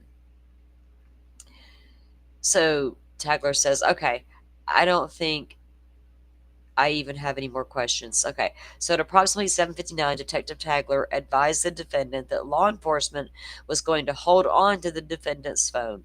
The defendant was told he would receive it back when we are done. It was at this point the defendant's phone was seized by law enforcement to pursue the investigation. After the interview ended, the defendant re-entered Jen Soto's vehicle and remained in the parking lot of the apartment complex on February 28th at approximately 2:16 a.m. Detective Tagler and Acosta conducted a second audio recorded interview of the defendant. During the beginning portion of this interview, Tagler advised that law enforcement had been going through his cell phone and noticed a lot of conversations between her and the defendant. Detective Tagler asked the defendant to advise as to what type of relationship he has with Redacted. When stated, Redacted, she thought of me as dad, thinks of me as dad. Less than a minute into the conversation, Detective Tagler has the following exchange with the defendant. Sorry, I don't mean to cut you off. Your phone. I told you I was gonna hold on to it and that we would like to download your phone, right? And the defendant says, okay. Tagler says, is this something I have your consent to do, or do I need to get a search warrant for your phone? Stearns answers, it should be fine. Tagler replies, you're okay with us just going through your phone? Stearns says, yeah. And Tagler says, okay, can I have the pin to your phone? Ugh, he says, 42586. 42586. Okay, perfect. Thank you so much. Uh-huh. Huh. He's so gross. Oh, girl, don't the nerves can get the best of us sometimes, and we don't even try to let them, and they do it anyway, don't they? I get you. I hope you can get to feeling better. Do some breath work.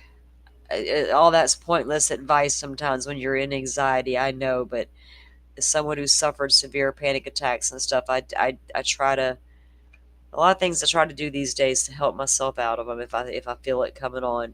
Walk outside, sit down, put your phone down, and just listen to the nature for a moment. Touch grass for a second.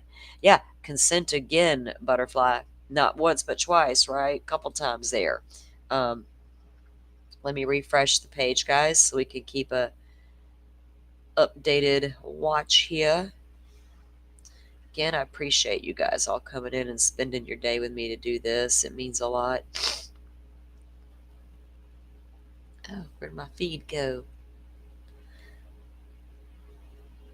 Oh, if I would do shit right the first time. Okay, now they're still at lunch.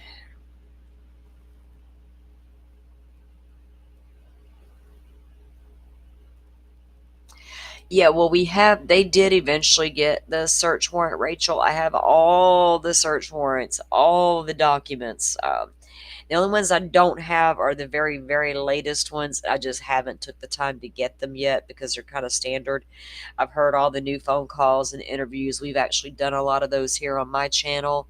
I really got to get my playlist cleaned up for you guys. Butterfly and I did a lot of, we've been deep diving Stern's case from the beginning.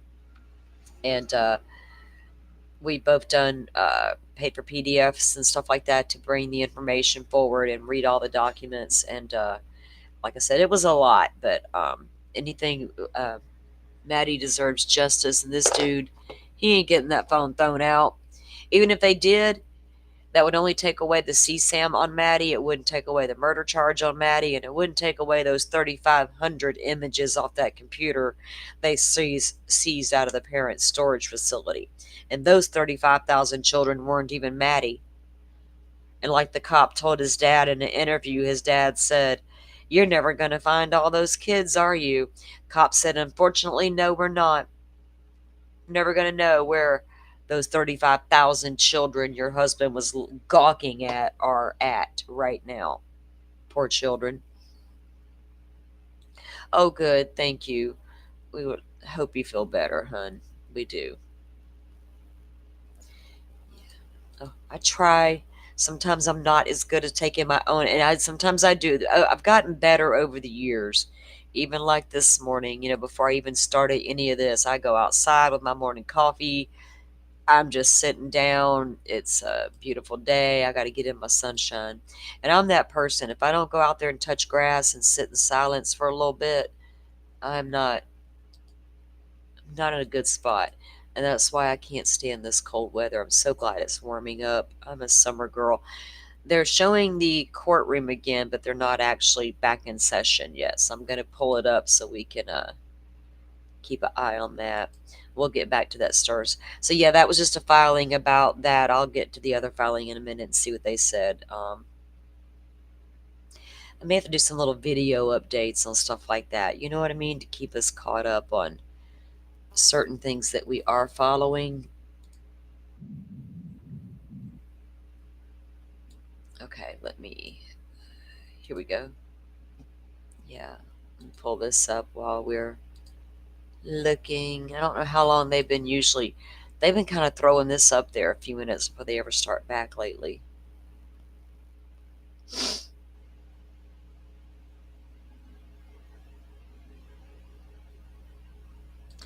Awesome, Rachel. We love that you guys can be here to chat and that's the thing, I don't go a lot of I'd rather be at home, and there are a lot of people who can't get out, right? They're just at home for whatever various reason.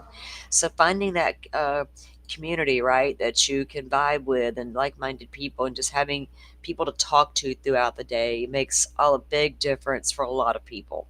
That's one of the great things about social media, that you're not just, because there was a time if you were a shut in or stuck at home, what else were you going to do besides stare at the TV or the walls, right? No one to talk to. I used to feel bad for my grandmother. Here we all were grown, married with kids, and I hated to leave our house sometimes. I didn't want her to be like alone and lonely. I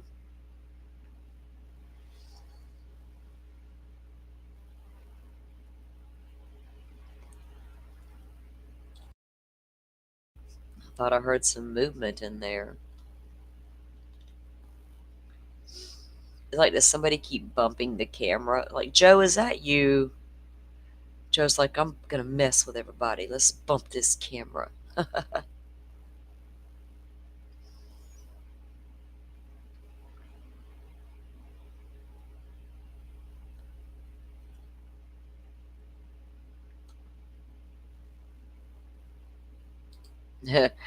Girl, talk about body shame. Don't even worry about that.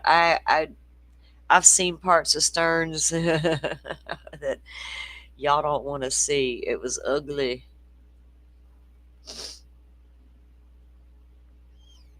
But I asked to see. It's not like I saw it by accident. Like Grizzly True Crime,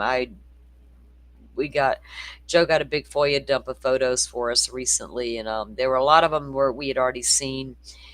He didn't know that FOIA dump had already been out there. But as I was going through the photos for him, and I was like, well, send me these particular ones. And he did. And yeah, there was one in there. I was like, oh, nasty.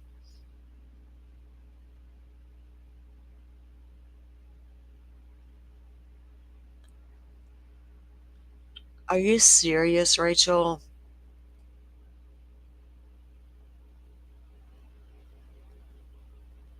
glucose monitors. You seriously, they're that much money? Like they don't like provide you guys with stuff like that? That's insane.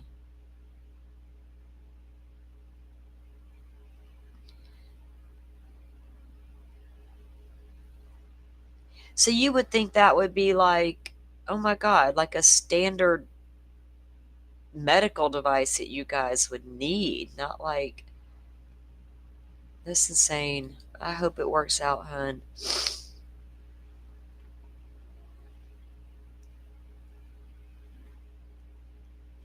Do you have like durable medical pharmacies around your town that help with stuff like that? Some places do, but I don't. Everybody's different. Resources are different every damn where, you know?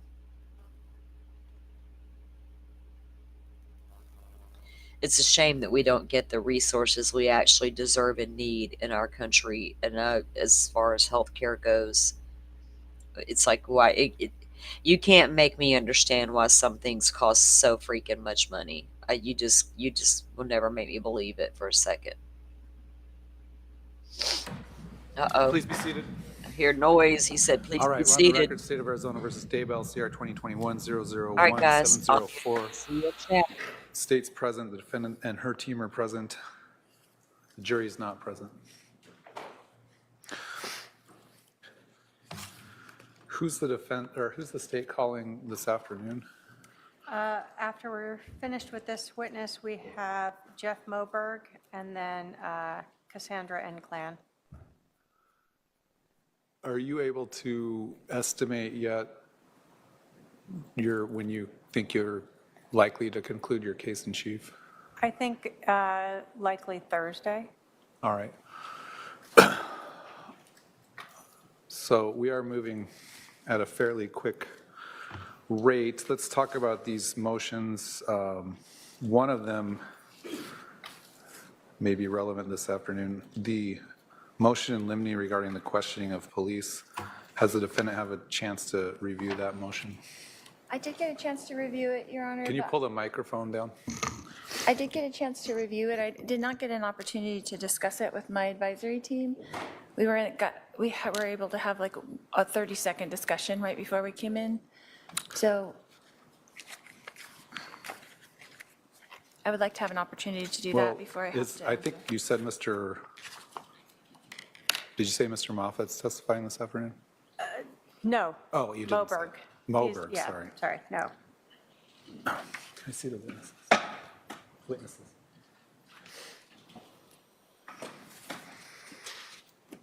So theoretically, she could, if we get to cross of Detective Cassandra N. Clan, that could become potentially an issue there. I don't know.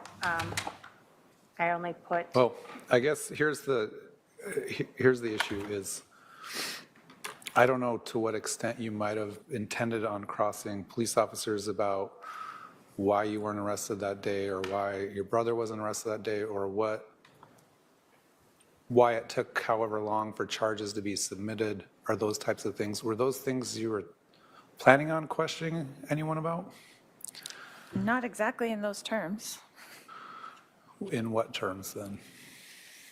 Asking those specific questions, those were not on my list. However, it will become apparent that we were not arrested that day, so I don't foresee it being a problem. I'm not trying to I think that the timing. go into detail on that. The timing of what was happening, how the investigation unfolded as far as timing, who was charged, who wasn't charged, would not be relevant. And I think that's what the state's motion is toward, because I think one of the first witnesses in the case, there was a question about why you or your brother weren't arrested that day, which again isn't relevant because if you go down that path, you could foreseeably open a door into, there's a lot of reasons why the investigation probably took quite a while that the jury doesn't really need to know about, nor is it relevant for them to determine what did or didn't happen on that particular day that you've been charged with. But I'm just kind of giving you a heads up that I don't think it's relevant. If you think it's relevant and we get to cross of this witness today, and you think you have a question regarding the timing or who was or wasn't arrested, ask if we can take a break, all right? Okay, sure. Then we have, well, let me ask the defendant this. You've subpoenaed Robert Bobby Vallow, apparently was sent that subpoena or served that subpoena for a date that's already passed. Is this, again, someone that you believe has relevant information to your case? No, Your Honor, that was just an oversight. That was a mix-up of clerical error. So we apologize to him or his family or any distress that caused. That was mixed up with an exhibit. His name was mixed up with an exhibit. It's very difficult on the phone at the jail when they cut me off every 20 minutes, and sometimes the notifications that get to my paralegal and my investigator do not come through clearly. All right. The court will find that that subpoena, first of all, wasn't effective in the way that it was served out of state on an out-of-state witness. It sounds like the defendant's withdrawing that subpoena. Can we say that?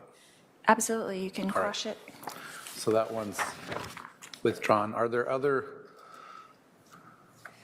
Your Honor, just, I know you filed the state's email. I did have attachments of that on there. If those are part of the record, can we seal that as well? Because obviously it still has Bobby Vallow's information. I've only sealed your email, and I've sealed the actual 2 subpoenas that we discussed this morning. Thank you.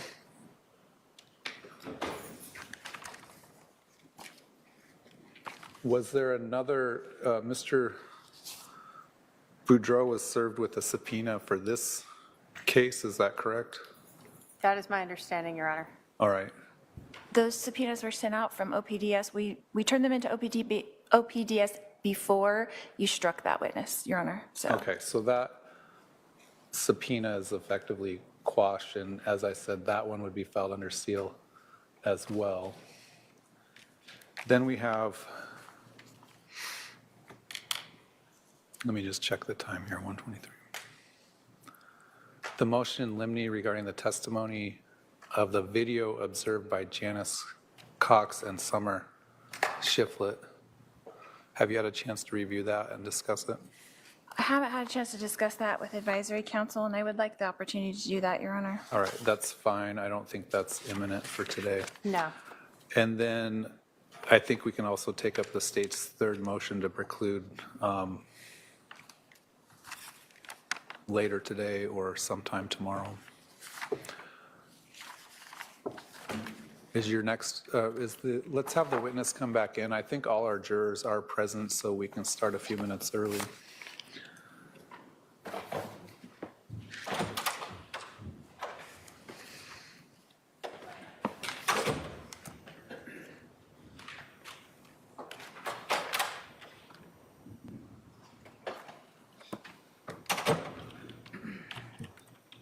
Let me ask my staff, they reprogram those headsets?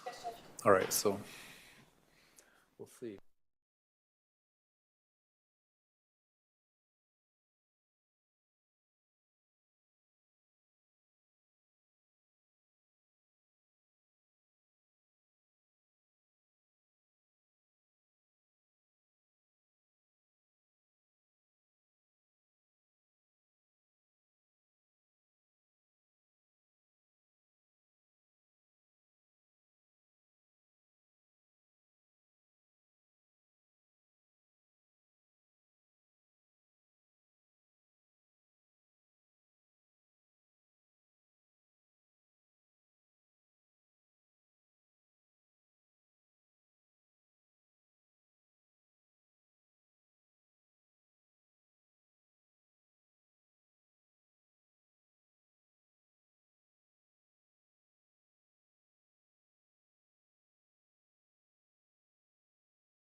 All right, please be seated.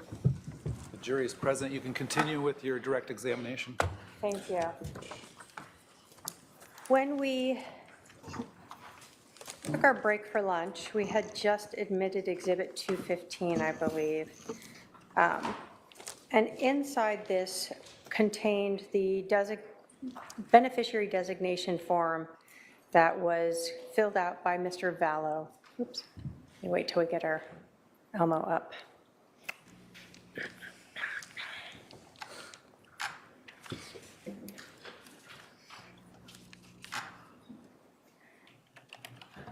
Correct, this is the form that we were discussing from the February 26th beneficiary change. Yes, that's correct. So we see that it's signed and notarized. Correct. And what this then shows is the primary beneficiary is now Ethel K. Woodcock. Yes. And then were there also contingent beneficiaries? Yes, there were. What are contingent beneficiaries?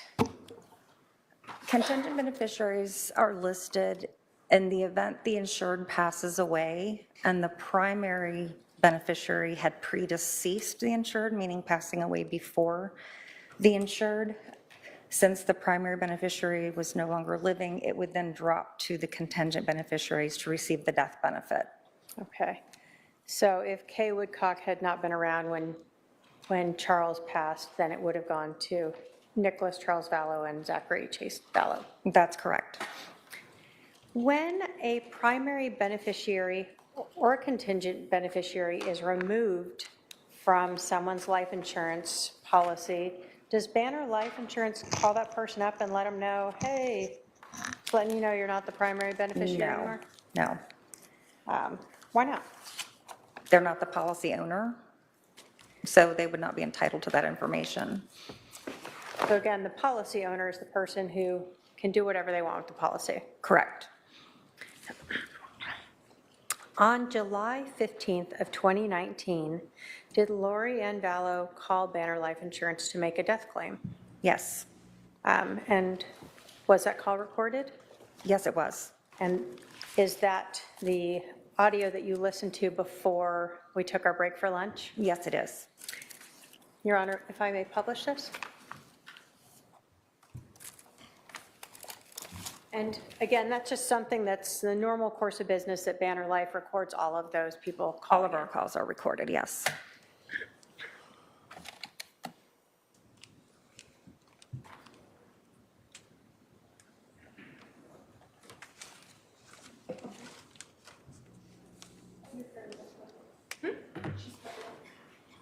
You have the white one? Yes.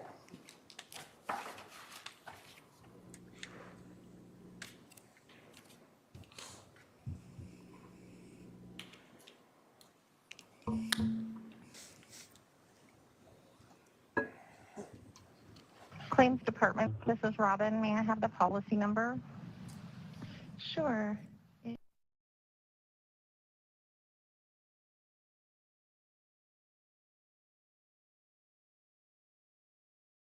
Claim? Yes. Okay, one moment, please.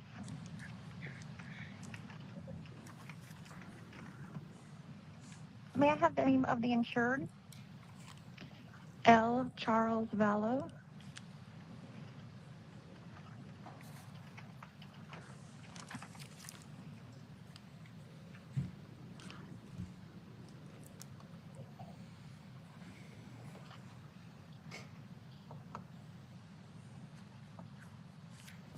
And who am I speaking with? This is Lori Vallow. And your relationship to the insured? He's my husband. Okay, one moment.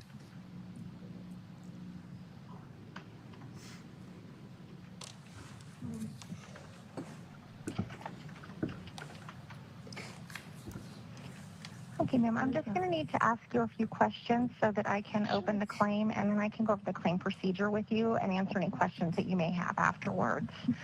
That would be great. Okay, first of all, may I have your daytime phone number, please? Sure, it's 8.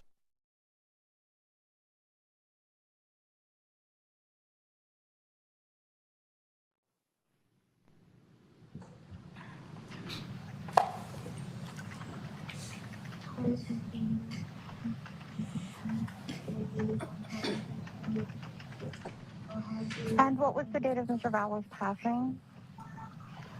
July 11th. And what was the cause of his passing?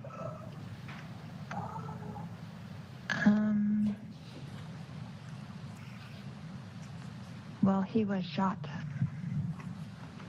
Okay. So I don't know how I want to put that. Okay. All right. And I hate to ask, but is it? Yeah, you I can don't- just say yes or no. Was it a homicide? No, it was an accident. An accident. Okay. Okay. And what state did he pass away in? Arizona. Okay. Okay, just bear with me for one moment. I just need to pull up a few other things. Okay.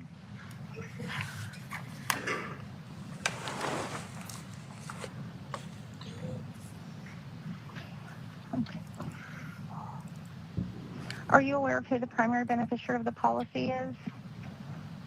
It's me. Bless you. Okay. And may I have your, I'm sorry, one moment. My computer just went away for a second. Okay. May I have your current mailing address? Sure. It's 55.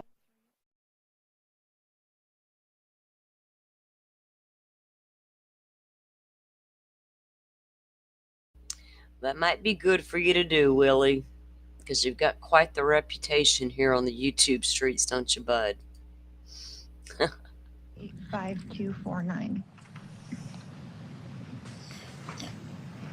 Okay, ma'am. That is all the information I need to open the claim. What we will do now is review the policy and the file to confirm the beneficiary information and determine the claim requirements that we will need to settle this particular claim. Once we have completed our review, we will prepare a claim packet to send to the named beneficiary once that has been confirmed. And the claim packet can either be mailed or emailed or faxed. How would you like to receive a correspondence? Email would be great. Okay, and what is your email address? It's Lori, Lori.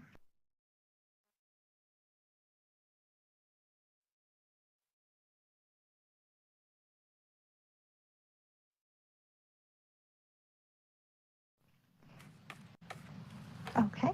All right, so you should receive an email from our office within the next 3 to 5 business days or sooner.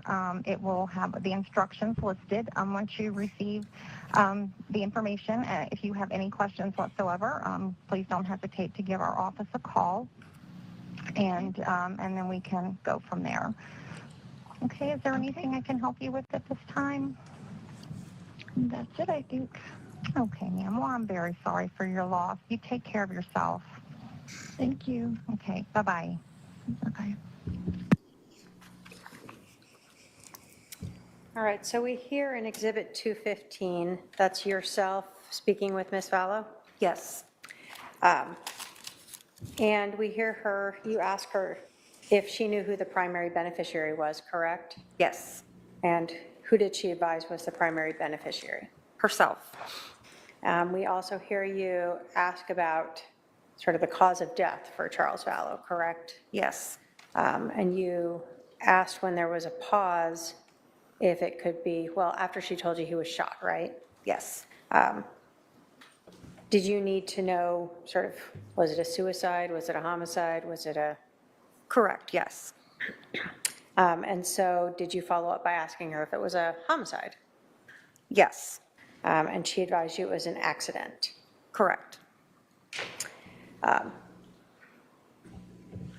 You got a phone number from her, the 808-755-5452 number, Yes, and her email address, the Lori for Style at iCloud account. yes, And then you had verified with her that she wanted to receive any correspondence by email, correct? correct, yes, And in fact, did you advise her that the named beneficiary would receive information via email then? correct.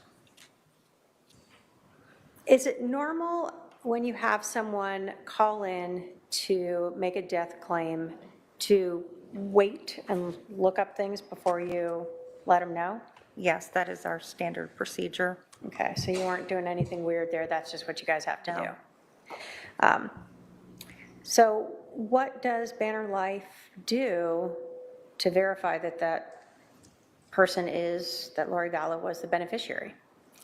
We review everything on the policy file in the system, as well as any paper document that has come through, such as an ownership change, beneficiary change, anything of that nature during the entire life of the policy since it was issued, to confirm that information, to make sure that we are providing the information to the appropriate party.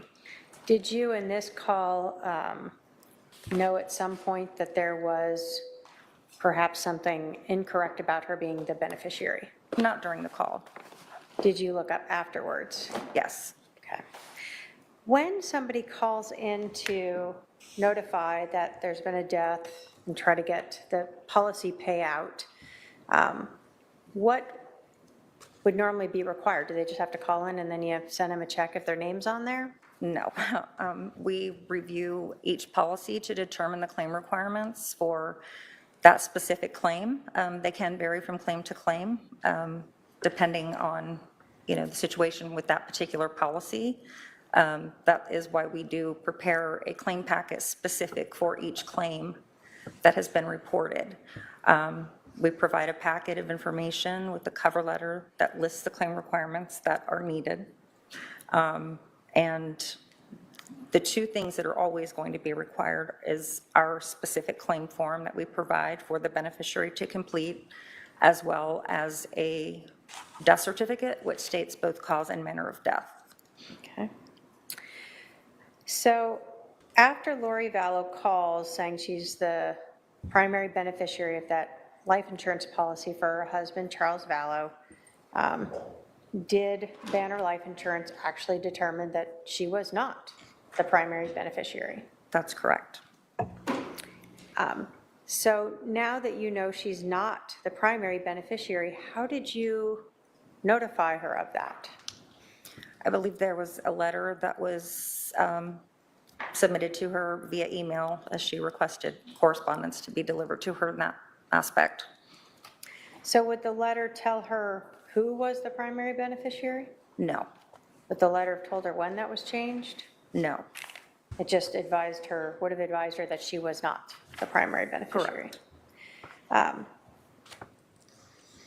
Would Banner Life ever tell anyone who the new beneficiary is? No. Why not? We can't release that information. That's personal and private information. And that's something that just the policy owner has the right to determine? Correct. So was an email sent to Lori Vallow on July 18th of 2019 to advise her that she was not the beneficiary? Yes. And did she call back to speak with you about the issue? Yes. Just real quick, for everybody who's a little wondering, Brandon Boudreaux was the husband of Melanie Pulowski. Melanie was Lori's niece. She was all up in the middle of the cult stuff. So after Charles was murdered, someone attempted to murder Brandon. And the person who did that was Alex Cox driving Tylee's Jeep. So she goes up next after Charles's trial is over. She is to stand trial for the attempted conspiracy to attempt murder on Brandon. So, and that's also in Arizona as well. And was there sort of a back and forth of phone tag before you were able to finally speak with her? Yes, I believe she left a voicemail for me as I was unavailable. I returned her call, and I believe I had to leave her a voicemail, and then she did call me back, and we were able to connect at that point. Okay. Your Honor, if I can have my paralegal approach with Exhibit 280. It's all around her, man.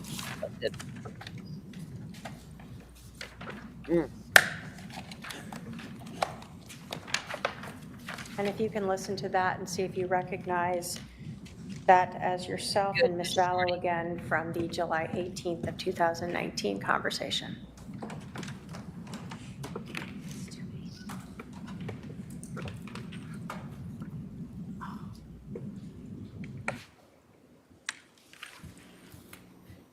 Oh, they got better listen to something.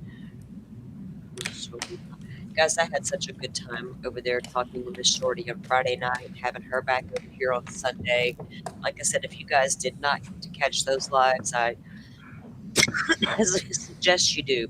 We had a good conversation on the coworker case, not just about like, oh, blah, blah, blah, blah, that guy's guilty. We dove into a little further stuff. If you can just let us know when you have heard and recognized that as the July 18th of 2019 call. She's just got to verify the call. Let me get the links in these chat video for you guys. Yes, I do recognize the phone call. Thank you. Your Honor, the state will move to admit Exhibit 280. Authenticating records. 280. 280. Any objection? No objection, Your Honor. 280 is admitted. And if we may publish that.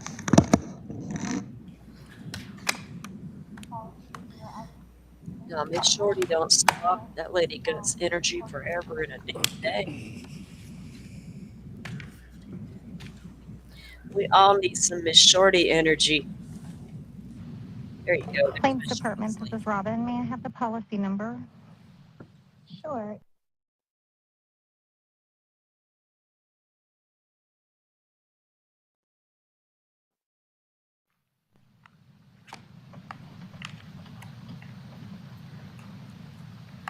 Okay, I do have the policy pulled up. Who am I speaking with? This is Lori Vallow. I'm returning your call. Yeah. I missed you. Okay, no problem. Let me just get all of this information up.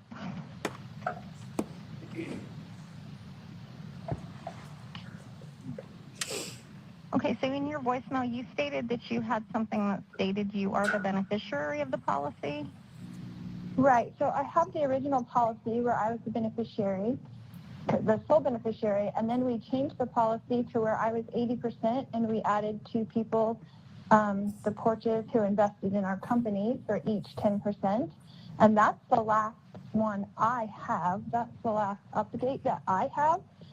So can you tell me when that was changed again? I mean, I know my husband is the agent on record, so he can change it. He's the owner. Okay, I don't see anything regarding the second change that you said. I don't, and with those percentages, I don't see anything at all with you as 80% at any time. Okay, so but maybe that's something he just told him he was going to do. That's just a handwritten copy I have that I found. So. Okay, so well, I really can't give too much information, but I can tell you that the beneficiary was changed in March of this year. Okay. Okay, I'm trying to figure out what he was doing since we have 5 kids and we've been married for 15 years. Oh, I'm sorry. So I know he owes a lot of people money, and I was worried if I got money, they'd be coming after me for money. Right, no, I understand that. But now I will be with none. So, but did he change it to one person, or was it several people? Unfortunately, I can't release that. I'm sorry. Okay. No, I know you can't tell. We're in the business. My husband is the agent. He's the agent. Okay. So, got it. Okay. We deal with this business all the time, so I kind of know how it works, but I'm completely surprised. Right. We have our 7-year-old with autism that we adopted together, so I am surprised that he would do that without telling me. I'm so sorry.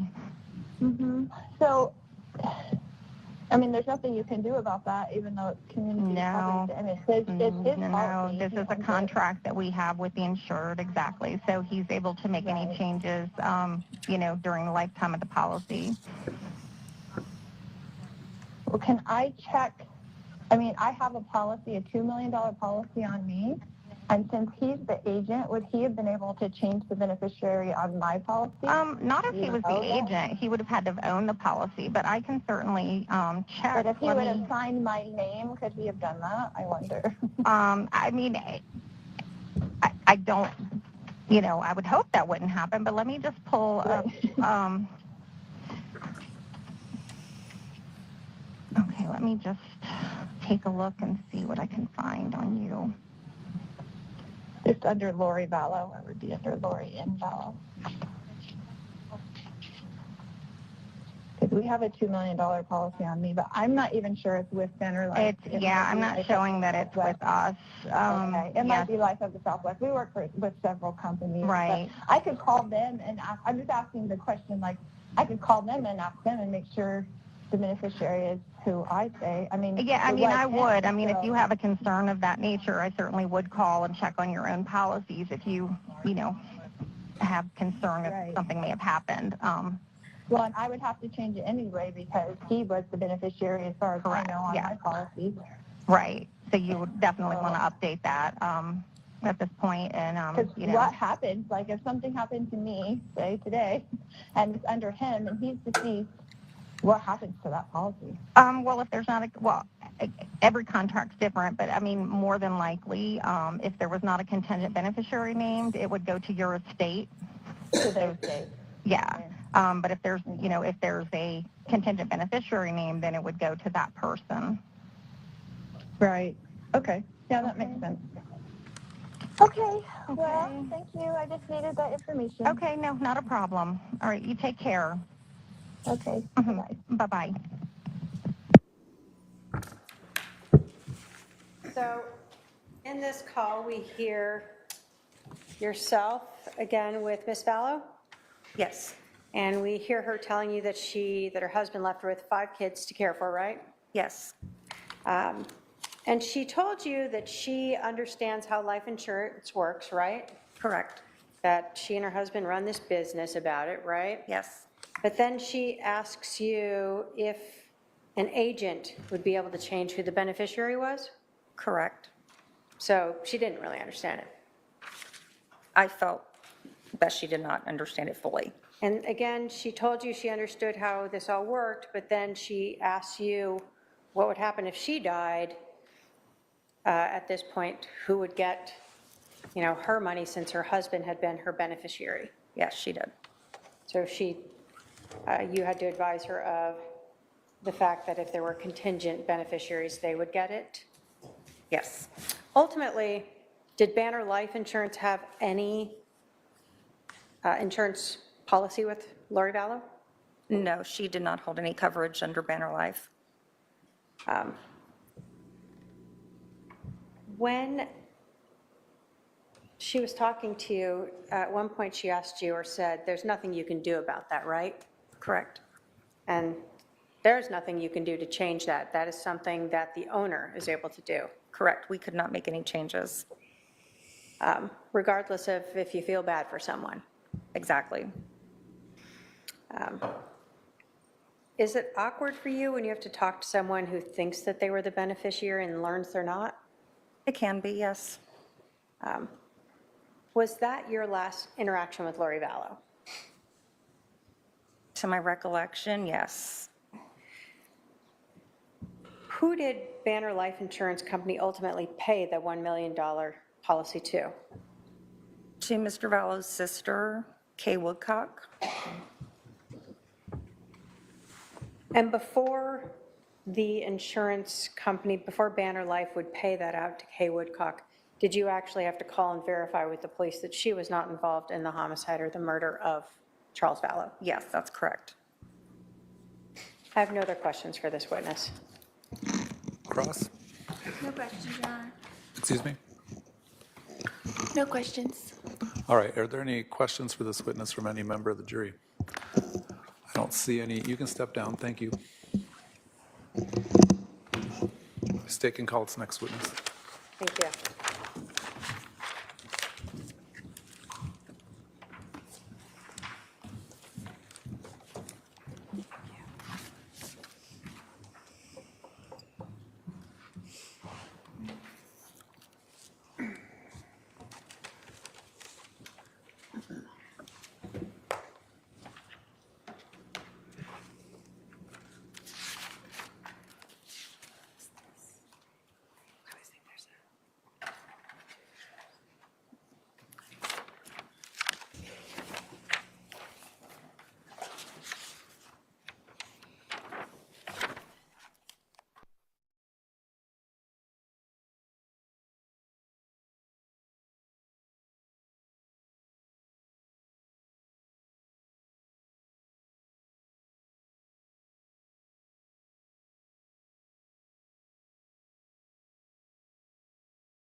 All right, sir, come on right up here, right in front here and be sworn in.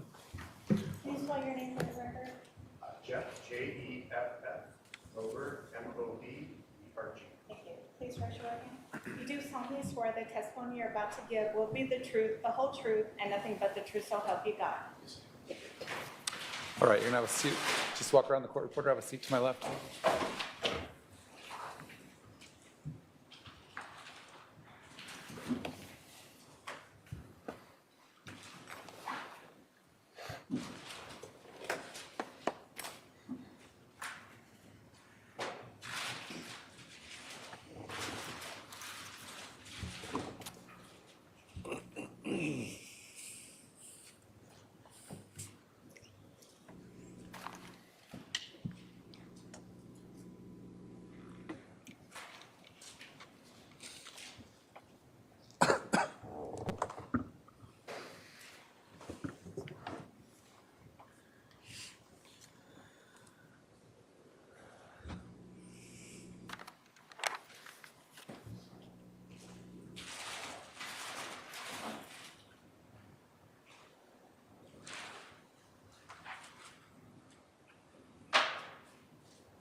Thank you. Would you please introduce yourself to the jury? Sure. Good afternoon, everyone. My name is Jeff Moberg. I'm a forensic scientist with the Arizona Department of Public Safety in the Firearms and Toolmark Unit. How long have you worked there?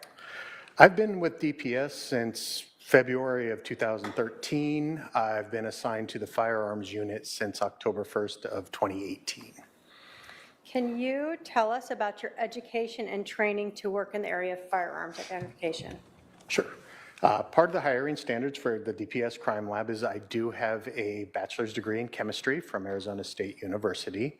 My specialized firearms training is I attended the National Firearms Examiner Academy hosted by the ATF in Laurel, Maryland.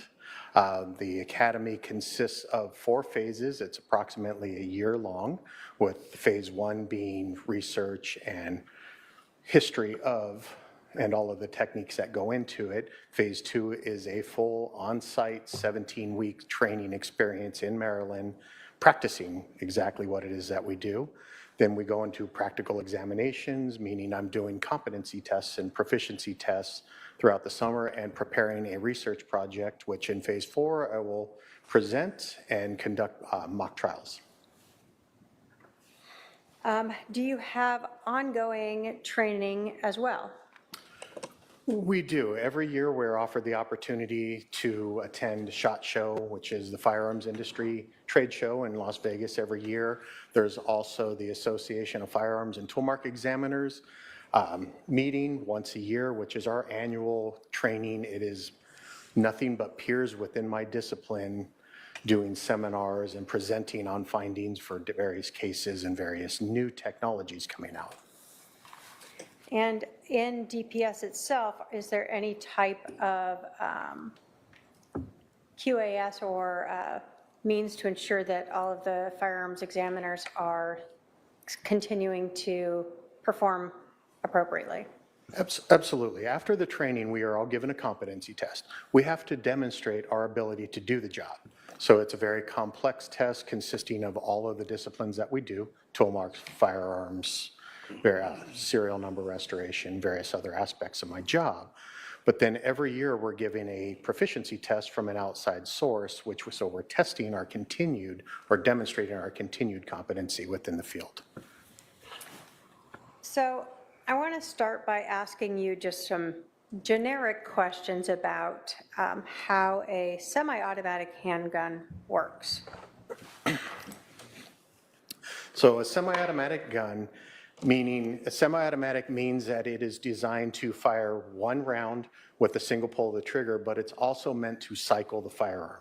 And what I mean by cycle is the process of loading a firearm means introducing a magazine, particularly in a semi-automatic, which contains a number of cartridges. Cycling it means pulling the slide back and allowing it to go forward.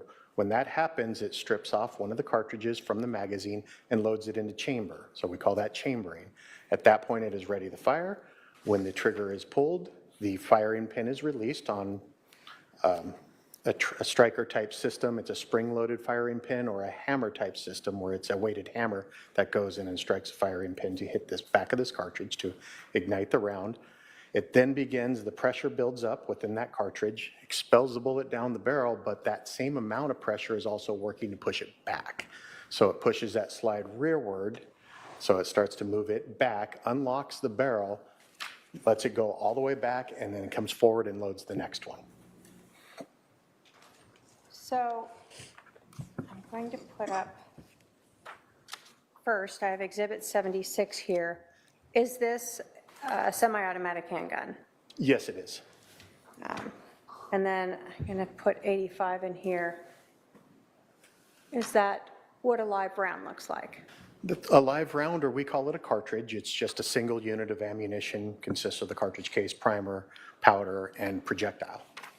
So when a handgun is used and the trigger is pulled, we have a projectile that goes out to the barrel of the gun.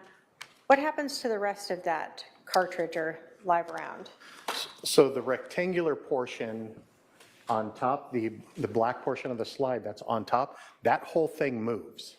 So it will actually, when the cartridge is fired, the pressure of that cartridge will force that rearward, and it opens up that chamber so that the expelled cartridge can be ejected, the cartridge case will be ejected, and the new one can be loaded in via the magazine. The very bottom here where the kind of the hand is grabbing at the bottom is where the magazine is inserted. So, put Exhibit 77. Is this where you're talking about where the cartridge is going to eject from? That is actually showing the side of the barrel, that which houses the chamber, but that section opens up and that is where the ejection takes place. So you had talked about this in some of the different jobs that you do as a firearms analyst. When a person fires a semi-automatic handgun, are there any sort of identifying tool marks that might be left on the projectile or the bullet? Absolutely. All of that pressure that builds up and is pushing the cartridge case back, it is resting against what we call the breech face. The breech face has a hole in it where the firing pin comes through and it strikes the primer. The primer is just that little button in the center of the cartridge. It's actually a very volatile compound that ignites the powder charge instantly. So all of that pressure builds up and presses against that breech face. This being a semi-automatic, as it cycles back, the barrel has to unlock. So it moves slightly back, but then as it unlocks, it drops down. And as it drops down, that cartridge case is scratching up against the surface of that breech face, imparting all kinds of marks that we use for comparison purposes. When the projectile itself is fired out the barrel, are there any tool marks left on that? Yes. So when the bullet is being pushed out of the barrel, through the barrel, all of that pressure is pushing it through. A barrel is rifled. Now, rifling is a pattern of lands and grooves that are in a rotational pattern that impart the spin on there. All of that pressure causes the back end of that projectile to expand and to fill that void. So as it's going through, it's dragging along the inside of the barrel, picking up any of the imperfections from the manufacturing process that are there, similar to a fingerprint. So when it comes out, we're able to look around there and you can see the pattern of the rifling all the way around the bullet and the individual striations or scratches on the surface coming from the inside of the barrel. So if you are provided with a gun, casings, and projectiles, are you able to determine in any way if those casings or projectiles were fired from a specific gun? Yes, and we do that by doing what we call a comparison. So we go ahead and we take that fired evidence and we're going to look at it. We want to verify that there's markings on there that we can use for comparisons. Then I'm going to go ahead, I'm going to test fire this firearm. I'm going to collect those test fired cartridge cases and projectiles if need be, and I'm going to do a comparison side by side on my comparison microscope It's just a high-powered microscope that allows me to see two things simultaneously, side by side at the same magnification. So I'm going to have them side by side and try to line up those scratches and marks that are left on there from the machining process to the next. So when we're talking about a barrel, you said there's like lands and grooves in there.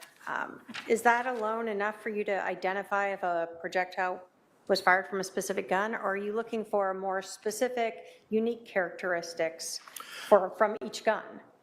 So each one, we start with what we call class characteristics. The class characteristics are those that are pre-designed before manufacture, such as what caliber is it? Is it a 9mm? Is it a 45, 40, whatever it may be? Then we're going to look at how many lands and grooves are there. If there is, maybe there's 5, maybe there's 6, maybe there's 8. All of that we use as an initial screening. Can this come from this gun? Say I have a gun that's a 9mm and I have a 45 bullet. That's not possible. So it's an automatic rule out. But those imperfections from the manufacturing process are what we use, and how the scratches translate into there are very unique to those barrels. So you said you test fire the weapon. Why do you do that? What are you using that for? Well, when a case like that comes in, whenever we receive a weapon, we first and foremost, we want to verify, number one, that it's safe and unloaded. Number two, that it's actually operational as a weapon. So we're verifying that it can fire and it works as designed. But then I'm also using that time, I document the condition of it as I received it. I document any of the features that are on there, such as in this particular case up here, we have a brown and black gun. That's one of the notes that I would have on there. When you are doing this comparison and looking for these unique characteristics that you may see from the tools or the actual combustion of this, are there different levels of interpretation or conclusions that you're able to reach during this comparison process? Yes, when we're doing a comparison, we're first and foremost looking for marks that recreate. So the different levels of opinion that I can form at the end is I can identify. I can say this piece of fired evidence was fired from this gun. I could say this piece of evidence was not fired from this piece of gun, or this particular gun, excuse me. Or if there's just none of those marks that are reproducing, or an insufficient amount of marks for us to actually compare, we can actually go out inconclusive, meaning I'm not sure whether it was or not. So I'm going to have my paralegal go up to you with a few items here. It is exhibits 235, 38, 40, 239, and 246.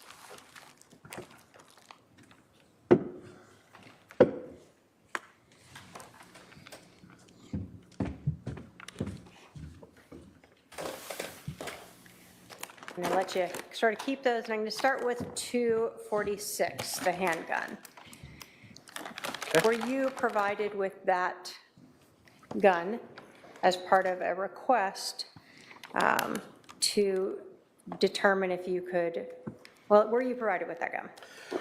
I was. When we receive evidence such as a firearm, we actually initial, date, and put the identifying information to the case on the firearm. Right here, just underneath the slide on the frame of this firearm is the DR number, our department record number, the item number. So the combination of that DR number and the item number is our unique identifier to track that piece of evidence, and then my initials and date. Okay. Were you provided with a couple of casings, 238 and 240?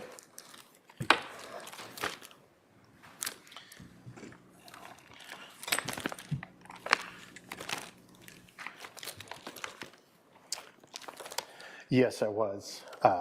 And again, when I received these, when we receive evidence such as this fired casing here, which is 240, we initial and date the day we receive it. So it's here. There's my initials and date from when I resealed it.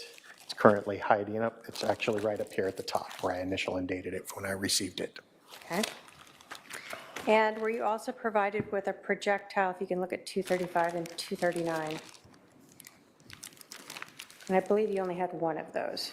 That's correct. There's the one bullet I received. Right underneath our unique tracking, we barcode everything. It's got our department record number, item number. I initial and dated it as I received. And which number was that? This is item 239. Thank you. What were you asked to do with these items?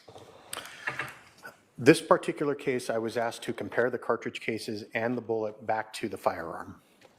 And that's the firearm that we see here in Exhibit 77, what we see as 246. Yes, it is. All right. So starting with this, what can you tell us about the gun itself? What is the caliber? What is the brand of that? The firearm is a Springfield Armory XDM 45 caliber semi-automatic pistol. And so when we talk about 45 caliber, what does that mean? 45 refers to just the size of the bore. In this particular case, it's a 45 auto caliber, so or 45 ACP, common to most 45s made today. But that's actually the measurement of the bore. Were you able to, when you looked at you told us you often look to see just initially, do these all match together? When you looked at the caliber of those casings that you were given, did they match with the 45 caliber? The two cartridge cases I received were Fiocchi brand 45 auto caliber cartridge casings. Okay. Now what about the projectile, the bullet that you're given? Is there a way for you to determine if that is consistent with a 45 caliber, being fired from a 45 caliber handgun? Yes, so when we receive a bullet like this, I'm going to go ahead and measure the diameter across the fired bullet to achieve that, and it measured, I don't know the exact number, but it's approximately 0.45 inches. Okay. Now, when you first were handed the gun, you said you'd make some notes about that. Did you note anything about it as to whether or not the gun appeared to have been previously fired at some point? The only notes that we take is we do look down the barrel of the gun. When what I'm looking for is mainly safety purposes. I want to make sure there's no obstruction, because if I fire it and there's an obstruction, could be catastrophic failure of the firearm. But I'm also looking at and documenting the rifling. And when we look down a barrel, we can see, I would notate that it's slightly fouled barrel or whatnot, meaning that there's powder particles and or traces of bullets going through the firearm. So that would mean it was consistent with having been fired at least. Correct. So you talked about test firing. Did you test fire this gun? I did. I test fired this particular firearm into a water tank. I used the water tank because we wanted to collect projectiles for comparison purposes, and the water tank allows us to do that without damaging the bullets. What kind of ammunition do you use? How do you determine that? So first and foremost, we would like to use like ammunition. So this was Fiocchi brand ammunition. We hopefully would have some of that in our reference collection. However, I did not, so I would grab the next closest type of ammunition. I believe it was Winchester that I used in this particular case, that has the same exact type of primer, the same exact type of casing, and the same exact type of projectile. When you talk about the same exact type, are you talking about like the metals, or what are you talking about? For instance, the bullet in this case is a copper jacketed round nose full metal jacket. So I would look to test fire a copper jacketed full round nose bullet. Okay. So when you test fired this gun, did you know anything with regards to the functionality of it? I noted that it functioned as designed. I did test fire this by hand chambering. I didn't try a magazine in there because one wasn't submitted with it, but it operated with no problems. Okay. How many times did you test fire it? We collect a minimum of 3. In this particular case, I only did fire it 3 times. That's all that I needed. And so each time you're having to put a bullet in there and pull the trigger each time? That's correct. If you'd had a magazine, would you still have had to pull the trigger each time to fire it? Yes, it operates still semi-automatic, so the trigger would have to be pulled each time to fire a cartridge case. I just wouldn't have to reload one into the chamber each time. Okay. So once you created these test fire, let's start with cartridges, Did you attempt to compare those to the ones you were provided, Exhibits 238 and 240? So one of the first things I'm going to do is I'm going to collect my test fires, and I'm going to compare them to each other. And why I'm doing that is I want to make sure that there's marks on there that reproduce over our test fires. If there's no marks reproducing, how would I be able to compare it to the evidence? From there, once I determine that it's a sufficient, and I do photo document all of my comparisons, once I figure it's sufficient for an identification there, I'll go ahead and do a comparison to the unknown evidence and make my opinion based on that comparison. So the test fires that you have, you look to make sure that those are creating each time the same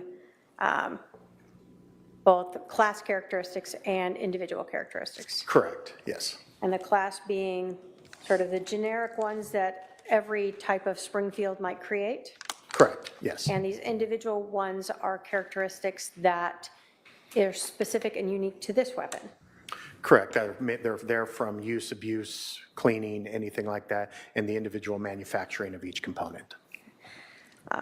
When you compared those two cartridge casings, 238 and 240, to the test fires that you created from Exhibit 246, the handgun, were you able to reach any conclusions? I was.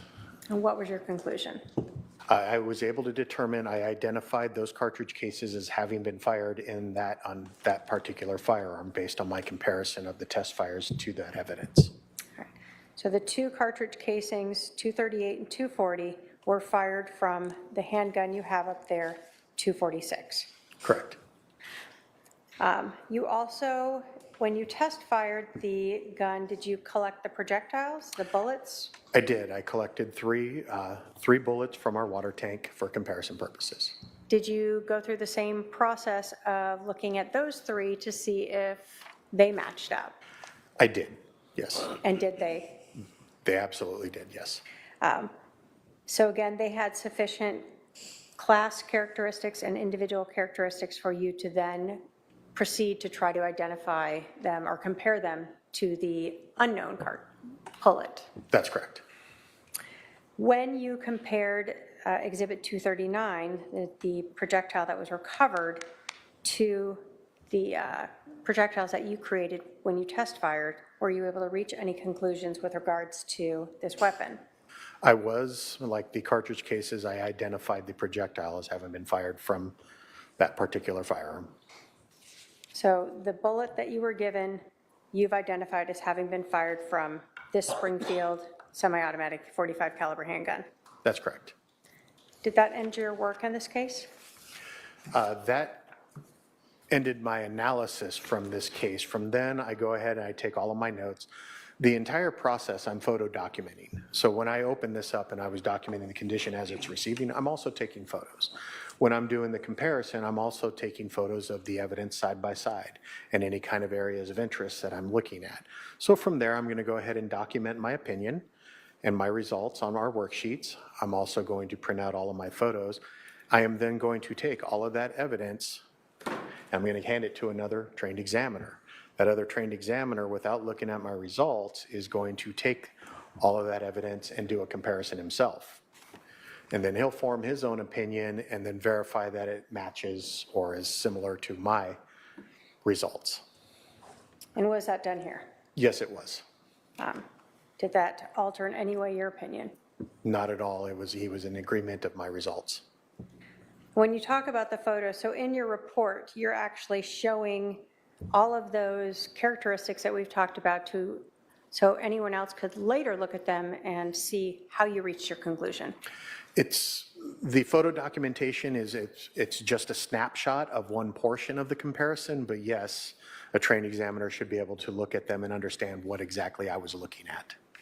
Right, so ultimately your conclusion was both those cartridge casings and that projectile that you were provided was fired from the gun you were provided.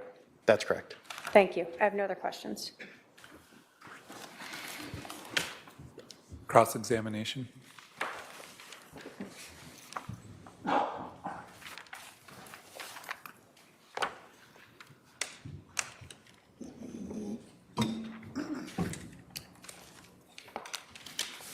I just have a couple questions, Your Honor.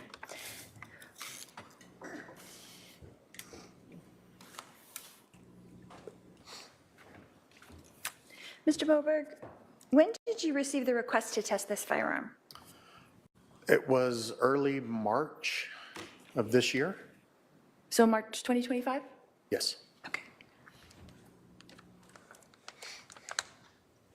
And then how long after you received the request did you test the firearm?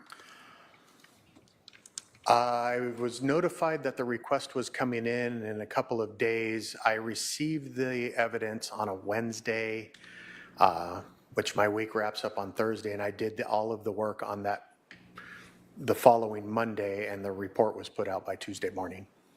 Okay, do you know what the date that Tuesday report was put out by? I don't know the exact date. If you'd like, I can refer to my notes and give you that exact date. Sure, that'd be great. Is that okay? Is that okay?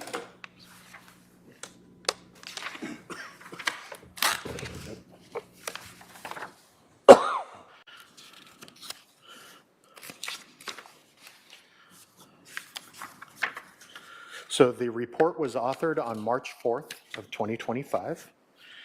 The evidence was received in our property and evidence unit on 2/26 of 25, in which I also received them on that 2/26 of 25 and returned them to our evidence room on the 4th of March. Okay, thank you. And who requested you to do this test on this firearm? Where did your request come from? This particular request was made from a detective who reached out to me via email explaining could I assist him with a rush. I passed it through my supervisor, who allowed me to contact the detective and have the evidence submitted. And then it was assigned to me because the request was sent directly to me. Do you know what detective that was? Detective Duncan. Okay.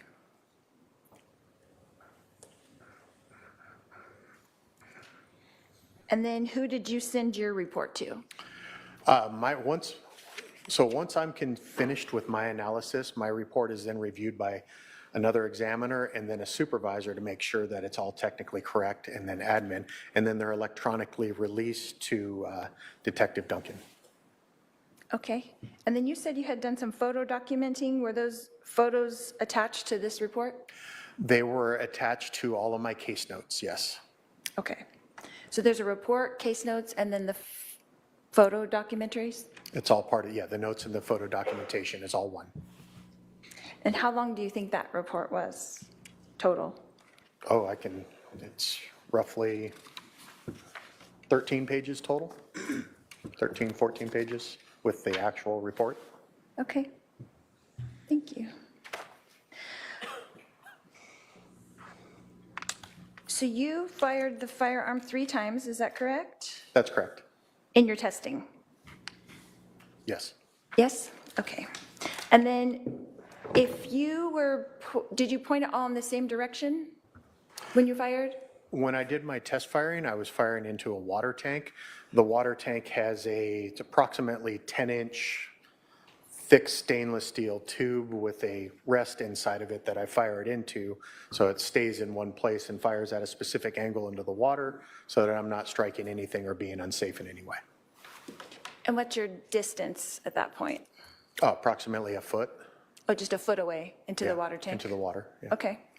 And then did all of the casings go into the exact same place, like close to the same place? So around the inlet tube that we shoot into, we have a big net that catches the cartridge cases. So you can't really tell where they land then, I guess, because the net catches them? Is that what you're saying? It's land as far as they kind of shoot out of the gun and then get caught by the net. Okay, so they don't land on the ground and roll close to each other? Okay. But you kind of got a feel for this gun because you shot it, right? I did. So if you were to shoot the gun straight and then move 40 degrees to the right and shoot it again, do you think that the casings would end up in the same area? Objection as to speculation without foundation of... He shot the gun, Your Honor. I was asking his opinion. Hold on. He can answer, first of all, if he understands the question. If I may clarify? Sure. So you're asking if I point a weapon, say this way, and then turn this way? Correct. Okay. I can't answer that. Go ahead. I would expect the cartridge case to be slightly different from the very first one, but not much, depending on what interacts with it in its flight path. If did it bounce off of something, what's the floor type, what is, or whatever it hits first, I couldn't say without knowing any of that. Okay. So would it be safe to say that the casings would end up in the same place if you didn't move and you fired 2 shots? They should end up close to the same location.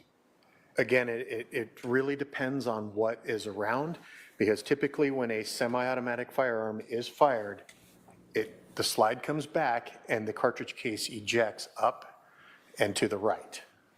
So if you moved slightly, you're changing that angle slightly, so it could be slightly different. It could be in the same location, depending on how they bounce and roll. Okay. So if you fired the gun and the casing ricocheted off the wall, but then you moved the gun and fired it again somewhere else, it could miss the ricocheting of the wall altogether, right? Again, without knowing the scene, I couldn't say. Okay. Yeah.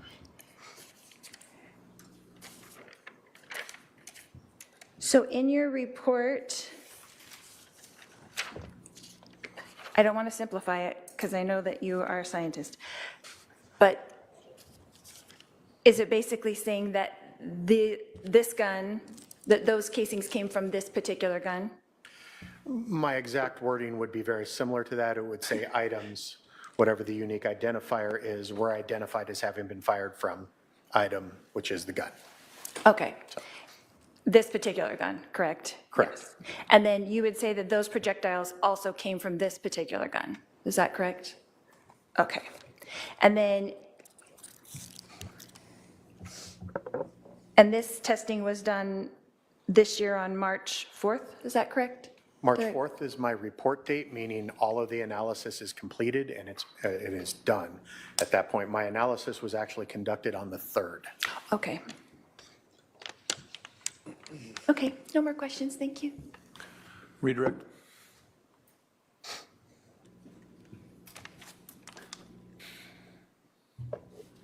Which side did the casings eject from on this Springfield? On this particular Springfield, the ejection port is angled to the right and up. Okay. So in order well, let me ask you this. When casings are ejected and you're not attempting to move your arm or the gun, do they always land right in the exact same spot? They do not. Do they bounce and roll? They do. Again, it's a very violent action. That slide is moving very quickly. A lot of times the cartridge case is spitting, so they could tumble through the air and again bounce off of anything such as the floor, walls, anything around. So even as each time you pull the trigger, if you're trying your hardest to keep it as still as you can, does that mean the casings will land exactly right next to each other? No, they won't.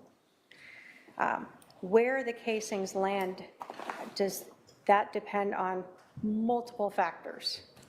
Absolutely. So the type of flooring or ground would be one thing?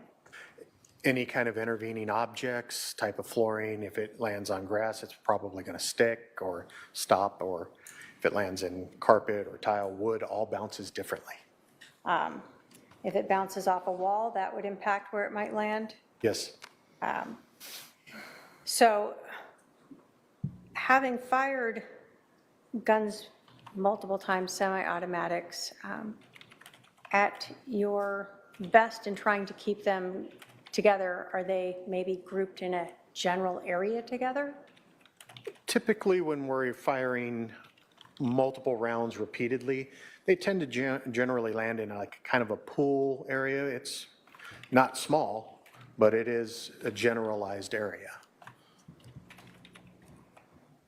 And in a situation where a gun may be slightly moved, that cantering of a gun, can that change the location of the casing itself? Absolutely. I mean, it's designed, as it's designed, it will eject up and to the right. So, I mean, if you turn it this way, it's up, could change dramatically however you're angling it or turning it.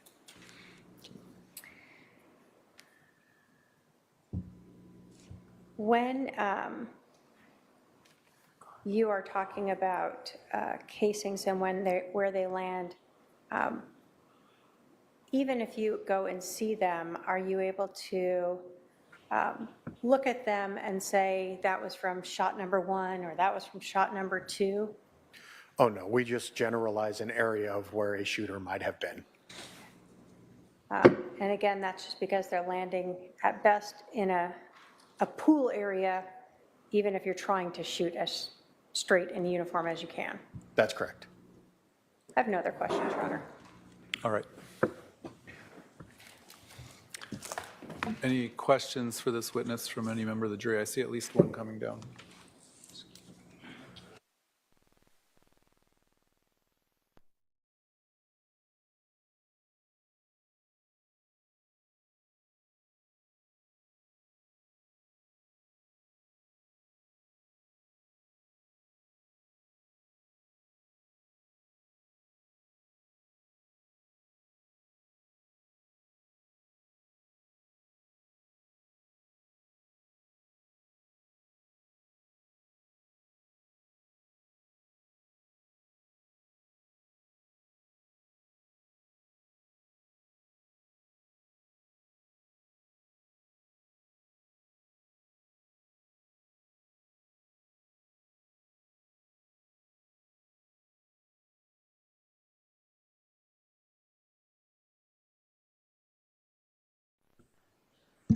All right, I have a question from a juror. Where would the casings go if the gun was held sideways? Just for clarification, sideways either way. Why don't you tell us for either way? So if I was to cant it sideways and the butt was down, it could potentially go up and fall to the left side because of the way the gravity would be. However, if you turn it this way, it's angling it further down. And again, it depends on how it hits the ground, what it can bounce off of. All right, any other juror questions? Not seeing any follow-up from the defense based on that question? No. State? No, Your Honor. All right, sir, you can step down. Thank you, Your Honor. Thank you. State can call its next witness. Thank you.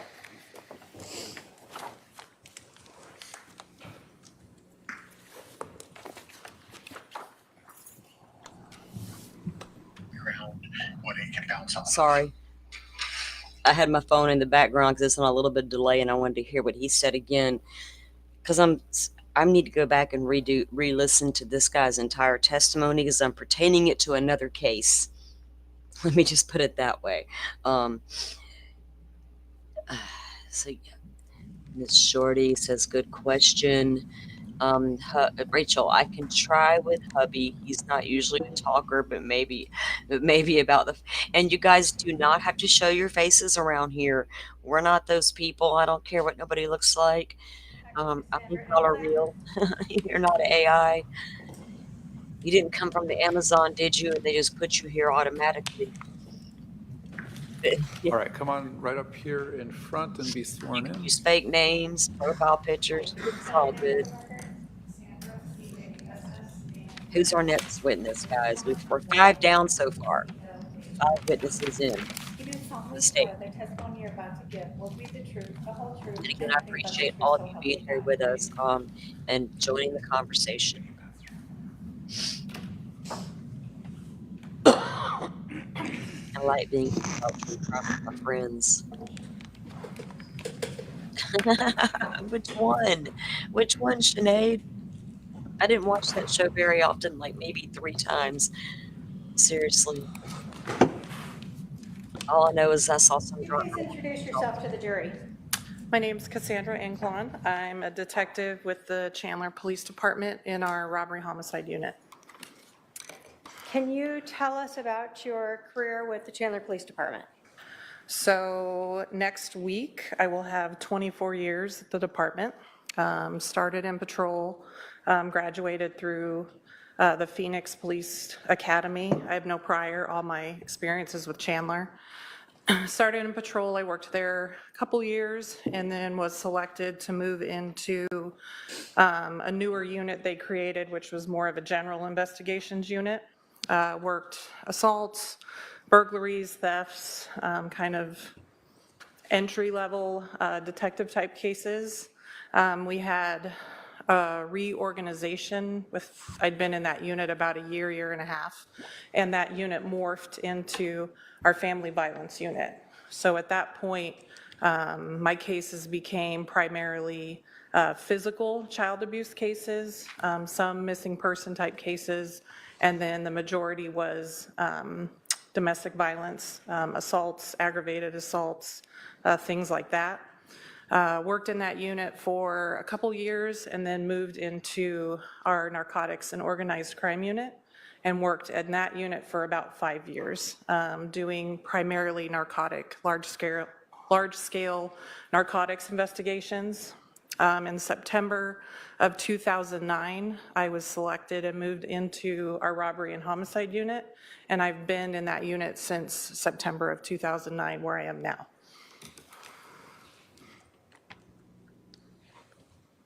As part of your job, are you called out to respond to scenes?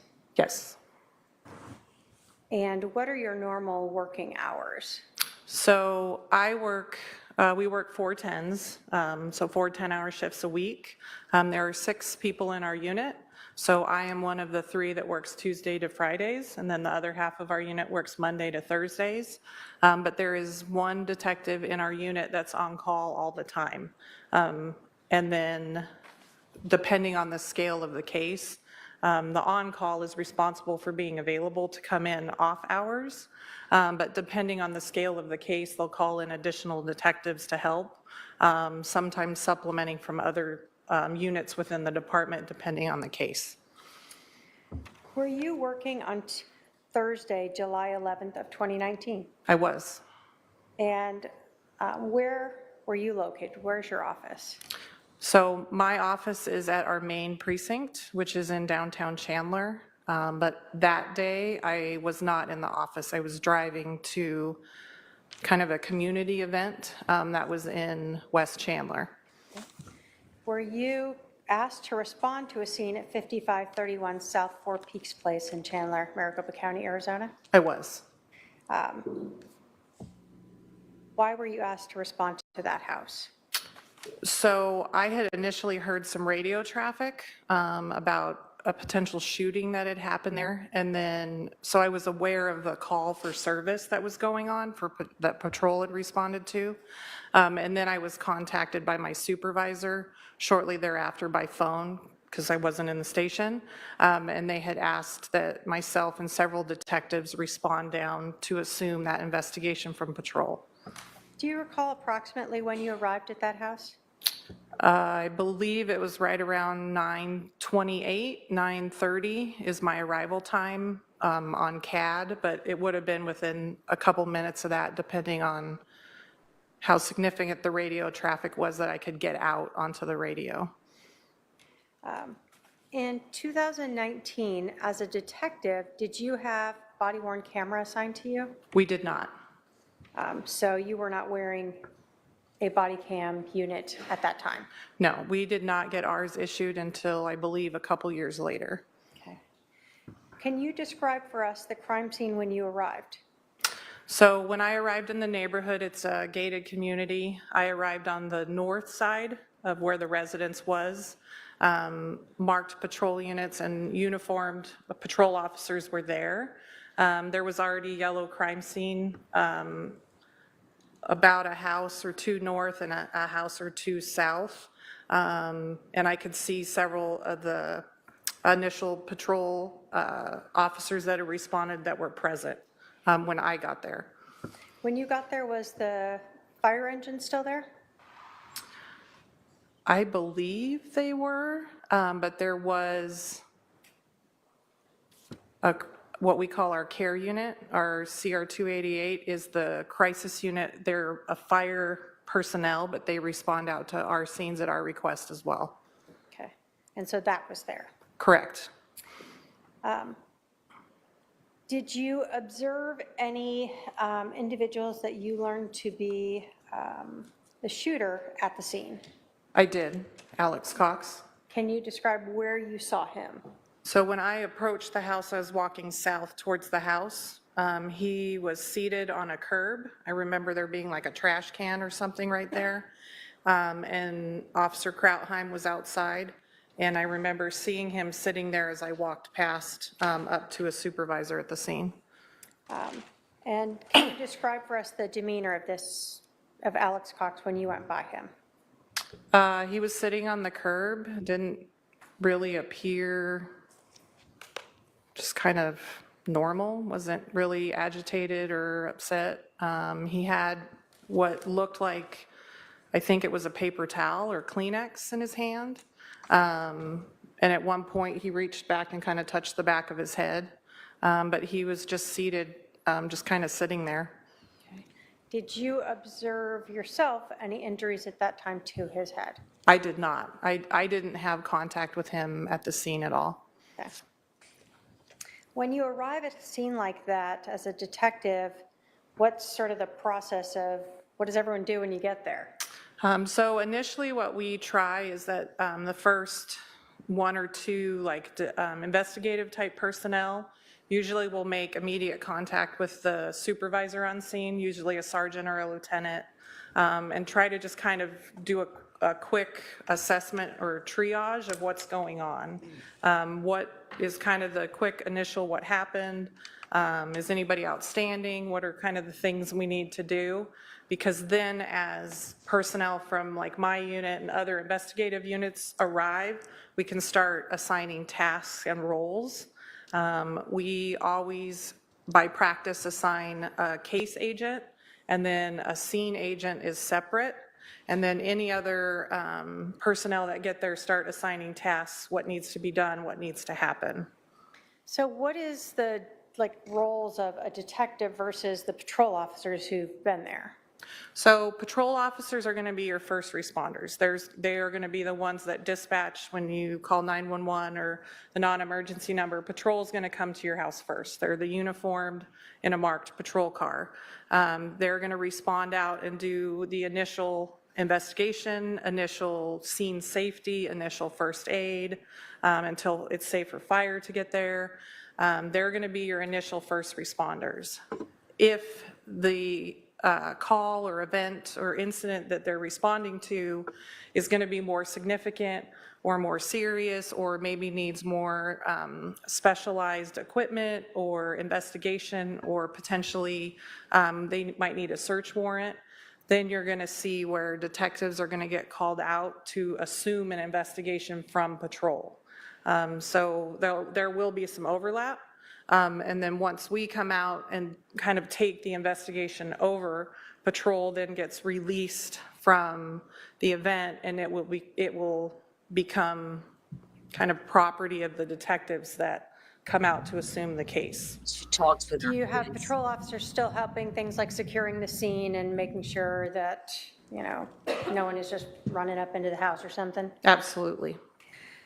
While you were on scene, did you notice any other civilians kind of waiting around? Yes. Who did you notice? At one point, I realized that where Officer Krautheim was standing, basically across from the house, it was within the crime scene, that an adult female, Lori Vallow, and then her daughter, Tylee, had at some point got there. I'm not sure exactly when, but I realized that they were standing in the vicinity of Officer Krautheim within the crime scene near a red car. Did you see the interaction between Officer Krautheim and these two, Lori Vallow and Tylee? I did, from across the street. Okay. When you saw that interaction, did you know who they were at that point? I did not know who they were. I found out a short time later. Okay. So did Officer Krautheim advise you and other detectives who they were? Yes. Okay. So you said the female was Lori Vallow? Correct. Do you see her in the courtroom today? I do. Can you point her out and identify what she's wearing? She's seated at the defense table wearing like a navy blue blazer. Your Honor, may the record reflect the witness has identified the defendant. It shall. Can you describe Lori Vallow's demeanor when you saw her across the street there? So she was standing, the car they were near was parked along the curb, and she was standing basically in front of the parked car, and Tylee was standing next to her.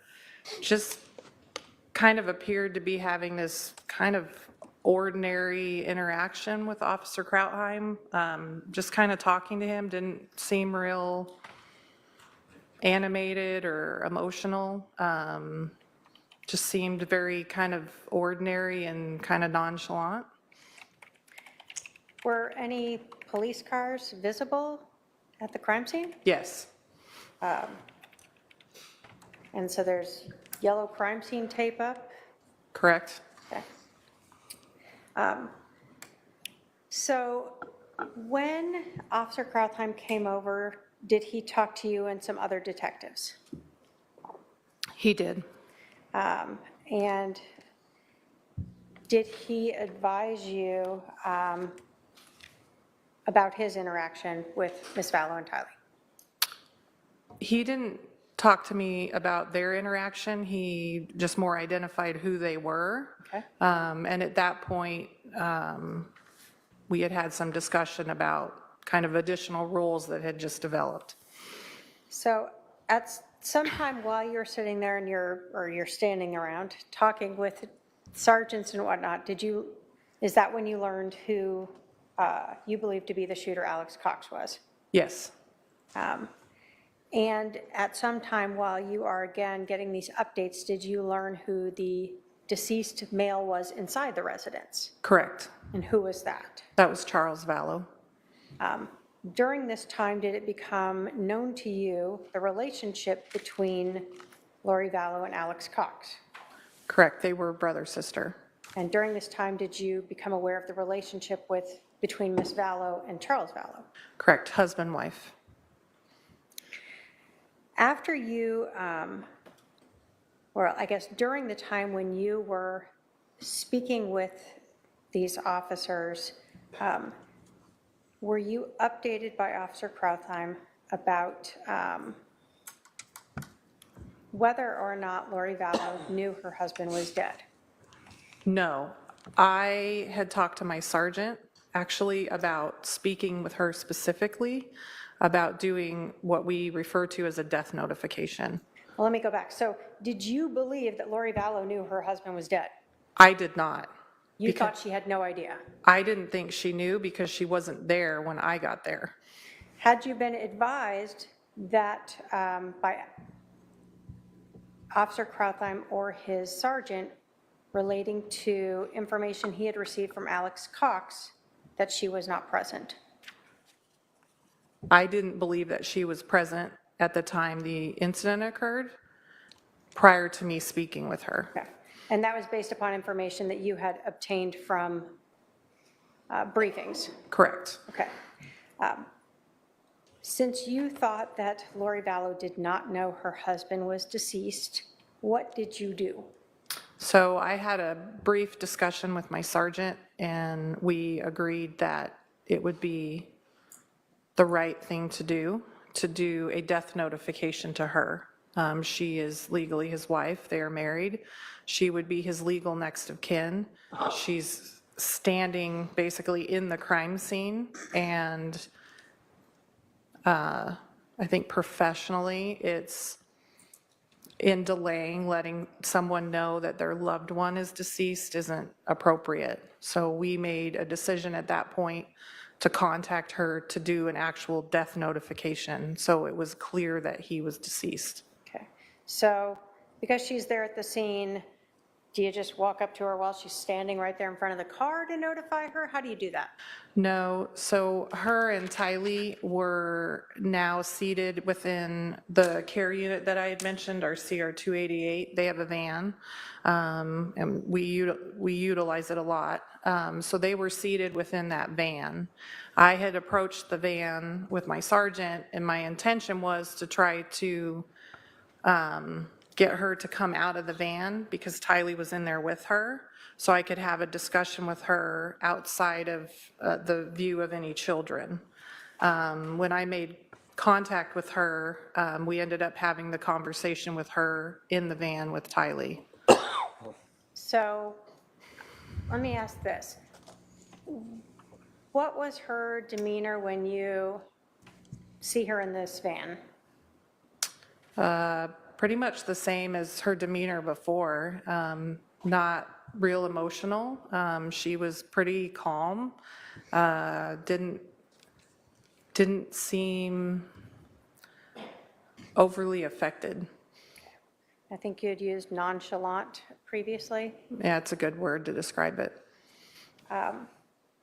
So how did that notification go down? Were you able to tell her what happened? So, opened the van, I made contact with her. I think at some point I asked her something to the effect if she would step out of the van to talk to me. And at that point, she said that she already knew because she was there, which was kind of a surprise. I wasn't necessarily expecting that. And at that point, I confirmed with her that he had died and he was deceased, and quickly kind of conferred with my sergeant away that at this point her and Tylee are now witnesses to the event and they need to be interviewed, obviously. Okay. So it's normal for detectives to have to make death notifications? Yes, And you have made death notifications in other cases? unfortunately, yes. And so in this case, you yourself was the one surprised to learn that you didn't have to give her a death notification. I was. Did her demeanor change at all when she's telling you that she was there and knew he was dead? No.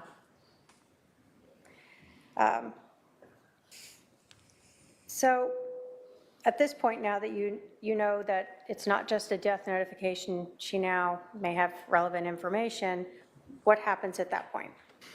I had made a request of her that we would like to obviously talk to her, and if I could transport them back to the police station.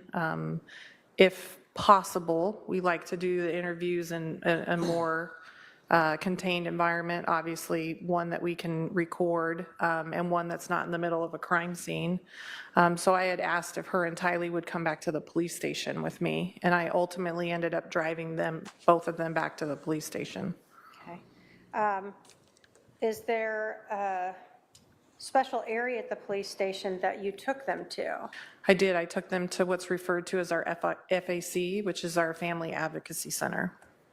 What's the difference between the FAC and, maybe what people have seen on TV of just like the cold room with a table and two chairs? So the Family Advocacy Center is a separate part of the police department. It actually has a separate entrance, and it's designed specifically for like victims of crime. We do forensic interviews of children there.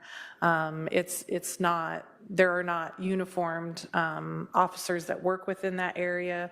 It's designed specifically for like victims of crime. We do use it sometimes, obviously, for witnesses. There will never be like in custody, custodial, like suspect interviews or anything in there. It's a separate section of the police department that's kind of an entity on its own.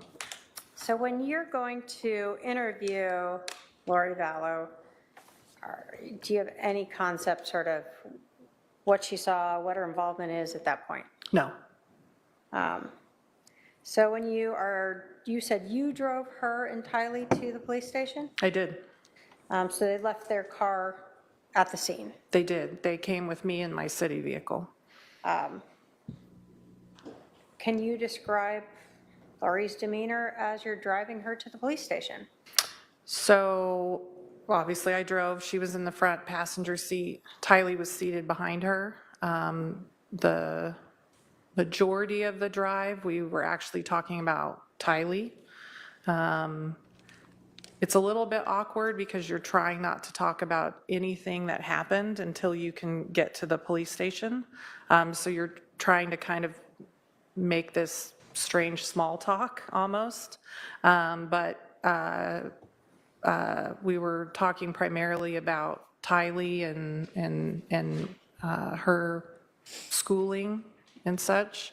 But we were driving, and She was just kind of chattering along as we were driving. Did she seem stressed at all while she's talking to you? Not really. Was she crying or emotional at all while you're driving? No. While you were before you left in the car, did she ever try to ask you any questions about how her brother was doing or what's going on with her husband or anything like that? Not of me, no. When you got her to the police station, how long did that take, approximately? It's probably a 20-minute drive from the house to where the station is, about. And was she chatting away the whole time? For the majority of it. When you get to the police station, do you separate Lori and her daughter, Tylee? I did. And was that interview audio and video recorded? It was. Was she free to leave at any time? Yes. Did you know if she had a cell phone with her when you were interviewing her? I don't believe, well, she did, she had a phone with her at one point, but she wasn't on it or doing anything. Okay. Did she provide you with a cell phone number when you were talking to her? In the initial part of the interview, yes. The initial part of the interview is biographical, name, date of birth, phone number, address, that type of thing. Did you ever ask to look at her cell phone? I did not. Did she?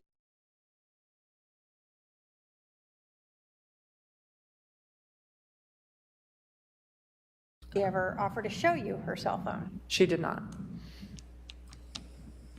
Did you know at that point, well, let me ask you, had you been inside the scene at that point, inside the house? So I did not go in the house until later. Prior to me coming back to the scene later, I was never inside the house. Okay. So at that point, when you are first meeting with Lori, driving her there, did you know if she had Charles Vallow's cell phone with her? I did not know. Did you sort of assume that Charles Vallow's cell phone would have been at the scene with him? I did assume that, yes. So I want to start with, you told us that you asked some basic biographical information. And Your Honor, if I can have my paralegal approach with Exhibit 186. Go ahead.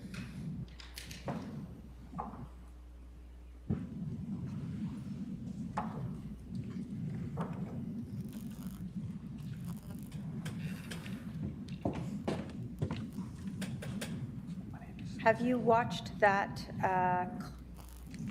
CD, Exhibit 186, previously?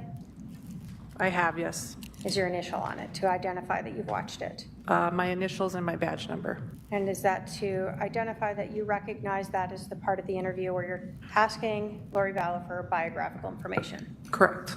And that shows it's an accurate copy of that portion of the interview? Yes. State will move to admit Exhibit 186. Any objection? The only objection is to the portion, Your Honor. This is not going to be a full, It's just a portion of it. Are you saying it's redacted? This is only one portion of it. We're going to be going through lots of portions of it. What was the number? 186. 186 is admitted. And Your Honor, if I can publish it. Go ahead.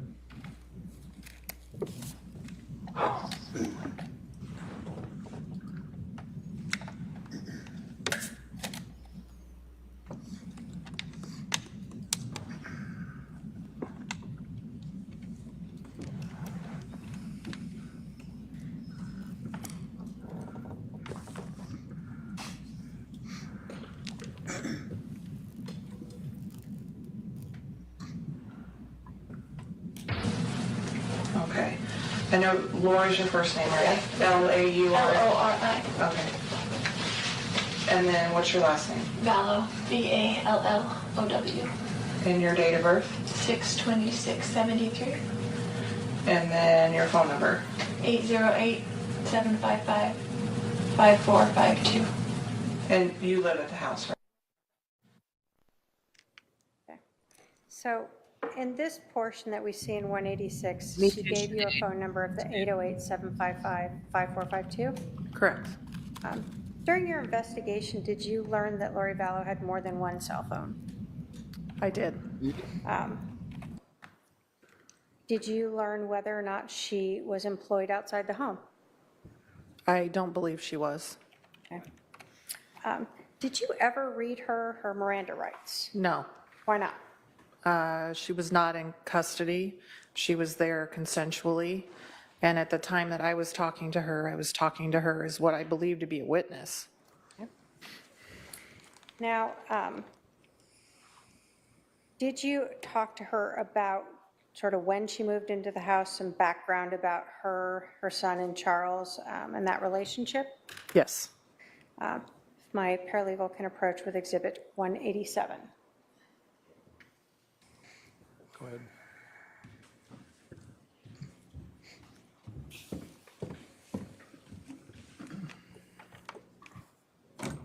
Do you recognize Exhibit 187, again, having your initials and badge number on it?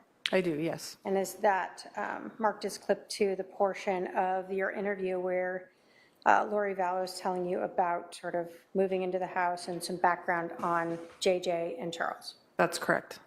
State will move to admit 187.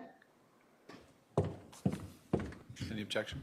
The objection would be Rule 106, Your Honor, the rule of completeness. We would ask that the whole thing be played, All right. the entire video. The objection's overruled. The exhibit's admitted. And if we can publish it.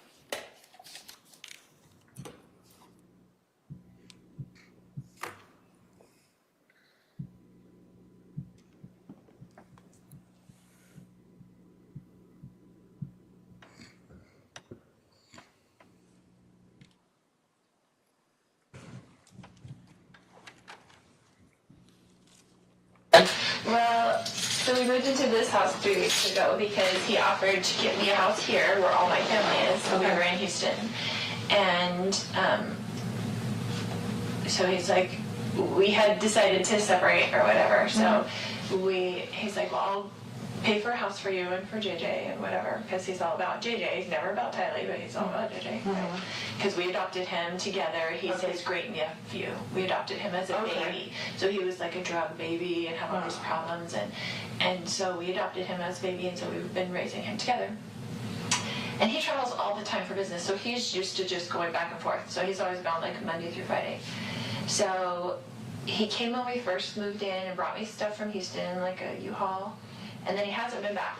But it's all these threats on my phone all the time, you know, like whatever, all these things. And then he told me... What kind of threats? Just...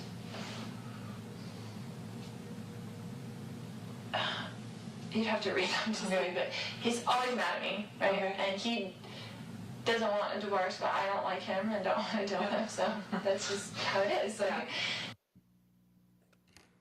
So I want to talk a little bit about this portion of your interview with Lori Vallow.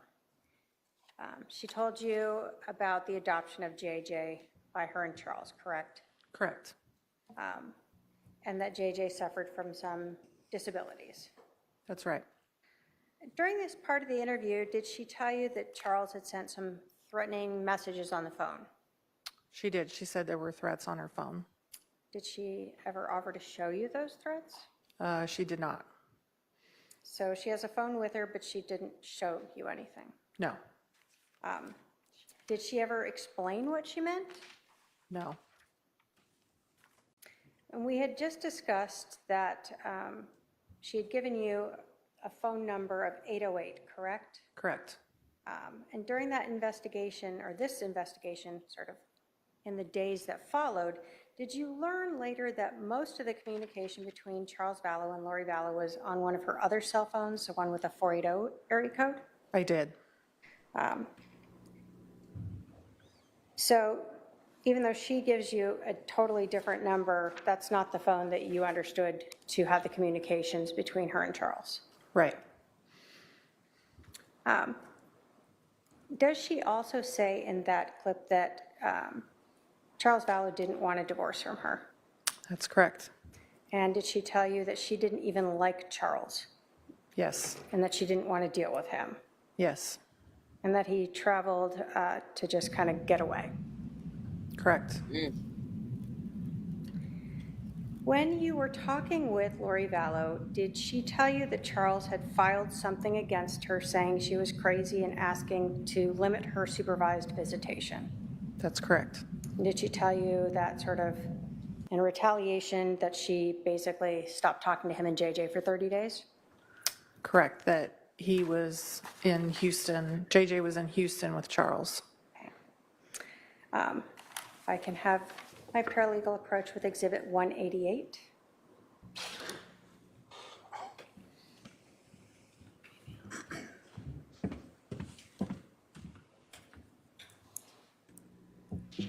And do you recognize Exhibit 188 as also being signed and have your badge number on that? Yes. Meaning you've reviewed it and has identified that as that portion of your interview with Lori Vallow, including those areas of the supervised visitation. Correct. State will move to admit Exhibit 188. Your Honor, we're going to object that the whole interview should be played. All right, 188, 188 is admitted. Oh, she wants the whole interview played, y'all. And if we can publish it. Go ahead. Let's play it. Let's do it.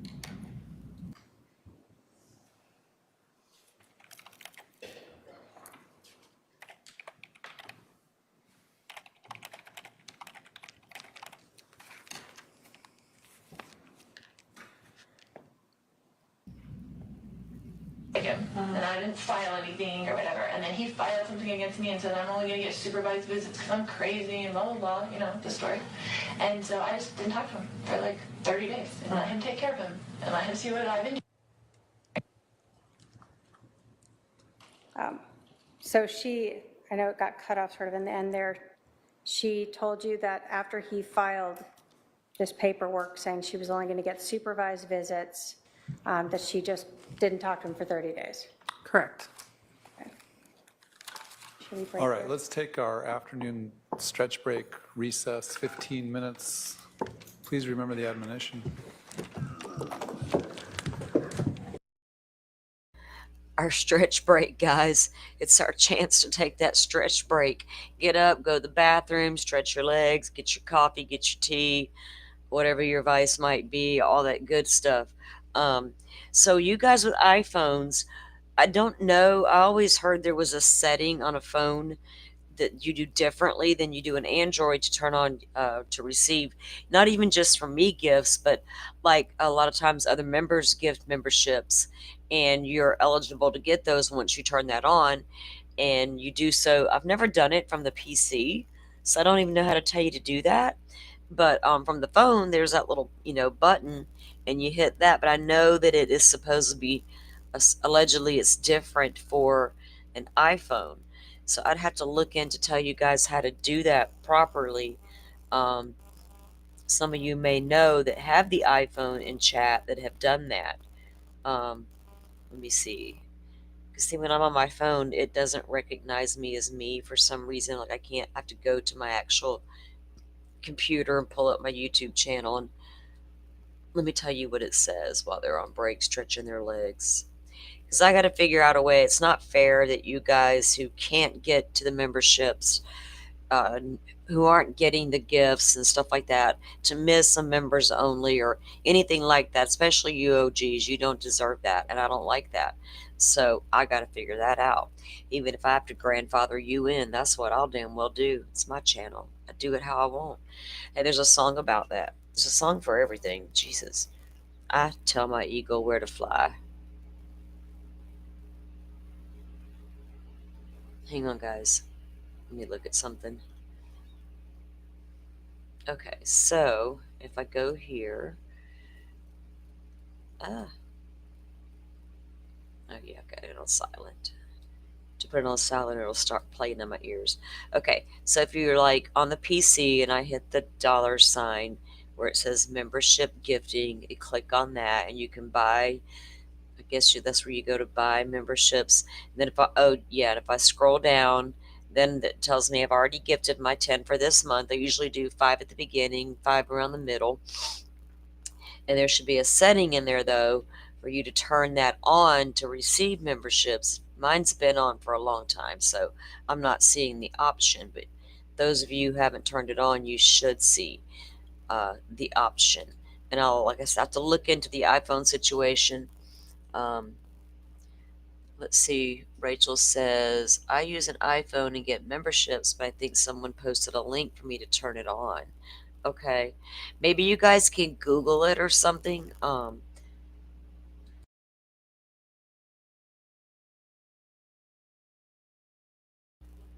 Because it was my understanding, as long as you're active in chat and all that, you'll get a membership. But then it was told to me that no, as long as they've interacted recently, they can still receive a membership, which is fine. But I think it would be more prone algorithm wise to give it out to the people who are in chat, which makes more sense. But okay.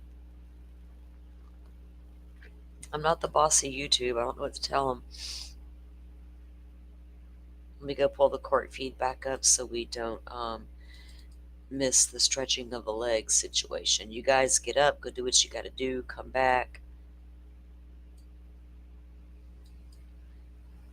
Let's see, what time is it? It's 5:30 my time central. We've been wrapping up around 5:36, haven't we?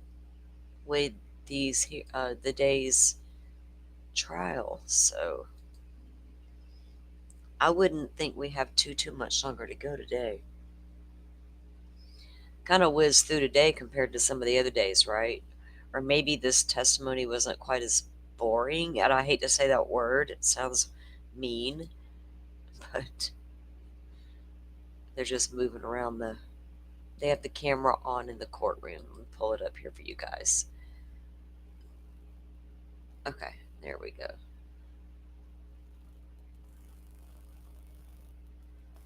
Right? I like my own company too. I'm not a bored person. I don't get lonely. I thought about that one time. People are like, oh, I gotta be around people. I get lonely. And sometimes I thought I was weird. So I'm like, wait a minute.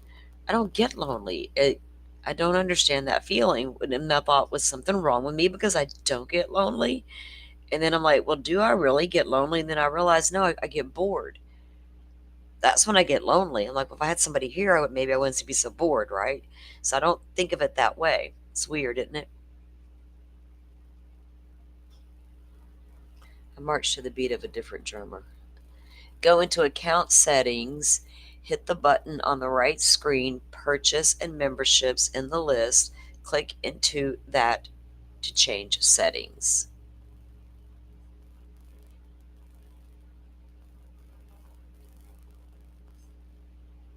I'll tell you what, you Sinead, Carrie, and Rachel, if you guys can't figure out how to get that setting turned on, reach out to me and let me know, okay?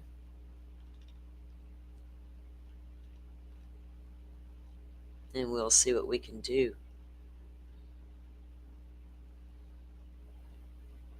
I like having my alone time. I'm the kind of person who enjoys that, and if I don't get enough of it, I start feeling some kind of way. I love going outside and touching grass, just like no phone in my hand, nothing, no earbuds in, no nothing, just me and those birds or whatever's out there. As long as the sun's shining and the sky is blue, it's great. Otherwise, it's like, ugh. I don't like the gray, cloudy, windy shit that I've been having to deal with. Are you guys starting to experience warmer weather, where you guys are? You're all set. There you go. I'm saying, I made a fresh pot of coffee a few minutes ago, a few minutes ago on my third cup. But I use my smaller cups because I got what I call my big ass cup, and then I got my small cup, and I've been using my small cup. So I'm like 3 coffees in. I require it. Amen, sister. Right? Whatever. Hold your hand up to the sky.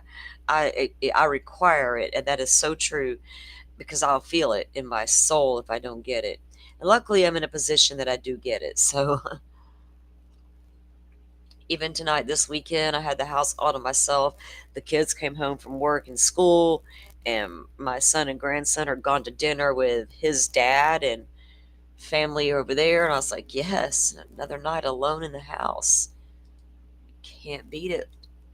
Plus, we've had that beautiful full moon going on out there. Have you guys been checking that thing out? I have. I can't help it. I sit outside all the time, so I never miss a moon. Unless it's cloudy and it gets annoying. Like, damn cloudy sky, I can't see the moon. I don't like that.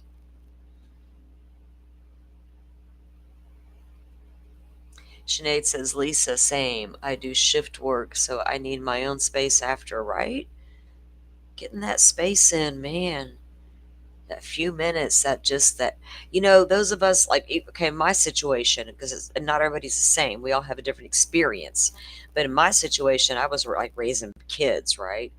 And it's like, one day. And now that one day has come, right? Those kids are grown, and I'm in that spot where I can finally do me and do exactly what I want. And I still feel like doing it. That's the great part. I still feel like doing it. And I have found my people, it feels like. So, oh, that's right, Miss Shorty. I do need to do that. And I actually went to a place and found a couple pictures of me. One's like a shady picture, not like shady, but you see me, but not me. If that makes sense, you'll see. And when you do see me, but it's just a picture. So every now and then, you guys will get to see a picture. I'll upload that eventually, maybe tonight. But yes, I can't wait to get my Shorty mug because always got coffee right here at the desk, whether it's a cold coffee or a hot coffee. Usually it's a hot coffee because my show usually is in the morning. But I am also known to have my afternoon coffee. Much needed coffee. Let's see. Yes, there you go, Butterfly. Thank you. Let's go real quick while I'll keep this screen up, and on my phone, I'll go troll the Twitter universe and see what we got between Joe and Gigi. See if we got any current updates that we can get into the future on. We'll be like Miss Shorty and live in the future for a moment. We'll be rocking. 12 minutes ago, and this is at 3:25 their time. The jury returns and the court resumes. This is per Joe Schmo, by the way. More short clips of the FAC interview with objections from Lori. Objection. Discussion about Charles traveling a lot. Lori booked him a hotel room. Charles texted to say he'd get JJ at 7:30. Therefore establishing that he let Lori know ahead of time what time he would be there to pick up JJ. Interesting. Okay. 5 minutes ago, Joe says he always leaves something behind. His phone was on the counter. What did I say? He walked in, laid it on the counter, or left it in his car, which made sense, right? One of the two. Duh. Laid it on the counter. Okay. His phone was on the counter, so I had his phone. I said, why don't you show me your text? Are you planning something? I guess that's what Joe doesn't elaborate as to exactly who says that. I'm assuming the witness or Lori. That was about it from Joe. Let's go see what Gigi has to say real quick. I'm trolling the Twitter, guys. I'm a trolling. Oh my gosh, what is her name on Twitter? Oh shit, I almost forgot. There it is. Come here, girl. Okay.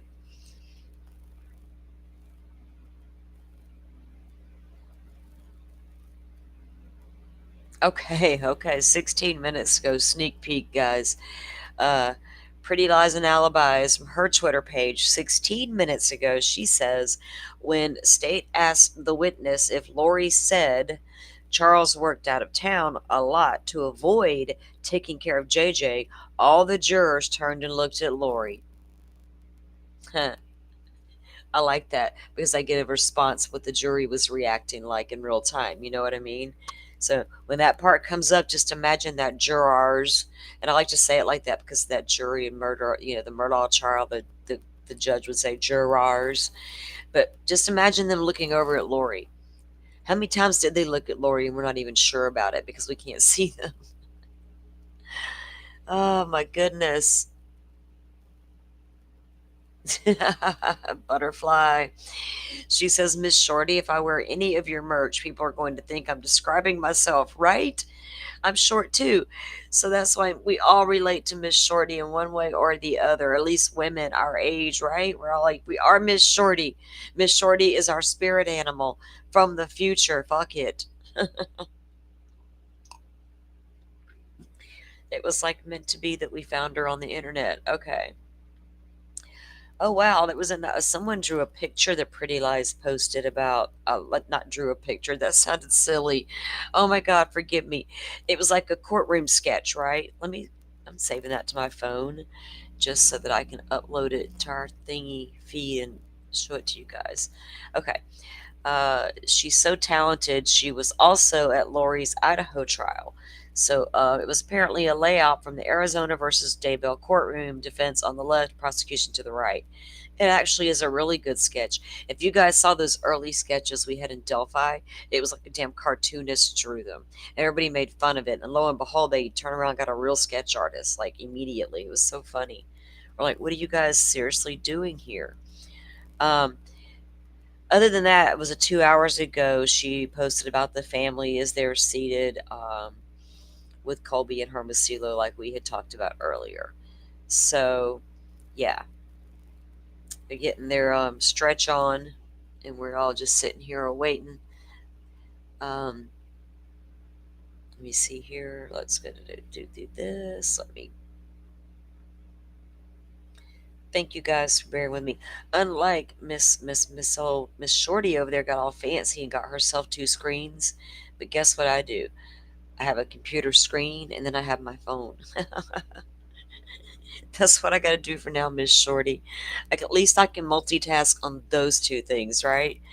Give me a second monitor, I might be lost for a hot minute. Y'all have to bear with the Hot Mess Express.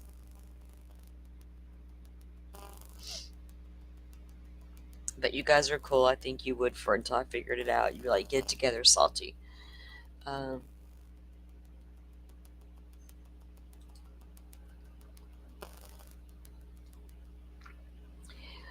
yeah, Butterfly.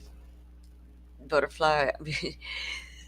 That's so funny you mentioned that because I think about your daughter, and with the conversations you and I have, and she's like such a little free spirit. I love that she's doing that, though, living at home and going to college, because it gives her that safe place to do all that.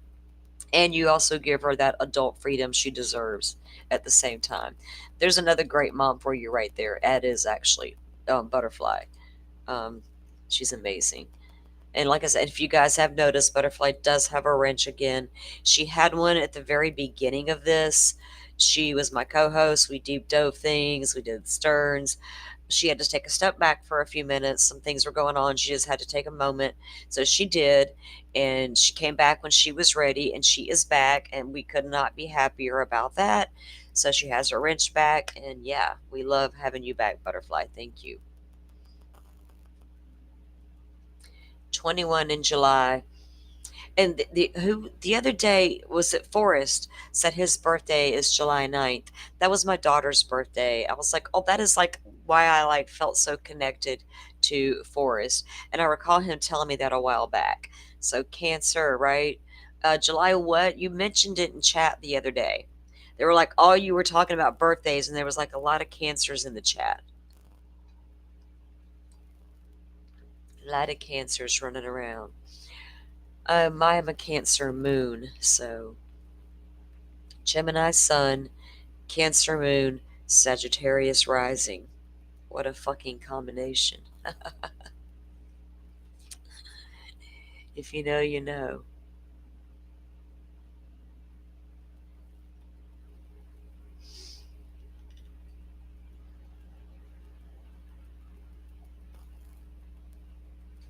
So yeah, I'm super curious if you guys have so this is our first trial.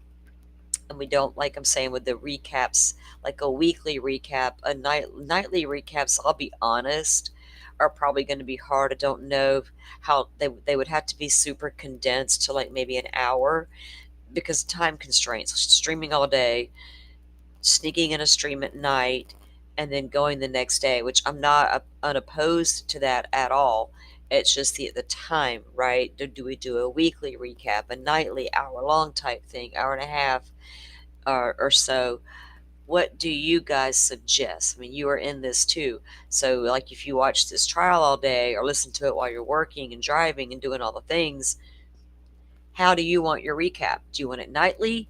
Do you want it to do a weekly? You know, what suits you best? Because I'm here for all of us. June 29th for Rachel for her son. I'm a June baby. Miss Shorty's July 4th. Independence Day here in America. My granddaughter is June 4. I'm June 9. So she's right before me. Yeah, we got a lot of cancers in here. I noticed that the other day. And I told y'all I was a Gemini, and I don't think there was maybe one other one. I was like, damn, okay.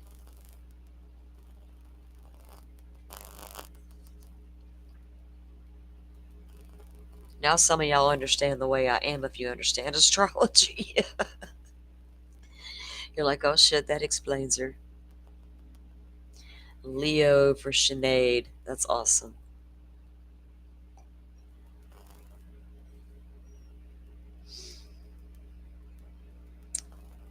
I can't imagine them going too much longer, like another half hour maybe. It's like 6 p.m. my time, so that's. I always forget. Are they 2 hours or 4 hours? 3 hours behind me? I don't fucking know.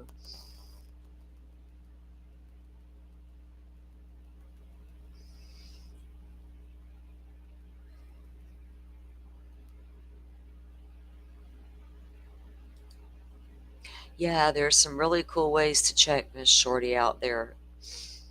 Reputable ways to check your birth chart. You know what I mean? And just by entering your birthday and your time, you need to really be as close to the time you were born as possible. That helps get the uh, alignment of the rising and all of that. Your sun. Okay. Oh, sorry. I had to look around the corner here to this thing. Okay. Okay, Sinead says, I would love an early show, but time difference would catch. Yeah, I got to get a better. That's why I'm thinking maybe a weekly recap on a weekend to really highlight parts of a trial that we've seen during the week that we really want to touch on the most. And I can collect your comments throughout the week and see what really impressed you guys the most or unimpressed you guys the most, right? And we can focus on that come the weekend, and we can get a better time, maybe do it at a better time that would accommodate everybody better. Do you know what I'm saying? I feel like that might be the better way to go.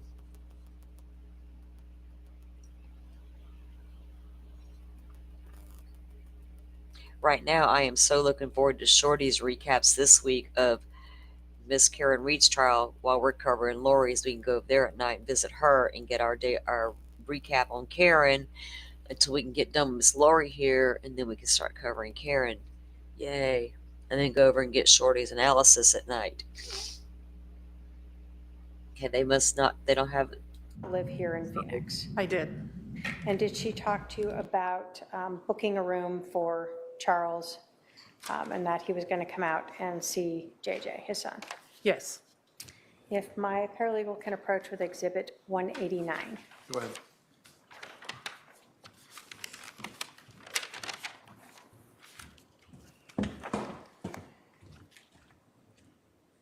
And do you recognize Exhibit 189, again, that says clip 4 with both your signature and badge? Yes. And is that the portion of the interview where you are talking to Lori about Charles coming into town, him traveling and coming here to see JJ? It is. State will move to admit 189. Any objection? Will object, Your Honor. The defense will on Rule 106 of completion. Ask that the whole interview just be played. All right. Was it 109? 189. I'm sorry, 189 is admitted. And if we could publish it.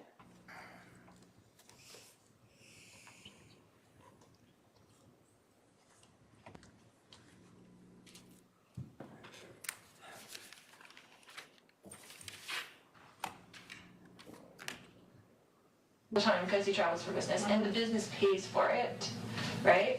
So I said, I will book you a hotel nearby. What does he do? He works with teachers and their retirement plans, but he goes to them at their school. Oh, okay. He mostly works in California. Okay. No.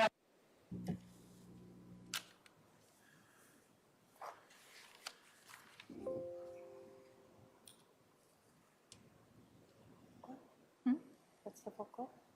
Okay. So she advised that she booked a hotel for him. So the audio wasn't on initially when that played, Okay. but there is a portion in the interview where she does tell me that. Where she says, I'll book you a hotel. Correct.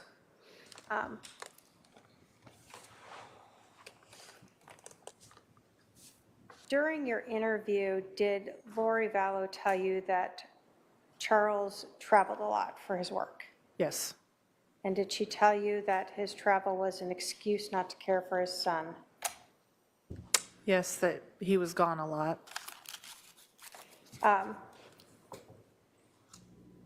Did Lori Vallow tell you that she had left Charles Vallow in Texas and moved back to Arizona?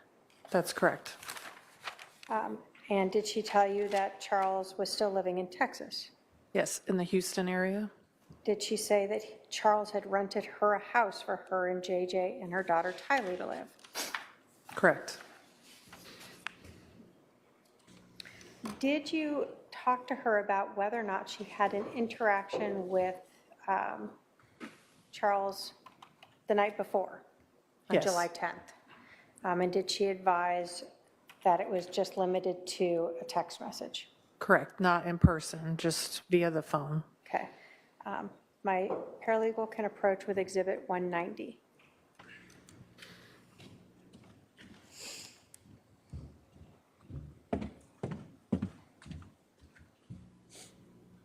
And do you recognize that, again, with your initials and badge number? Correct. As a portion of your interview where Lori Vallow was telling you that Charles was not at the house that night, he just let her know he'd be over at 7:30 the next morning? That's right. State will move to admit 190. Same objection? Same objection, Your Honor. Right, 190 is admitted.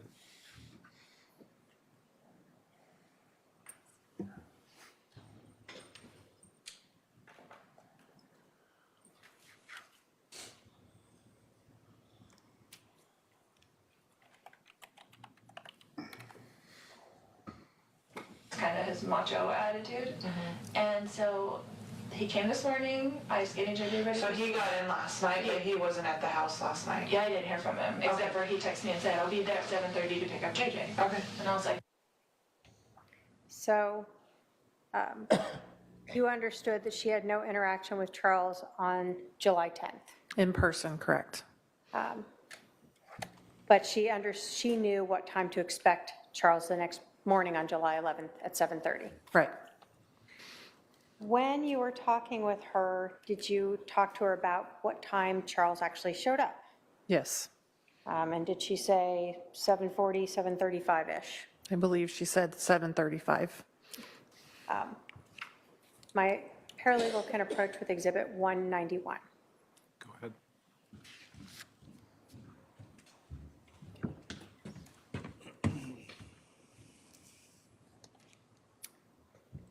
And again, do you recognize Exhibit 191 as having been initialed and have your badge number on it? I do. And is that in clip number 6, the portion of your interview where she's talking about what time Charles showed up that morning? Correct. State will move to admit 191. Same objection? Yes, Your Honor, the defense objects. All right, 191 is admitted. And if we can publish. Go ahead.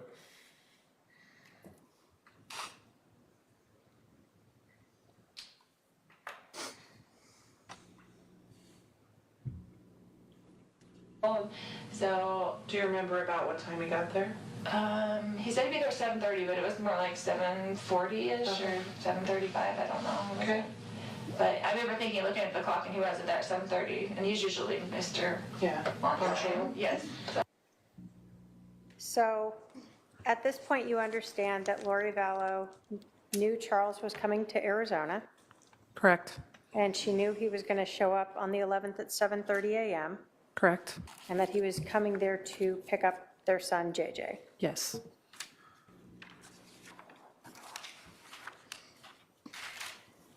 Did the defendant talk to you about when Charles shows up, sort of how they get JJ in the car, and that she goes out to the car with Charles and JJ, and then that she ultimately ends up with Charles's cell phone? That's right. My paralegal can approach with Exhibit 192.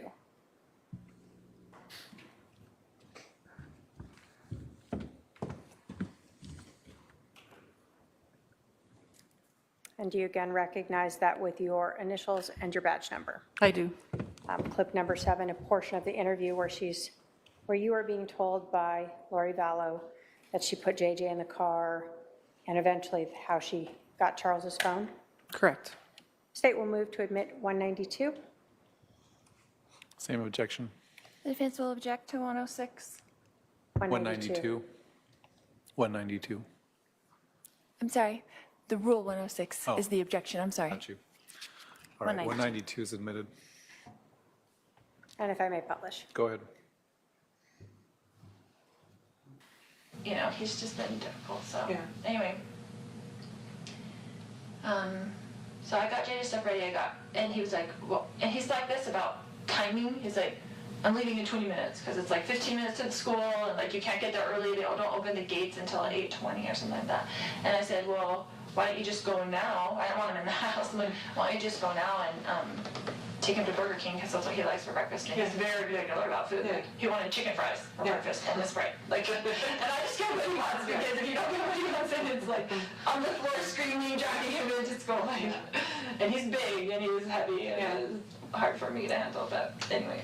So I said, just go, and so he said, okay. So I gave him a backpack. He got in the car. This is his MO, right? He always leaves something in the house and comes back. He never leaves the first time. I always expect my husband to come back into the house, right?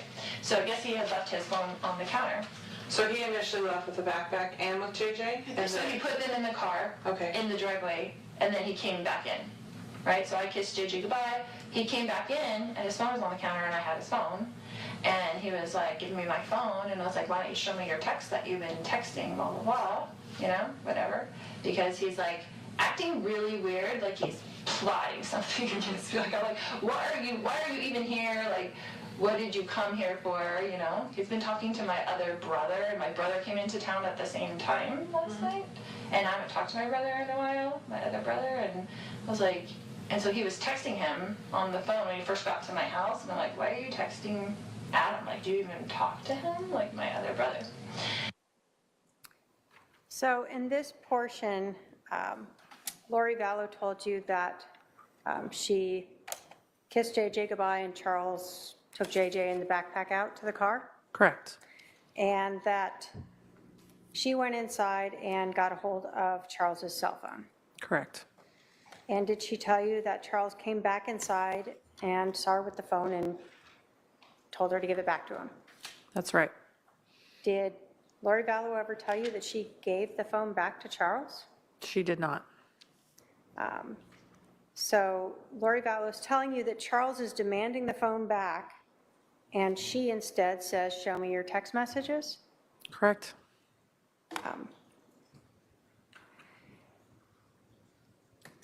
We heard previously that Lori Vallow had told you that Charles had taken JJ away from her for 30 days, and so she didn't talk to him, right? That he had JJ for 30 days and they didn't talk, yes. And so now she's telling you she's demanding to know why he's in Arizona? Why he came to Arizona? Is that what she said? Why are you even here? I believe so, yes. So Charles had to take care of his son, and now he's here to visit his son? Correct. Is what Correct. she even said. Yes. So did she tell you that she had confronted Charles about texting her brother, Adam,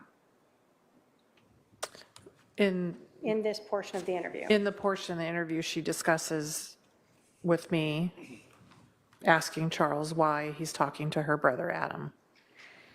And were you aware at this time, when you are interviewing Lori Vallow, that Charles and Adam had been texting?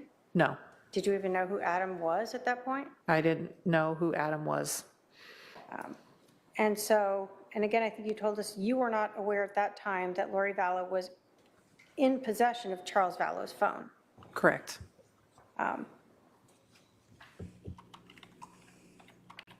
And were you aware at that time that Charles had flown Adam in?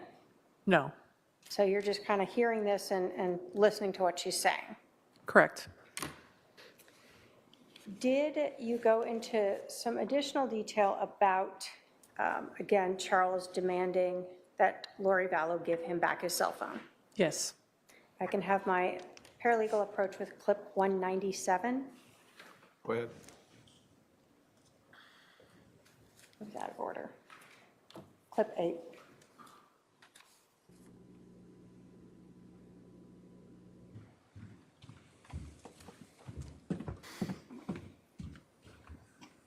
Do you recognize Exhibit 197, Clip 8?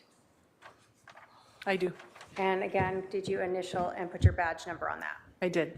And did that reflect, again, another portion of your interview where Lori Vallow is describing to you what is going on when Charles Vallow is demanding his phone back, what she does? Correct. State will move to admit Exhibit 197.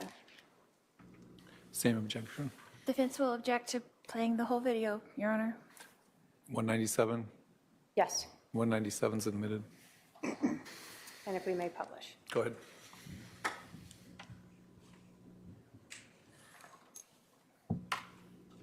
And 14. Okay. So this morning he comes back in and... He comes back in, I wouldn't give him his phone, he was screaming at me to give him his phone. He was very worried about whatever was on his text that he did not want me to see. And so I was just holding it there and he was screaming at me. And I was kind of walking towards around the house with it so he couldn't get it. He's like reaching for it and stuff like that. So this is the second time that Lori Vallow is telling you that Charles is telling her to give him back his phone. Correct. And she is refusing to do so. Yes. And she advised that she was walking around the house, right? Correct. So he's screaming at her and she's walking around. Correct.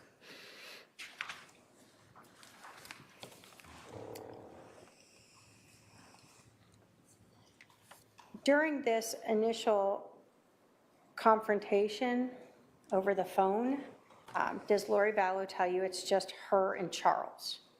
Yes.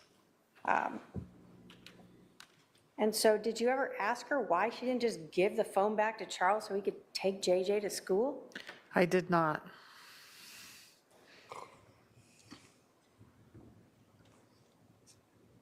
During your interview with Lori Vallow, did she tell you at some point that since she wouldn't give Charles back the phone and he's screaming at her, that her daughter Tylee and her brother Alex came out?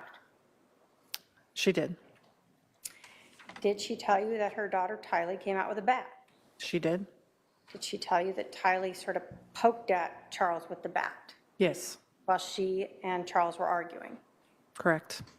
And did she tell you that Charles took the bat away from Tylee and Tylee sort of fell back or something? Correct. She ended up on the floor. Correct. And that Lori then told her to go outside to JJ. Yes. Did Lori Vallow ever tell you why her brother Alex Cox brought a loaded gun to her house? She did not. Did she tell you that she had asked Alex to come over to the house? She did. Did she ever tell you, well, let me say, so when she talked to you, she told you that she had wanted Alex to be there sort of to protect her in case anything went bad, right? Correct. So did she tell you why Alex didn't go to the door with her when Charles is pounding on the door being a jerk or whatever? She did not.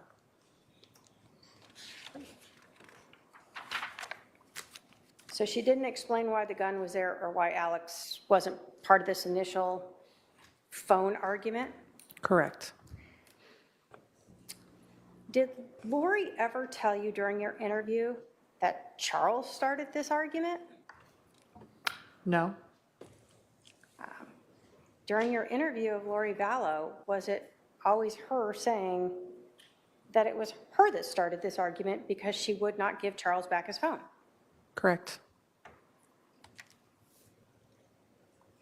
So she told you that she was afraid of Charles coming over, invited her brother over to protect her, and then she started a fight by refusing to give Charles back his phone. Correct. During this interview, did Lori tell you that after Tylee went out to be with JJ, that Charles came at her with a bat? Yes. And that she moved into the kitchen and that while she was not able to see what was going on, she hears a shot? That's correct. If I can have my paralegal approach with Exhibit 193.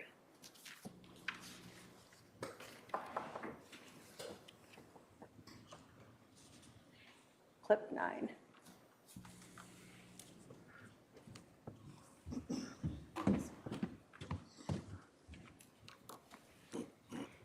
Do you recognize Exhibit 193? I do. Did you initial and put your ID on that? I did. And is that a portion of this of your interview with Lori Vallow where she talks about what her brother is doing and Charles is doing and her walking around into the kitchen with the phone? Yes. The state will move to admit Exhibit 193. Same objection, Your Honor. All right, 193 submitted. And if we may publish. Go ahead.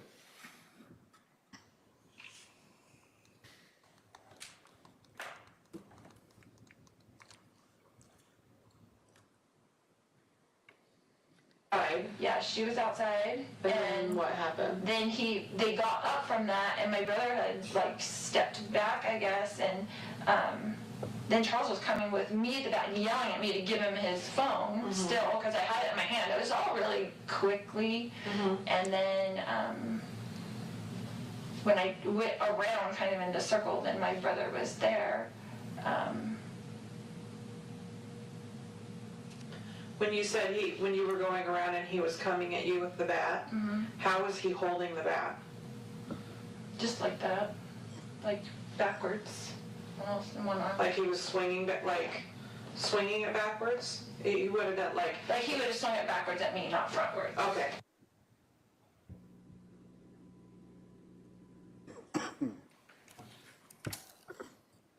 One second.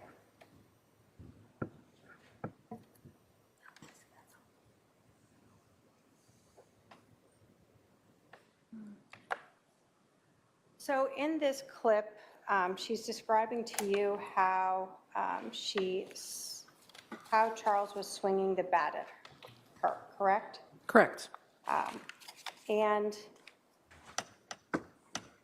in that clip, let me ask you this, does she go on to talk to you about whether or not her husband was a semi-professional baseball player? She did, yes. And she told you that, again, Charles is holding a bat and yelling at her to give him his phone? Correct. And she didn't give him back the phone? She did not. Did she talk to you about whether or not she saw the shot? Yes. Did she say she saw it or not? She did not see the shot. She heard the shot. So she indicated she does not. Did she indicate whether or not she saw her brother pull out a gun? No. Did she indicate whether or not she saw her brother go get a gun? She did not. Did she indicate how many shots she heard? She specifically said the shot, as in one shot. Did you at some point, well, let me ask again. So you had not been into this residence yet? No. So when she's telling you she's going around, did you understand what that was? Not really, because I hadn't been inside.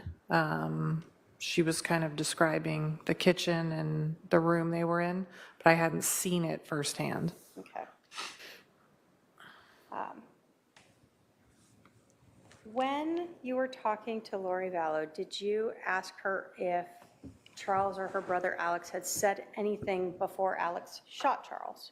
Yes, And did she indicate she doesn't recall hearing that? correct.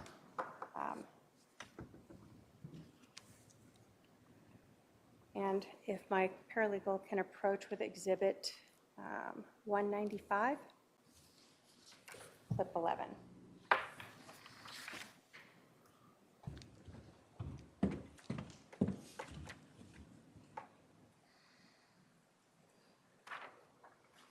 Do you recognize Exhibit 195? I do.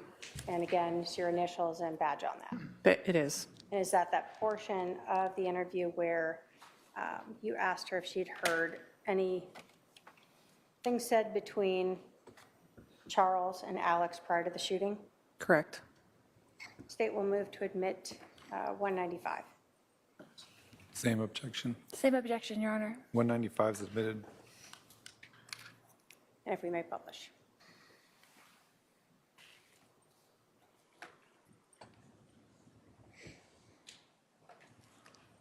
I gotta get to the kids, and so I just went outside and to see if they were in there okay. I didn't want them coming back in the house when all that was going on, and got Gigi in the car, and he was trying to come in, and Tylee was like looking at me.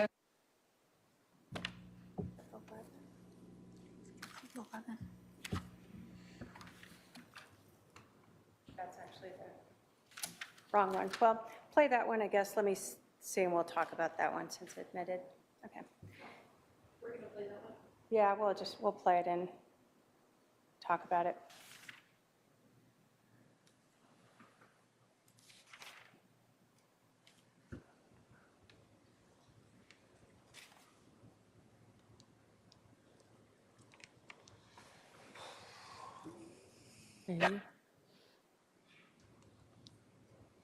I gotta get to the kids, and so I just went outside and to see if they were in there okay. I didn't want them coming back in the house when all that was going on, and got Gigi in the car, and he was trying to come in, and Tylee was like looking at me with like the crazy eyes, like what just happened, and I told her to get in the car and we're gonna take Gigi to school, and I just left. When you came back in and you saw him on the ground, where was your brother? Did you see him where he was at? Yeah, he was right in front of him. Okay.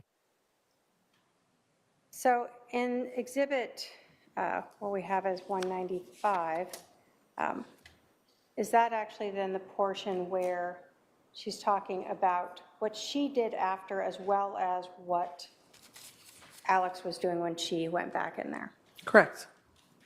So she advised you that after she heard this shot, she just left She did. She went outside.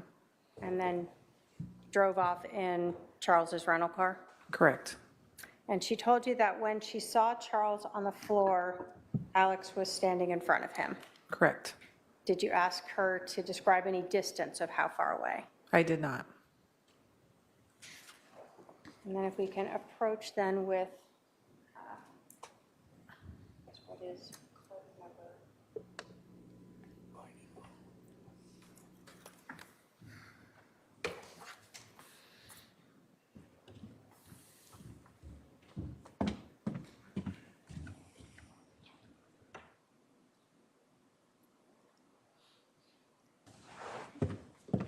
I think that is exhibit 194.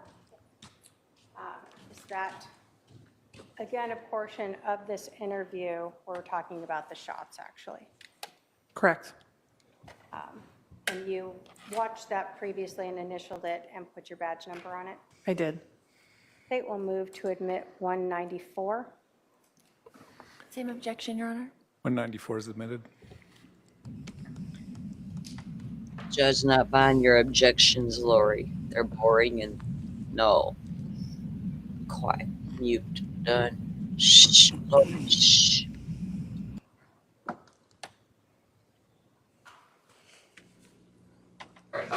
Yeah. He was a professional baseball player. Okay. So it wasn't a good idea for Tyler to get out of that. Probably not the. I mean, he played semi-pro Yeah. when he was young. But, yeah, and then I was kind of turned around, and we were all right there in that room, except for the kids had been outside by that time, and I heard the gunshot. Mm-hmm. And So you heard the shot? mm-hmm. Did you actually see the shot, or did you just hear it?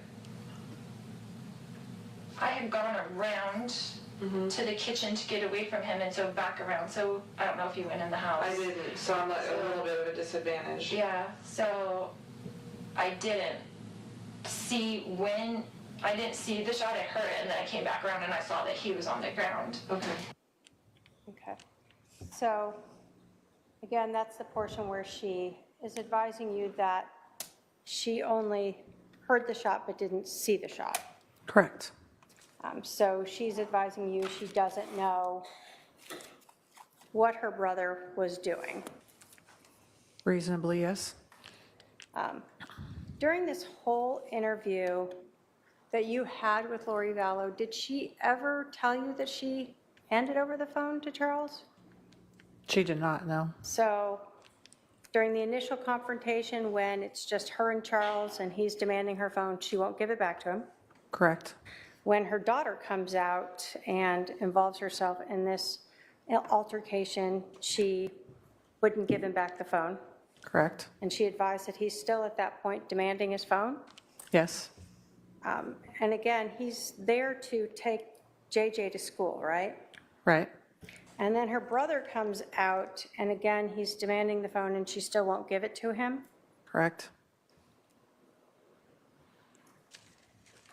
Did she ever explain to you why she didn't just hand the phone back over? She did not, no. If I can have my paralegal approach with 286.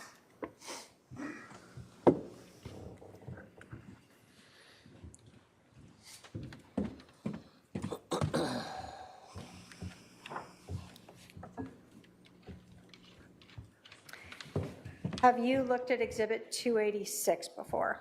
I have. And is your initials and badge on that? It is, yes. And is that a copy of the full interview? It is, yes. So it includes whatever conversations you had throughout that, about Charles Vallow and her views on him? Yes. And repeatedly that she never gave the phone back to Charles Vallow? That's right. State will move to admit 286. Same objection. Same objection, Your Honor. 286 is admitted. No, I played it this time. Did Lori Vallow ever call 911? She did not. Not playing it. Yeah, they're wrong.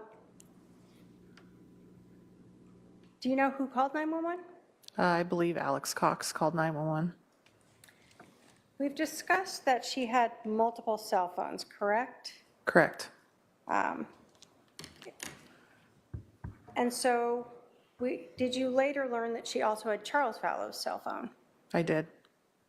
So she has at least 2 cell phones with her, but she did not call 911. That's correct.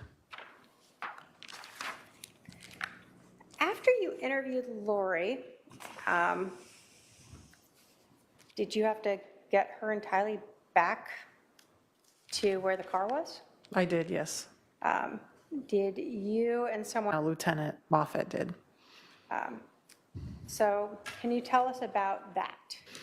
So the interviews were concluded, and we were going to get them back to the house. The search warrant was still ongoing at the house, but to get them back to get vehicles, they weren't in custody. So I obtained our victim services has a minivan because it just holds a lot of people. And we used the minivan to take everyone back to the scene instead of driving 2 different cars with people. So I drove and Detective Moffett sat in the very back. Tylee was sitting up front with me and Lori and Alex were behind me. What was Lori's demeanor in the car with her brother and you and Moffett? She was unaffected, not emotional. The best description I can give is that she chattered the whole way, basically back to the house. Not upset, almost not happy, but just really unaffected by everything that was going on. It was kind of striking. Is there any acknowledgement about what had happened? No. Basically just talking like it was any other day? That's a good description, yes. Did you ever hear her talk about or say anything like, oh, I need to let Charles Vallow's sons know that he's dead? No, not specifically. She had referenced at one point, like, calling people, but not that she needed to, like, do additional, like, death notification. When you got back to the 5531 South Four Peaks place, did you see Lori, Alex, and Tylee leave in that red Kia SUV? They did. They left in the rental car. Okay. What did you do initially after that? So that was the first time that I came into the house. I came just into basically the threshold first part of that room. Detective Coons and Detective Duncan were finishing the search warrant, and they were talking about some of the things that they had found. And there was some initial kind of discussion between us, and then I ultimately left because I had a different case to go work on. So I left to go do something else. Did you go back to the police station? I did. Around 2 or so, did you get a call to see if you could help find Lori or Alex to come back to the house? Yes. The detectives that were at the scene that were done doing, they were finishing the scene investigation. They were wondering if I could try to get in touch with Lori or Alex to try to get them to come back to the scene because their intention was to try to do a walkthrough and some additional investigation. So I made a couple phone calls to the number that Lori had provided to me. So you made more than one call to that 808 number? I believe 2. Did you leave a message? I left a message, yes. Okay. After you had called and tried to reach her, what did you do? I ended up going back to the scene very briefly while they were finishing, and at that point, Alex had come back to the scene. Lori and Tylee were present with that red rental car again. And I was outside, and the other detectives were inside finishing up crime scene work. Okay. Did you ever learn from Detective Coons or Duncan that they had searched the house and they couldn't find Charles's cell phone? When I went back the second time, the detectives on scene, Coons and Duncan, had said that they couldn't find his phone. And you had interviewed Lori, so you knew that at some point she'd had it, right? Correct. And she had, in fact, told you multiple times that she had refused to give it back to Charles, right? That's correct. But you had never asked her, do you still have it? I did not. So you're at the house, you see Lori and Tylee. Did you go ask her about it? I did. So can you tell us about that? I walked up to where the vehicle had pulled up. Tylee was actually still inside the car, and I asked them if they knew where Charles's phone was. And at that point, they volunteered that they had the phone. I believe Tylee pulled it out of the cup holder to hand to me, and I asked them if they knew what the passcode to the phone was, and both of them were able to give me the passcode, and I took custody of the phone from them. Did Lori tell you anything about where she found the phone? I think she said that she found the phone in the car. Okay. When you were asking her about her now deceased husband's phone that she found in the car, what is her demeanor like when she's interacting with you again here? It's the same that it's been the whole time. Pretty calm and kind of unaffected by what's going on. Did it seem odd to you that she said that she found that inside his car when she was talking to you about having it in her hands and refusing to give it to Charles? It struck me as a little odd, yes. So they give you the phone and you said that you were able to get the passcode or PIN for it. Did Lori say she knew it as well? Lori and Tylee.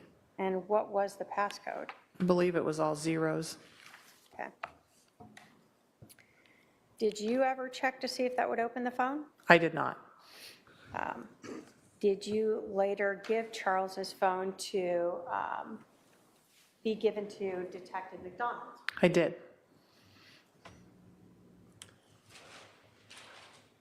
We can have an paralegal approach with 245.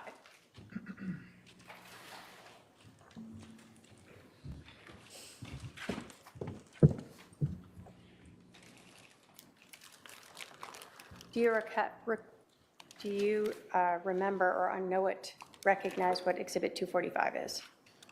I do. And what is that? So this is evidence item 131035-1, and it's a cell phone in a black case. And then it's kind of common practice, the passcode's on a sticky on the phone. Is that the phone that was given to you by Tylee with Lori there? I believe so, yes. Did you provide that to Officer Allness to then give it to a Detective McDonald? So Sergeant Ulness, at the time of this, was the sergeant over our computer crime section, which is where Detective McDonald worked. And it's common practice for us to turn over items to them so they can do exams. And does that phone have the number for this case and other information to indicate to you that it is the phone that you got from Lori Vallow and or Tylee? It does. So each case, is there a specific number? Each case has their own DR number or incident number? So each investigation will have their own DR number, and then our evidence, each item generates its own unique evidence item number, and those numbers are associated specifically with the specific report number. And does that then tie in specifically to the phone that we've been discussing that belonged to Charles Vallow? Correct. The phone that Lori had talked to you about as the whole reason this whole incident occurred? Right. The state will move to admit 245. Any objection? No objection. 245 is admitted. Did you later then submit a request to have an examination or extraction done of Charles's cell phone? Correct. And then you said you used the sticky on the front to let them know how to get into it. Correct. We'll put it, if we know it, we'll put it in the request, but oftentimes we'll put it directly with the phone also. Right. I have no other questions for this witness, Your Honor. All right, cross.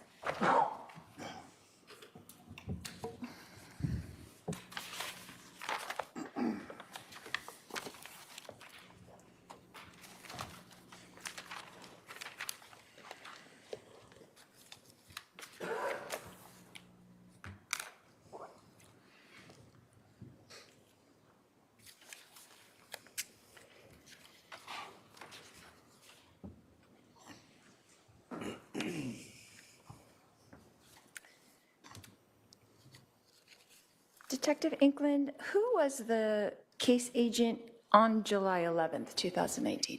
That would have been Detective Moffett, who's now Lieutenant Moffett. Okay. And then when did Detective Duncan, when did the switch happen from Detective Moffett to Detective Duncan being the case agent? Do you know? When Detective Moffett was promoted to Sergeant Moffett, Once you're promoted, you go back to patrol as a supervisor. So when you leave the unit, we reassign case officer responsibility to a detective that's currently inside the unit. So if somebody retires or promotes, that case agent responsibility would shift over to someone else. Okay. Do you know when that was about? I don't. Was it like sometime in that year, 2019, or much later? I don't know. Okay.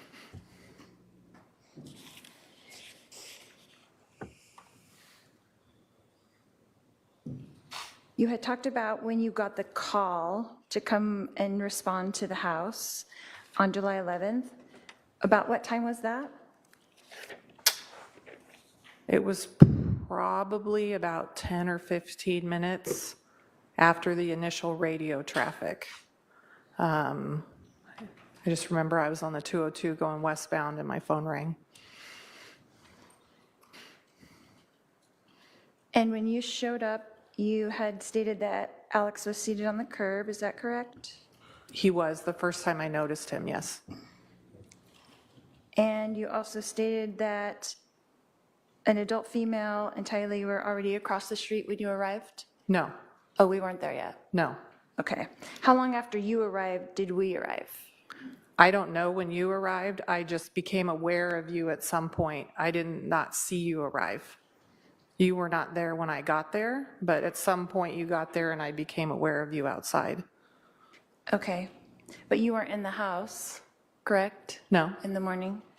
So where were you that you didn't see us coming up at that, in between that time? I was in front of the house. And was your view obscured by something? I don't believe so. So you didn't see us drive up, you just noticed us being there at some point? Correct. Okay.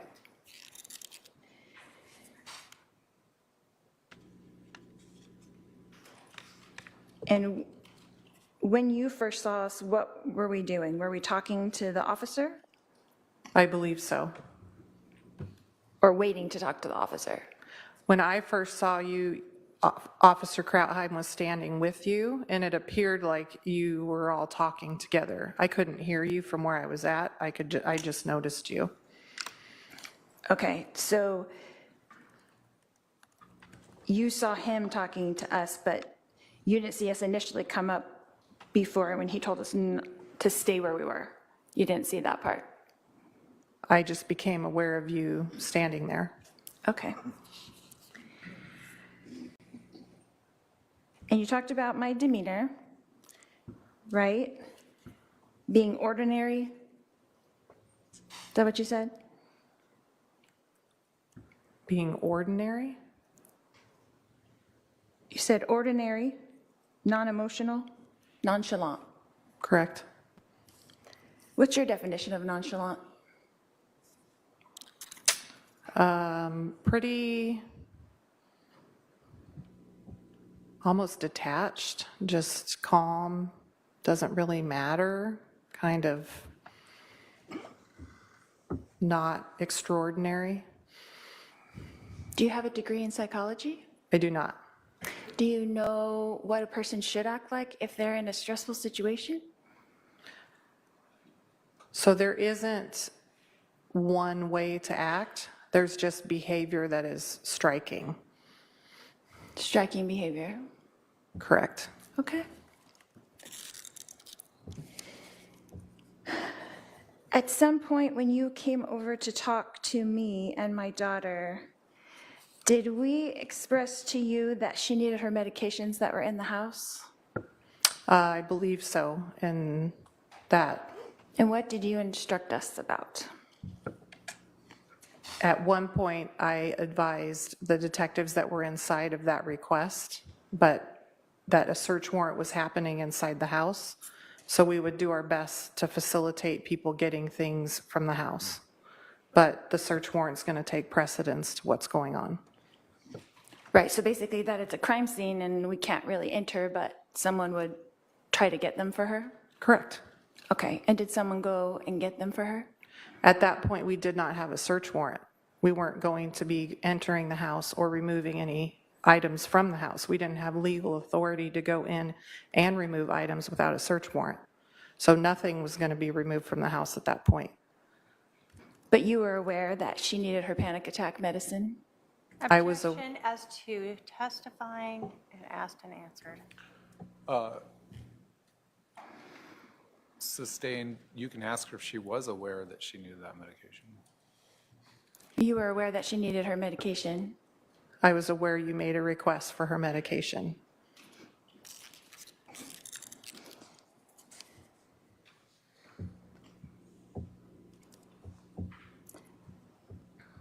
And it would have been non-emotional if I was trying to be calm for my daughter? I'm going to object to speculation. Sustained. Were you being calm? I believe so. Was Officer Krautheim being calm? I think so. Were the firefighters being calm? I didn't see the firefighters or have any interaction with them. Were the other detectives being calm? I believe so. The EMS guys were being calm? Again, I didn't see them and have any interaction with them. But it was a pretty calm environment that day, was it not?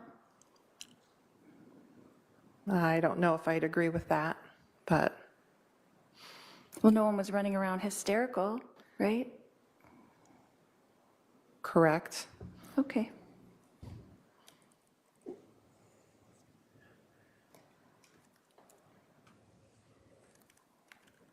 The information that you received from the briefing, was that from Officer, is it Krautheim? Sorry, Krautheim. Krautheim. Okay, thank you. Was Officer Krautheim the one that gave you the briefing on what had happened? So Officer Krautheim and Officer Wisbicki, who Sergeant Wisbicki now, provided information to the detectives and my sergeant that had arrived. And then who briefed you personally? So it's a kind of a collective conversation where the initial information is provided and then we start doing assignments, basically. Right, so Officer, sorry, say his name one more time. Krautheim. Krautheim, okay. I'm going to write that in phonetically. I'm going to again object I'm sorry. to testifying. So he was wearing a body cam, is that correct, that day? Officer Krautheim? Correct. And so was that briefing on body cam? I don't know.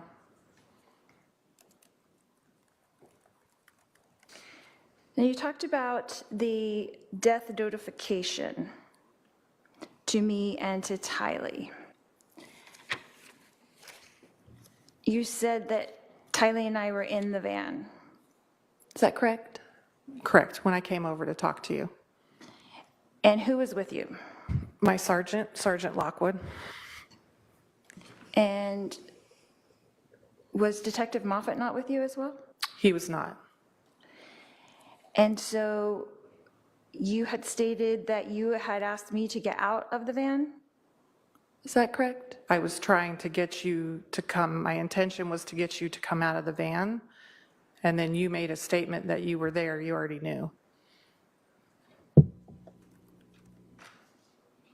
What did you say that made me say that I was already there? I was asking you to step out of the van, and you said, I was there, I already know. I already know what? That Charles had died. I was trying not to tell you in front of your daughter. That would have been nice, but that wasn't the point. How did I know you were coming to give me a death notification? I'm going to object to speculation. Sustained. Did you notify me that I'm going to give you a death notification? I don't want to do it in front of your daughter? What did you say? It would be slightly redundant to tell you I was doing a death notification if I didn't want to tell you in front of your daughter. Why would I say to you, I already know? Sustained, that's, the form of the question calls for her to speculate about your state of mind. So did you speak to me giving me a death notification, or was it Lockwood? Lockwood? Lockwood, sorry. Who spoke to us? We were both involved in the conversation. And what was said to us? You said that you were there and you already knew. And at that point,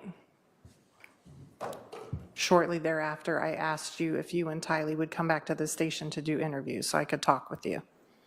You asked us if we would come, or you said we're going to go down to the station and interview you? I asked you if you would come. It was a consensual contact. It was a voluntary interview. And is this on body cam? I did not have a body cam at the time, no. Did Lockwood have a body cam? He did not. He was assigned to investigations. So we voluntarily went to the station, is that correct? Correct. And you drove, is that correct? I did. And it was a 20 or so minute drive? About that. And we arrived at the station, and you separated us into 2 rooms, is that correct? Correct. And did you ask me permission to speak to my minor daughter? I indicated to you that I wanted to interview both of you and that we would go do the interviews in the Family Advocacy Center. And what is the protocol for interviewing a minor? It depends on the circumstances where you're interviewing them. Okay, and are you a certified forensic interview of children? I am. And so would that be something that you would ask the parent if you could interview the minor child? It depends on the circumstances. Okay, and did you ask me? I did not specifically ask your permission.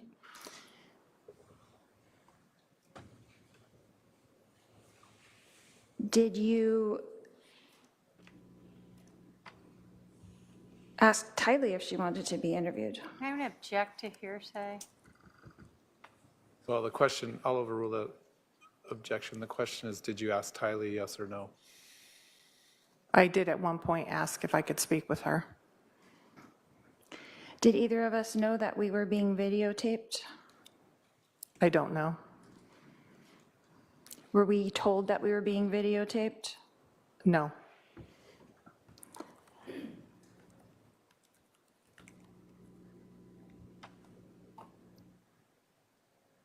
At that time, when we entered into the rooms, you left Tylee in there alone and came in to interview me, is that correct?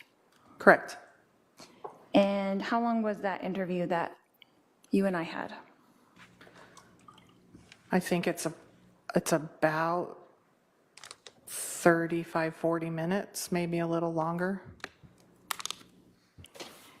And so that whole time, Tylee was in the room by herself, Correct. not knowing she was being videoed, correct? I don't know if she knew or not. And without her medication, correct? I don't know, but I believe so.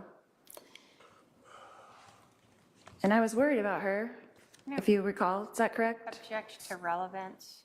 Sustained. Do you always wear your gun when you are doing a forensic interview of a child? The majority of the time now, yes, because my assignment's different.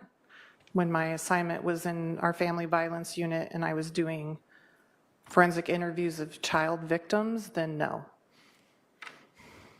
Did you treat us like we were victims that day? Actually, yes.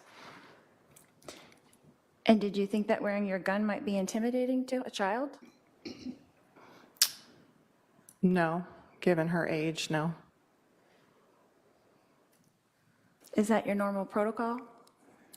I object, asked and answered. She can answer. Overrule. For which part? For wearing your gun doing a forensic interview of a child? So I wasn't doing a DFI of Tylee. I was doing an interview with a witness to a scene. If it was a DFI, it would be different. How would it be different? So a dedicated forensic interview of a child is much different. It's structured much different. It's conducted much differently, and they're typically done of victims of very specific allegations. physical child abuse, sexual child abuse, things along those lines. The interview with Tylee was done basically as a witness interview. I did defer some to almost like a victim status, but her interview wasn't a DFI. It wasn't done as a dedicated forensic interview. She was a witness, a potential witness to a homicide. How long did you interview Tylee for? I believe we talked for about similar amount of time, 30, 40 minutes.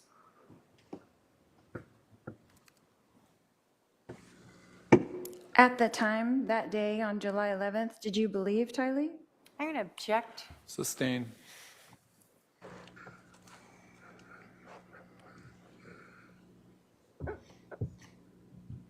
With your experience in forensically interviewing children, did you think Tylee's demeanor was genuine that day? I'm going to object to speculation. Sustained. Did you have a reason to think that she might be making something up? I'm going to object again to speculation. Sustained.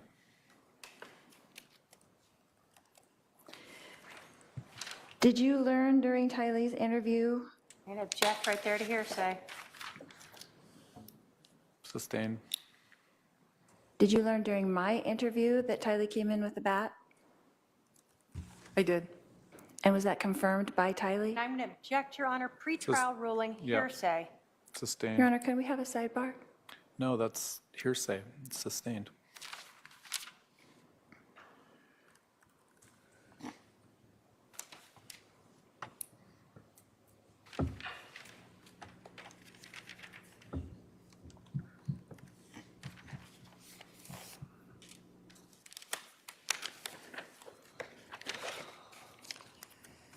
At the end of our interviews, Detective Inklin, where did you put us?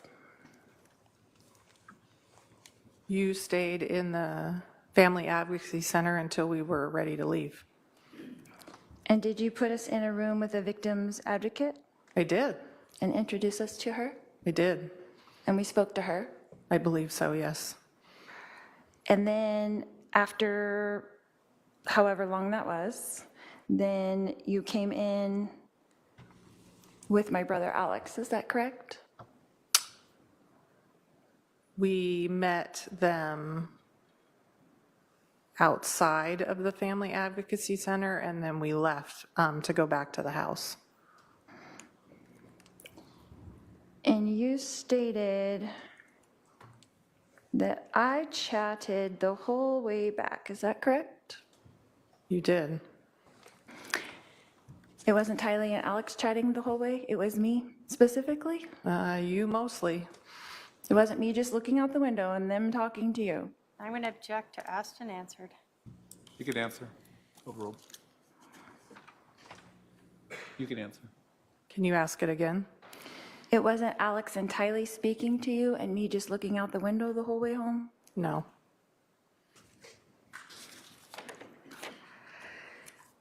And then when we got back to the house, what happened then? You, Tylee, and Alex left in the rental car, the little red like SUV, and I spoke briefly with the detectives who were on the scene. Who told us to leave in the rental car? I don't recall who told you. I just know that Alex could not take his vehicle because the search warrant was still going and the vehicle was on the curtilage of the property. Right. So we were told we couldn't take the truck, is that correct? I believe so. And we were told we couldn't take Tylee's Jeep, is that correct? Correct, it was in the garage. And we couldn't take my car because it was in the garage as well? I believe so. And so our only alternative, because we couldn't enter the house, is that correct? Correct. And that we were told that we could come back later, but not at that time, is that correct? At the conclusion of the search warrant, yes. And so we were told that we could take the rental car because it wasn't behind the police tape, is that correct? Correct, it wasn't part of the search warrant. That we could leave and that we could come back later after we picked up JJ from school, is that correct? You could come back, assuming you picked him up from school, yes. Well, that's not what we were instructed to do. Objection, again, testifying. Sustained. So we left, is that correct? And then you entered the house after that? You left, correct, and I entered the house after that, correct. And what did you do inside the house after we left? I had some brief discussion with the detectives who were on scene, and at that point left to go work on another case.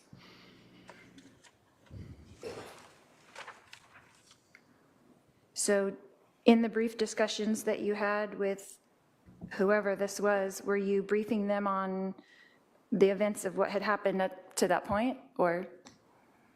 So Detective Coons and Detective Duncan were present, along with Detective Werther. There was a crime scene technician as well, and they were briefly discussing some of the artifacts that they had found in the search warrant and kind of what they were going to do. And I indicated if I wasn't needed, I was going to go work on other casework. Okay. And then you left shortly after that? I did. About what time do you think that was? I honestly have no idea. Do you know what time we got back to the house? I don't specifically recall, no. You indicated that when we came back to do for Alex to do the walkthrough, that you realized you didn't have Charles' phone, is that correct? They had indicated prior to you coming back that they had not recovered Charles's phone. So when you returned, I asked you and subsequently Tylee about Charles's phone and where it was at. And did she hand over the phone to you right away, right? She did. She picked it up out of the cup holder and handed it to me.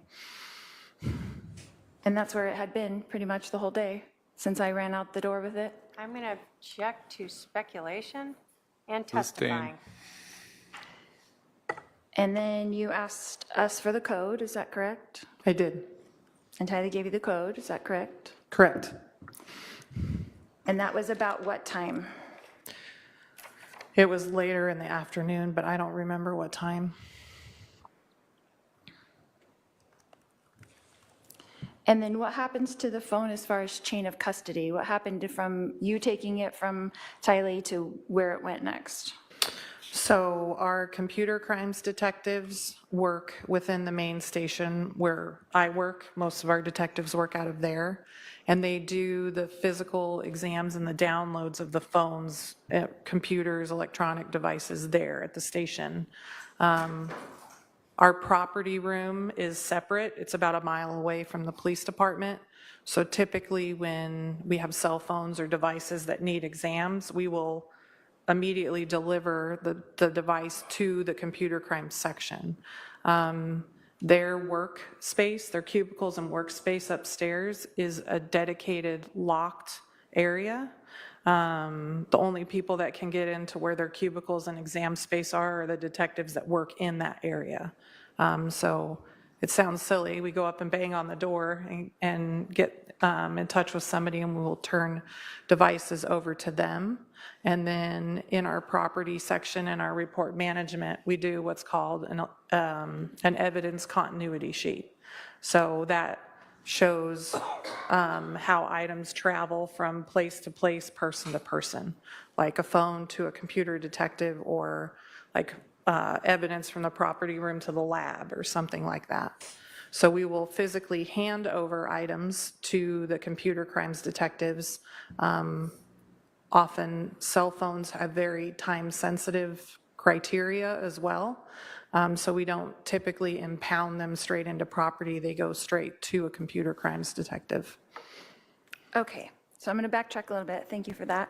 I'm going to backtrack to, from your hands, it goes into a evidence bag? No, it's usually in a bag. It's not sealed because we hand it over because they're going to do an exam. So who did you hand it over to them at the station, or did you give it to someone else at the house? No, it got handed over at the station in their workspace. They typically don't come out to scenes unless we request them. So the majority of the time, we're turning evidence over to them at the station or their work area. Okay, so just so I understand, it went from you to them. Correct. So you had it in your hands and delivered it to them at the station that day? I believe so, yes. And so according to the grand jury, it was at 3:11 PM. Your Honor. Oh, sorry. The objection sustained. My understanding was that it was about Hold on, 3. hold on. Objection. Let's break for the evening recess. Let's have the jurors report and be ready for 10:15 tomorrow morning, 10:15. Please remember the admonition. All rise for the jury.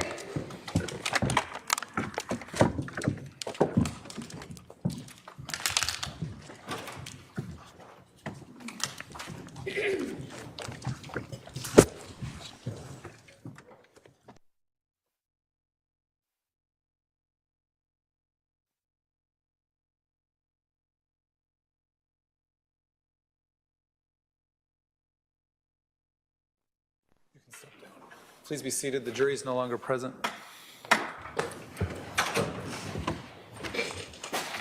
All right, you can't phrase questions as your understanding or what you believe or what you remember. All those are forms of testifying, so you have to be careful how you ask your question.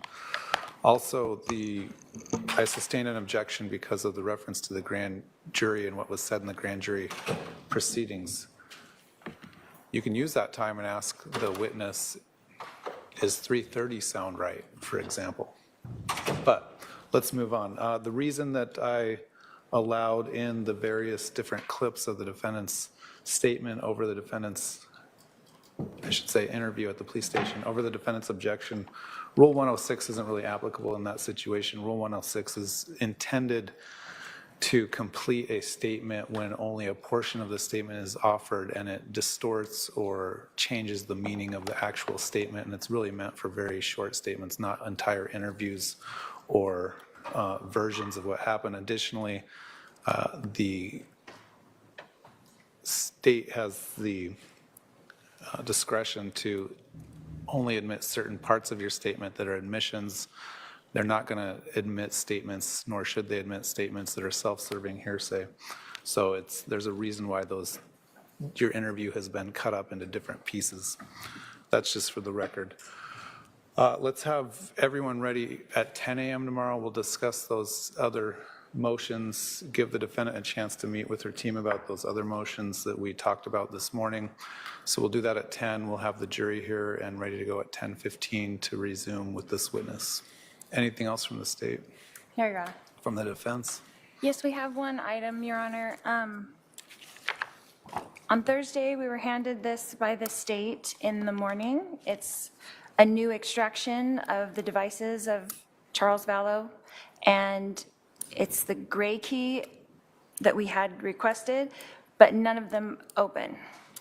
So we have a flash drive, and we got it to our expert, and now it's... Go there. You what? I have to go see him. He doesn't. So they're not opening. So I don't know if we need to get a new extraction or if it was tested Well, before it was handed over. I don't know if it's a matter of what program's being used to open it. Do we know?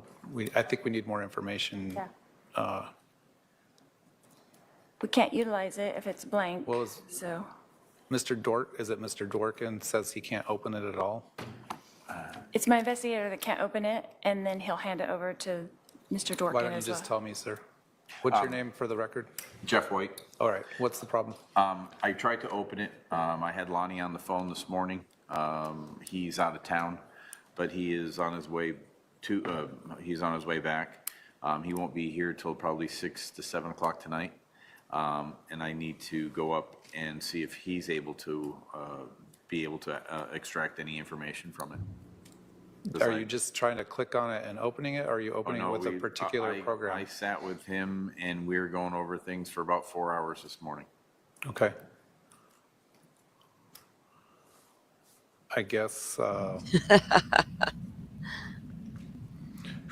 where's the extraction coming from? Who's handing that over to you? That is the Chandler Police Department handed over the raw data from Gray Key. So it's just raw random data, so I don't know it. So it's not, is it, It's not parsed into any sort of way to read. The reader. That's what I was working with Lonnie. There is no reader with it. It would have to be then input into a Cellbrite to parse the data. It is the Gray Key raw data. all right. And was trying to do that this morning, and that's what I spent 4 hours doing this morning. I think unless you have a Cellbrite account, you're not going to be able to open that. I have two different kinds of, I have the old version and the new version of Cellbrite, and I couldn't get them to open. The Cellbrite that they gave us is an old version, the 7.2 I think it is, and I think. They gave us? We didn't give you Cellbrite. It's on the. That's a UFED reader. That's not Cellbrite. The Cellbrite is on the Discovery, With that. I'm sorry? With the Discovery we just handed over? With the Discovery that was handed over before, it's downloaded onto my computer. No, I think that's right. All right. With the FDRs. I'm not sure that I that's got two different correct. ones. I think that it would need to go to Mr. Dworkin to review. Is there is there someone at the police department that Mr. Dworkin can maybe get on a call with to try to figure out what the disconnect is here? Well, he should be, hopefully, in the next hour and 40 minutes, he'll be back home. I guess if he has a problem, I mean, obviously I have multiple problems with the fact that we're still talking about an expert that has been presumptively precluded. Right. While the state is nearing ending its case in chief. That I being guess in said, theory, it could be for the next trial, but I don't know that that's going to happen either. So I guess I would need to know first if that's actually a problem for Mr. Dworkin or not. And then if so, we would have to try to, perhaps he could explain why it's a problem. I guess, is there someone Mr. Dworkin can, a contact point to try to figure out why, if it's a problem on this end versus that end? I don't have anyone off the top of my head. My case agent is out ill today, so I couldn't tell you who that would be. Okay. Your Honor, she had an expert come to testify this about the Gray Key. I don't know if he's a person that was on the stand on Thursday that we could ask about this. I don't know if he made the extractions and gave them to the prosecution. I don't know if that's technically an extraction as opposed to the raw data. That is just the raw data. I'm still trying to figure out, is it a problem with what's been disclosed, or is it a problem with who's trying to open it, the correct programs? I guess get with Mr. Dworkin later tonight and see if it can be resolved. If not, I'm going to have to figure out who he needs to contact or try to problem solve tomorrow sometime. We'll let you know in the morning, Your Honor. But again, this is unlikely to be an issue for this trial, but it could be something for the next trial. All right, we'll be at recess. I wish I had a better resolution, but I don't right now.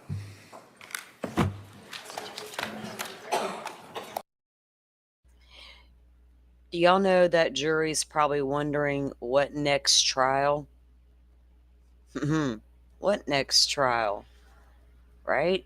And they're probably wondering, well, if she's on trial for conspiracy to commit murder and this Alex guy is the one that really pulled the trigger, did he get charged with murder and what was the outcome of that trial? Aren't you thinking that if you're a juror? Isn't that insane? And they don't know yet that Alex is dead. And they don't know why this next trial is being brought up. That would be red flags, right? Red flags everywhere. I don't think Lori stands a chance, guys. I think the jury's not buying what she's trying to sell. What do y'all think? Well, it has been a long day in court, hasn't it?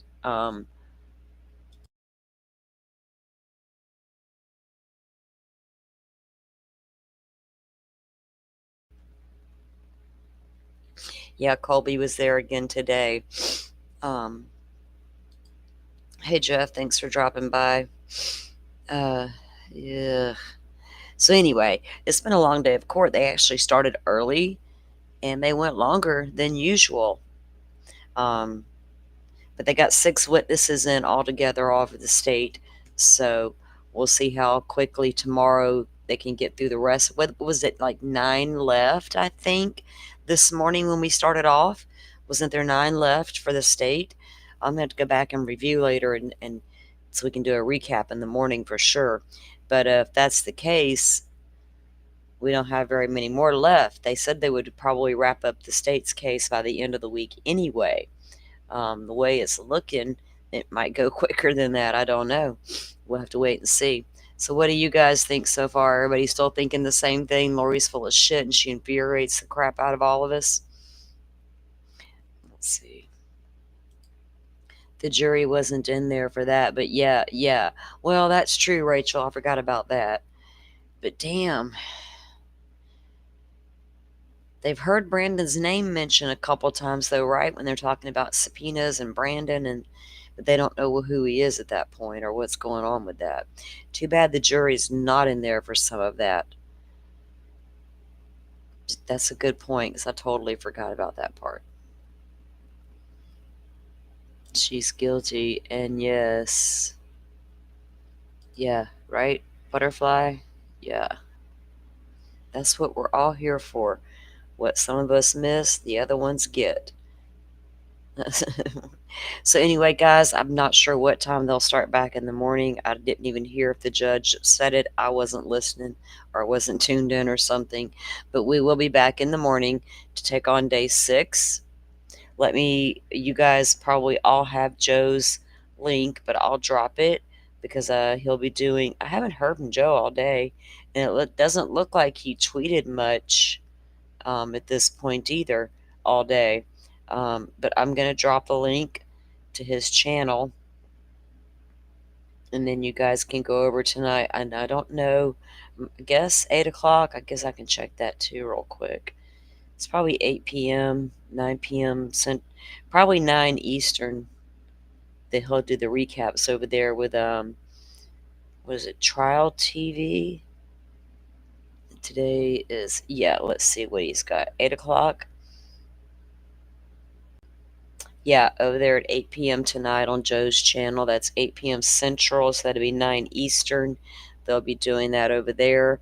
Yeah, thanks, friends. See you in Joe's live in a bit. Thanks, Miss Shorty, for coming in and coming in with us and listening while you do your peasant work. We appreciate it, and we hope we add something to your day besides just work, right?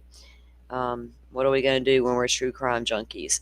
Again, everybody, thanks for coming in. I so appreciate you choosing to be here to watch the trial and being a part of the conversation with me. And I'll set everything up and be back again tomorrow. Make sure you have your notifications on so that you can get that notification when it goes out. All right. Have a great evening, everyone. Thank you all for watching this here video. Please like and subscribe.